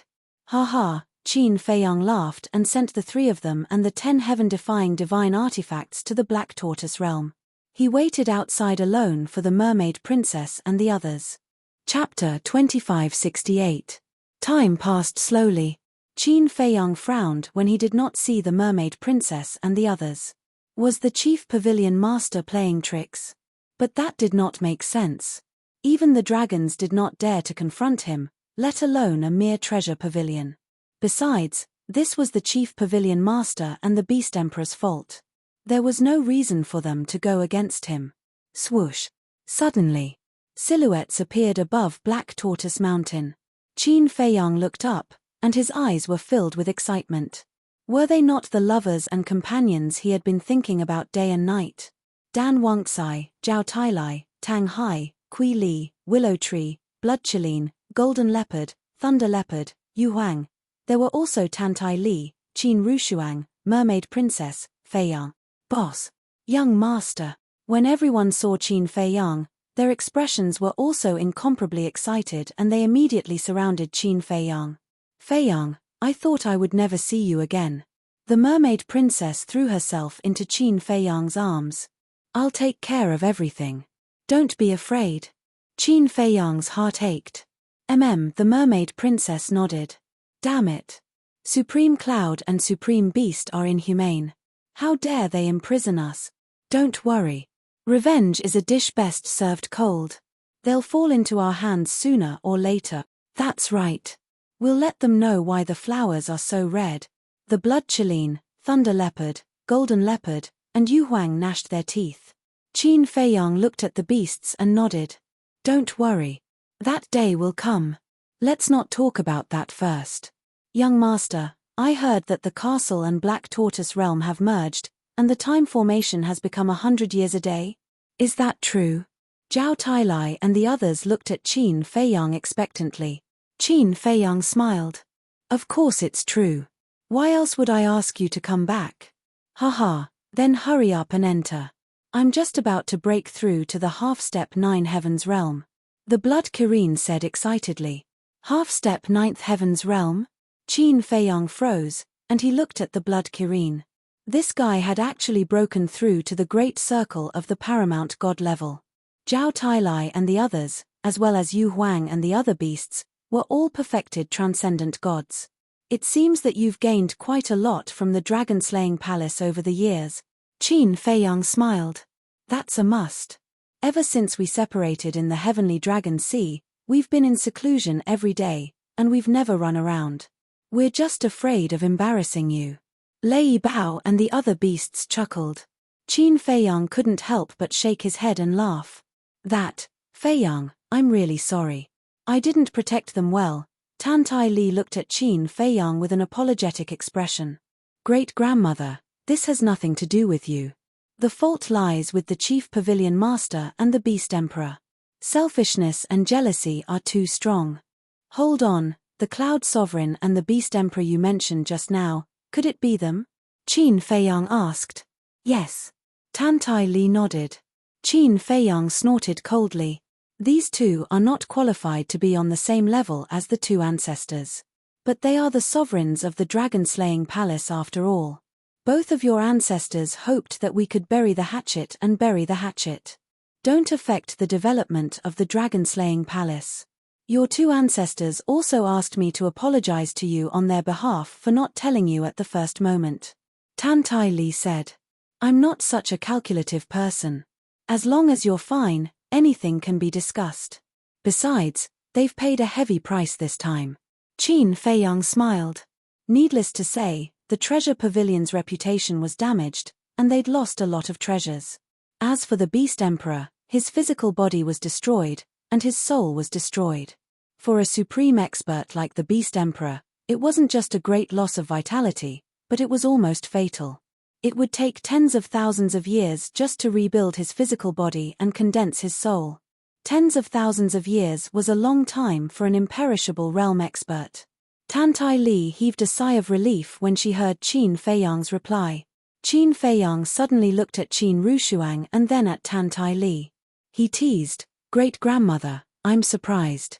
Why are you and your mother here? Why? Can't we come?" Qin Rushuang raised her eyebrows. Yes, of course you can. I'm just a little curious. Why don't you stay with your ancestors? Qin Feiyang said. This is why your ancestors asked us to come. After this incident, they realized that leaving us in the dragon-slaying palace wasn't the safest way. So they asked us to come to you. Actually, before entering the dragon-slaying palace, I didn't expect the situation to be so complicated. Tan Tai Li sighed. We're all family. Isn't it too serious to say that we'll come to you? My door is always open for you. As for the dragon-slaying palace, I think that indecisiveness will only lead to trouble. My two ancestors should be more decisive. Qin Feiyang said. If they continued to let these two ambitious people stay in the dragon-slaying palace, something would happen sooner or later. It's not as simple as you think. Your ancestors have their concerns too. They asked Supreme Cloud and Supreme Cloud to join the dragon-slaying palace because they were like-minded. But who would have thought that after the dragon-slaying palace finally stabilized, they would want to seize power again? Supreme Cloud and Supreme Cloud know the dragon-slaying palace like the back of their hands. If we push them to the dragon's side now, it will do us no good at all. Besides, the dragon-slaying palace can't do without their support now. Especially Supreme Cloud. As the Chief Pavilion Master of the Treasure Pavilion, she contributed more than anyone else when the dragon-slaying palace was first established. Because she basically provided all the resources the dragon-slaying palace needed. So what your two ancestors mean is to try to stabilize them and persuade them to truly be of one mind with us. Tan Tai Li said. I'm afraid it'll be difficult. Qin Feiyang shook his head and sighed. Where there's a will, there's a way, Tan Tai Li said with a smile. Qin Feiyang pondered for a while and said, if my two ancestors really want to keep them, then there's only one choice, and that is to control them by force. Control them? Tan Tai Li was stunned for a moment, then shook her head and smiled bitterly. It was indeed this kid's style. We'll talk about this later. Let's go. I'll bring you to see the current Black Tortoise world, Qin Feiyang smiled. Boom. However, before he finished speaking, a monstrous murderous aura suddenly surged in the sky above. Following closely, a world-destroying divine power descended from the sky and blasted toward Qin Feiyang and the others below. Someone's there. Qin Feiyang and the others were shocked. At the same time, a wave of pressure surged over, and the group of people was immediately imprisoned in the void. This pressure, it's a supreme expert. Qin Feiyang's expression changed. The sudden arrival of the pressure and the sudden appearance of the divine power, this was obviously a carefully planned murder. They wanted to kill all of them here. Who is it? Qin Feiyang roared in his heart. However, he was unable to break free from the confinement of the pressure, and he couldn't even enter the ancient castle or the Black Tortoise world. The divine power was aggressive, like the might of the heavens. Everyone couldn't help but feel despair. I can't die. Everyone can't. Break for me. Qin Feiyang struggled frantically. However, the pressure was beyond his imagination. No matter how hard he tried, he couldn't break it. They could only watch helplessly as the divine power blasted toward them. If you want to kill him, do you have my permission? But suddenly, a tender voice sounded. Following closely, a little boy who looked like a porcelain doll appeared in front of Qin Feiyang. Qin Feiyang was overjoyed. Wasn't this the little boy? Clang. The little boy raised his hand and waved. The axe, the sunset bow, and other 11 heaven-defying divine weapons all appeared in an instant. At that moment, the 11 heaven-defying divine weapons released a destructive aura that surged toward the divine power. With a loud bang, the divine power immediately disintegrated. The pressure that imprisoned Qin Feiyang and the others also dissipated in an instant. Qin Feiyang's mind moved and immediately sent the mermaid princess and the others to the Black Tortoise world. Then, he grabbed the axe and soared into the sky. Immediately, he saw a black figure darting into the distant forest like lightning, disappearing without a trace. Where do you think you're going? Qin Feiyang immediately prepared to chase. Don't chase. The other party came prepared and won't give you a chance. The little boy said. Qin Feiyang clenched his hand and finally put away his killing intent. He lowered his head to look at the little boy and said, "Thank you." If the little boy hadn't appeared in time, he and the mermaid princess and the others would definitely not have been spared. The little boy waved his little hand and asked, "Do you know who it is? This aura is very unfamiliar." Qin Feiyang frowned and suddenly looked at the little boy and asked, "Wait, how did you come out?" "Nonsense. Even you can freely enter and exit the Black Tortoise world, let alone me." The little boy rolled his eyes. Qin Feiyang paused and frowned. What role do you play in the Black Tortoise world? He had always thought that he was the only one in the world who could freely enter and exit the Black Tortoise world. Me? It's a secret. The little boy grinned and disappeared without a trace. Qin Feiyang scratched his head and followed into the Black Tortoise world. He saw the mermaid princess and the others gathered in front of the castle gate with lingering fear. "Feiyang, are you okay?" Tantai Li asked with concern. "I'm fine." Qin Feiyang shook his head and scanned everyone. Seeing that everyone was fine, he let out a sigh of relief and asked, "Did you see that divine power just now?" "No." The group shook their heads. Since it was a premeditated sneak attack, he definitely wouldn't have given you the chance to see through his identity. But it's not hard to guess. Who knows that we're in the Black Tortoise Mountain? At this time, Hu Yi, the five-clawed golden dragon, Feng Dazhi, and Fire Lotus walked over. "Who knows that we're in the Black Tortoise Mountain?" Qin Feiyang whispered. Suddenly, a cold light flashed in his eyes. He raised his head and looked at Hu Yi and the others, Chief Pavilion Master, because at that time, he only told the Chief Pavilion Master that he would meet up with the Mermaid Princess and the others at the Black Tortoise Mountain. That's right. This woman is not ordinary vicious. In the blink of an eye, she planned such a terrifying murder. Fortunately, that little brat can also leave the Black Tortoise world. Otherwise, you would have been doomed this time. Hu Yi said. Chapter 2569. I'm going to send a message to my father. We can't let such a sinister person live. Qin Rushuang said angrily. We can't let this go so easily. It's already too much for them to spy on us and imprison us in the Dragon Slayer Palace. Now they want to kill us. They're so vicious. There'll only be a disaster if they stay in the Dragon Slayer Palace. Zhao Tailai and the others felt indignant. Then you should contact the ancestors. Qin Feiyang said to Qin Rushuang and the others. He then turned to Hu Yi and the five-clawed golden dragon and said, "Come with me." Hu Yi and the five-clawed golden dragon nodded. The mermaid princess hurriedly asked, "Feiyang, where are you going?" "You have to pay the price for your wrongdoings." Qin Feiyang smiled coldly and left the Black Tortoise realm with Hu Yi and the five-clawed golden dragon. He opened the altar and descended above the treasure pavilion in the Holy Dragon City. The sky was still dark. However, The onlookers had dispersed not long ago. Boom. Qin Feiyang released his aura and shocked everyone. This seems to be Qin Feiyang's aura. He's back again. I think he's still in the treasure pavilion. Let's go take a look. Everyone rushed to the sky and looked above the treasure pavilion. It was indeed Qin Feiyang. Whoosh. At the same time, a figure flew out from the treasure pavilion. It was the manager of the treasure pavilion.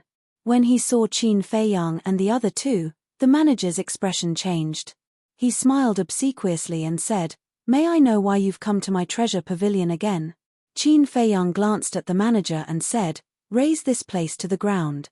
What? The manager's expression changed. The five-clawed golden dragon immediately attacked. "Get out of the treasure pavilion." The manager quickly retreated to the side and shouted at the treasure pavilion below. Although the treasure pavilion was closed, there were guards guarding it at all times. If he didn't warn them, these guards would definitely die. Whoosh. As soon as the manager finished speaking, more than a dozen guards rushed out of the treasure pavilion. Boom. As soon as the guards left, the treasure pavilion collapsed. Qin Feiyang, don't go too far.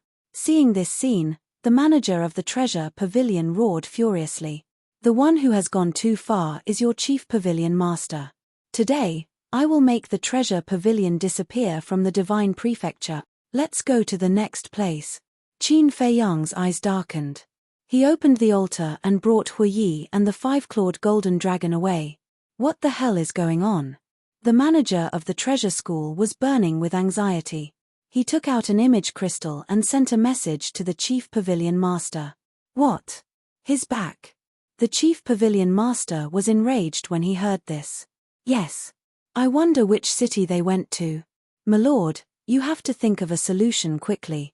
Otherwise, with Qin Feiyang's methods, I'm afraid our treasure pavilion will be doomed today.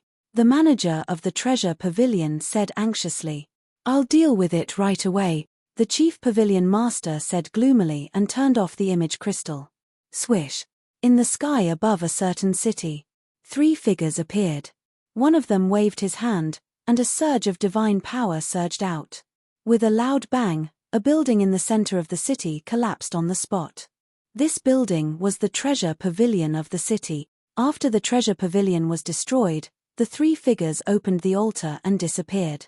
It seems to be Qin Feiyang. What's wrong with him?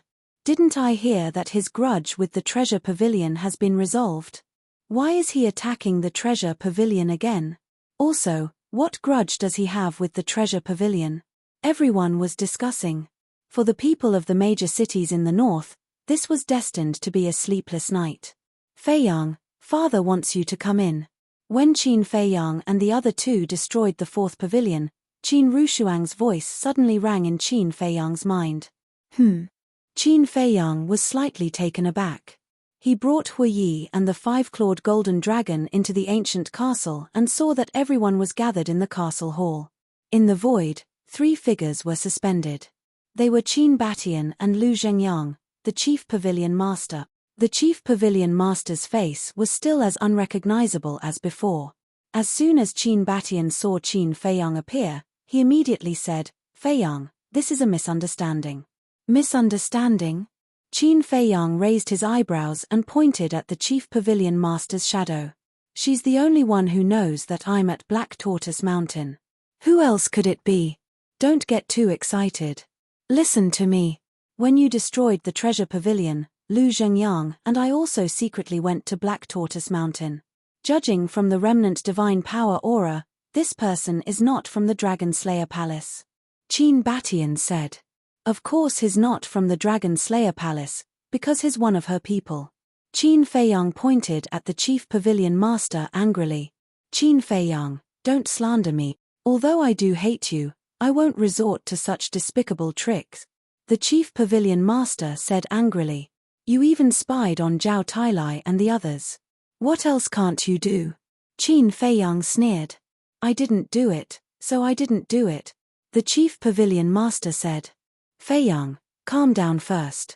This person is indeed not Supreme Cloud subordinate, because I know all of Supreme Cloud subordinates. Qin Batian shook his head. What if this person has changed her appearance? Maybe it's even her. Because we haven't seen this person's true face. Qin Feiyang said.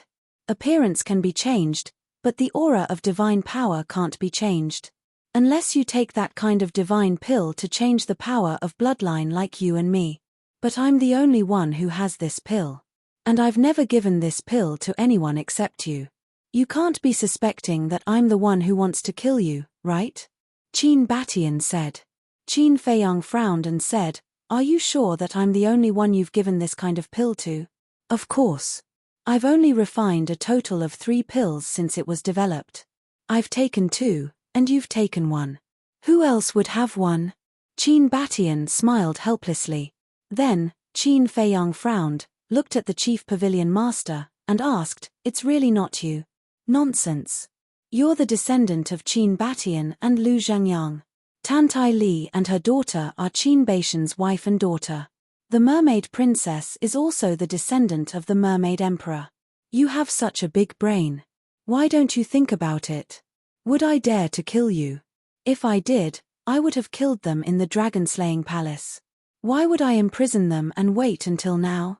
The chief pavilion master said angrily. I don't think so. Hu Yi sneered. What do you mean? The chief pavilion master looked at Hu Yi. If you killed them in the dragon-slaying palace, you would have to face our anger, so you wouldn't dare. But a sneak attack is another matter. If the sneak attack was successful, with your means, you could completely clear your name. Let's take a step back and say that even if you fail, just like now, you have a reason to wash your hands clean. As for the person who attacked us, who knows if he's the killer you've been hiding all this time and that even Qin Batian and the others don't know about? Hu Yi said lightly. That makes sense. Qin Feiyang and the others nodded. Qin Batian and Lu Zhengyang looked at each other and couldn't help but frown. It sounded like there was no flaw at all. Was it really someone sent by the chief pavilion master? The chief pavilion master was burning with anxiety and said, I really didn't. What do I have to do to make you believe me? Qin Feiyang's eyes flashed, and he said, It's not difficult for me to believe you. What do you want to do? The chief pavilion master raised his eyebrows. Qin Feiyang said word by word, Let me read your memory. That's right. As long as you're willing to let Qin Feiyang read your memory, we'll believe you. Hu Yi said. The chief pavilion master said flatly, That's impossible. I'm a sovereign. But before the chief pavilion master finished, Qin Batian said, Supreme Cloud, this is the only way to solve this matter. You, Supreme Cloud glared at Qin Batian. I know your concerns. You can rest assured. If it's really not you, I'll immediately let Qin Feiyang remove his control over you. And apologize to you personally. Qin Batian said. Supreme Cloud's expression was uncertain. Supreme Cloud, isn't it just to prove it? Since you didn't do it, what are you afraid of? Lu Zhengyang said. Okay. I agree. But if it's not me, then I'll make the 2 of you kneel down and apologize to me, and Qin Feiyang must hand over the Sunset Divine Bow and the other 10 heaven-defying divine weapons to the Dragon Slayer Palace. Supreme Cloud looked at Qin Batian and Lu Zhengyang and said. Hearing this, Qin Batian and Lu Zhengyang looked at each other with a trace of melancholy in their eyes. Qin Feiyang and the others also looked at each other. Such calmness and confidence. Was it really not her? Or was she just pretending to be calm? If you dare to agree, I'll immediately let Qin Feiyang read my memory. Supreme Cloud looked at Qin Batian and Lu Zhengyang aggressively. Qin Batian and Lu Zhengyang were hesitant. Qin Rushuang said telepathically, Feiyang, what should we do now? They didn't expect Supreme Cloud to make such a request. If Supreme Cloud had really sent someone to assassinate them, it would be fine. But if not, the loss would not be small. Besides, the reason the Sunset Divine Bow and other divine artifacts followed Qin Feiyang was because of the origin of the Black Tortoise world. They themselves would not agree to join the Dragon Slayer Palace. But they were extremely unwilling to give up on Supreme Cloud's memory. Phew. Qin Feiyang took a deep breath and looked at Supreme Cloud. Don't make things difficult for our ancestors. If it's really not you, I'll kneel and kowtow to you in apology. All right. Supreme Cloud nodded and asked, "Then what about the 10 divine artifacts? I really can't agree to let the 10 divine artifacts join the Dragon Slayer Palace. Because they are unwilling to join the Dragon Slayer Palace. You know the temper of divine artifacts. If you force them, it will only be counterproductive. But you can change your request. As long as I can do it, I'll agree," Qin Feiyang said. Supreme Cloud shook his head. "I only want the 10 divine artifacts. No discussion. Are you deliberately making things difficult for Qin Feiyang? Are you doing this because you have a guilty conscience? Are you trying to use this to make us give up the idea of reading your memory?" Hue Yi sneered. "I didn't do it. What's there to be guilty about? In short, as long as you agree to my conditions, I'll let you read my memory without a word. I won't resist," Supreme Cloud said faintly. Chapter 2570. Fire Lotus walked to Qin Feiyang's side and whispered, "She's determined to make things difficult for you." "I know." Qin Feiyang nodded. Didn't he imprison the mermaid princess and the others for the 10 divine artifacts? However, he dared not agree. To put it nicely, the sunset bow and the other divine artifacts followed him. To put it bluntly, they were helping him out of kindness for the sake of the land of origin. He had no way to command the 10 divine artifacts. Besides, he himself was reluctant to give the 10 divine artifacts to the Dragon Slayer Palace. Thinking back, he had spent so much effort to persuade the 10 divine artifacts to stay. How could he give them to someone like Supreme Cloud? "Then what should we do?" Fire Lotus asked secretly. "I don't know either." Qin Feiyang shook his head. Qin Batian sighed. "I think we should just forget about it." "Forget about it." Qin Rushuang immediately looked at Qin Batian with dissatisfaction. What was her father thinking? How could he just forget about such a serious matter? Qin Batian said, "Actually, we believe in Supreme Cloud. After all, we're in the same boat." "That's right. Although Supreme Cloud is selfish and wants Feiyang to hand over the 10 divine artifacts, in the end, it's for the good of the Dragon Slayer Palace." Lu Zhengyang nodded as well. "So be it then," Qin Batian said and turned off the image crystal. In the hall. The group of people looked at each other. Wasn't this too much of a joke? Tan Tai Li sighed. "Perhaps, this is the best solution." "Mother." Qin Rushuang looked at Tan Tai Li unhappily. "This is obviously a problem Supreme Cloud deliberately set up. What if it's really not Supreme Cloud? Then, not only will Feiyang have to kneel and apologize, but he will also have to hand over the 10 divine artifacts. When has Feiyang ever kneeled to others? We can't let him suffer this grievance." Tan Tai Li said. "I'm not afraid of being wronged, but I'm afraid of the Sunset Divine Bow and the others, because I don't have the right to order them around." Qin Feiyang shook his head, feeling aggrieved. He really wanted to vent. Wang.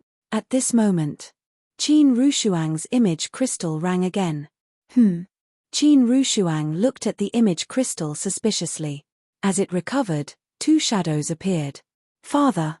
Uncle Lu?" Qin Rushuang was stunned. The 2 were none other than Qin Batian and Lu Zhengyang. Qin Batian glanced at the crowd, then focused on Qin Feiyang. "Supreme Cloud has left. There are some things that we would like to discuss with all of you in private. Please speak," Qin Feiyang said. Qin Batian laughed and said, "Is there a fire in your heart that you have nowhere to vent?" "Yes." Qin Feiyang nodded. "This is reality. Actually, we also know that this was most likely done by Supreme Cloud. But what can we do? First of all, the dragon-slaying palace cannot do without the support of the treasure school. Because over the years, the resources of the dragon-slaying palace have basically been provided by the treasure school. Secondly, Supreme Cloud and Supreme Beast have always been on good terms. If we attack Supreme Cloud, Supreme Beast will definitely not sit back and watch. At that time, the dragon-slaying palace will definitely face a situation of collapse. The most important thing is, Supreme Cloud and Supreme Beast are very powerful. Even if Supreme Dragon finds out that they were the 2 Supreme Emperors of the dragon-slaying palace, Supreme Dragon will not accept them. As long as they sincerely submit to the dragons, Supreme Dragon will definitely accept them. At that time, the situation of the dragon-slaying palace will be even worse. We may even face destruction. Qin Batian shook his head, his face full of helplessness. Qin Feiyang asked, "So you have been holding back? Otherwise?" Qin Batian asked. Qin Feiyang was silent. "Feiyang, this is a dispute between forces. No matter where it is, no power can avoid these disputes. As the leaders of the dragon-slaying palace, we must consider the overall situation. After all, we are not like you. We are not willful, nor do we have the capital to act recklessly," Lu Xingyang said. Qin Feiyang sighed and nodded. "All right, let's put this matter aside for now." "No need to put it aside." Lu Xingyang shook his head. Qin Feiyang looked at Lu Xingyang in surprise. "We are us, and you are you. Don't worry about us. Do what you have to do. Your ancestors and I know that you are determined to enter the hell of the Nether King. It's useless for us to stop you. As far as we know, Supreme Cloud and Supreme Beast will also enter the hell of the Nether King. At that time, no one will care what you do in the hell of the Nether King. You can do whatever you want," Lu Xingyang said with a smile. "I see." Qin Feiyang nodded and said with a smile, "So the two of you are also scheming. Brat, how can you say that? What are we scheming?" Qin Batian and Lu Xingyang glared at Qin Feiyang. "No, no. As long as I understand." Qin Feiyang waved his hand. "All right then. Be careful," Qin Batian warned. Qin Feiyang said with a smile, "Don't worry, I will not let anything happen to great-grandmother. You are getting more and more improper." Qin Batian rolled his eyes at Qin Feiyang and then looked at Tantai Li as an elder. "Sometimes you should discipline him. Don't be too indulgent." Tantai Li shook her head and laughed. "All right then, take care." After Qin Batian finished speaking, he decisively switched off the image crystal without the slightest hesitation. Zhao Tailai retracted his gaze and looked at Qin Feiyang, asking suspiciously, "Young lord, what do the two of them mean? You still don't understand." "They mean to let Supreme Beast and Supreme Cloud stay in the hell of the Nether King forever," Qin Feiyang said. "This?" Zhao Tailai was dumbfounded. "How is it? The means of these two ancestors are quite terrifying," Qin Feiyang said with a smile. "But is there a difference?" Zhao Tailai was doubtful. "Of course there is a difference.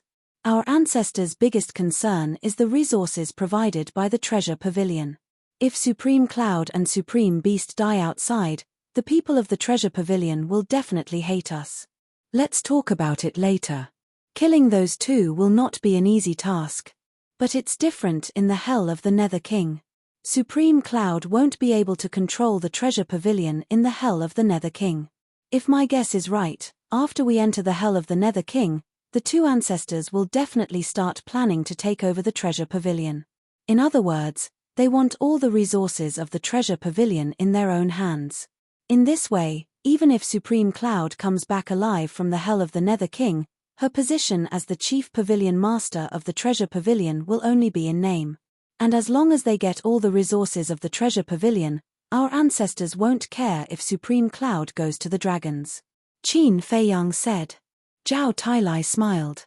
"Hearing you say that, they are indeed quite powerful. You must be joking. If father wasn't powerful, how could he have achieved what he has today?"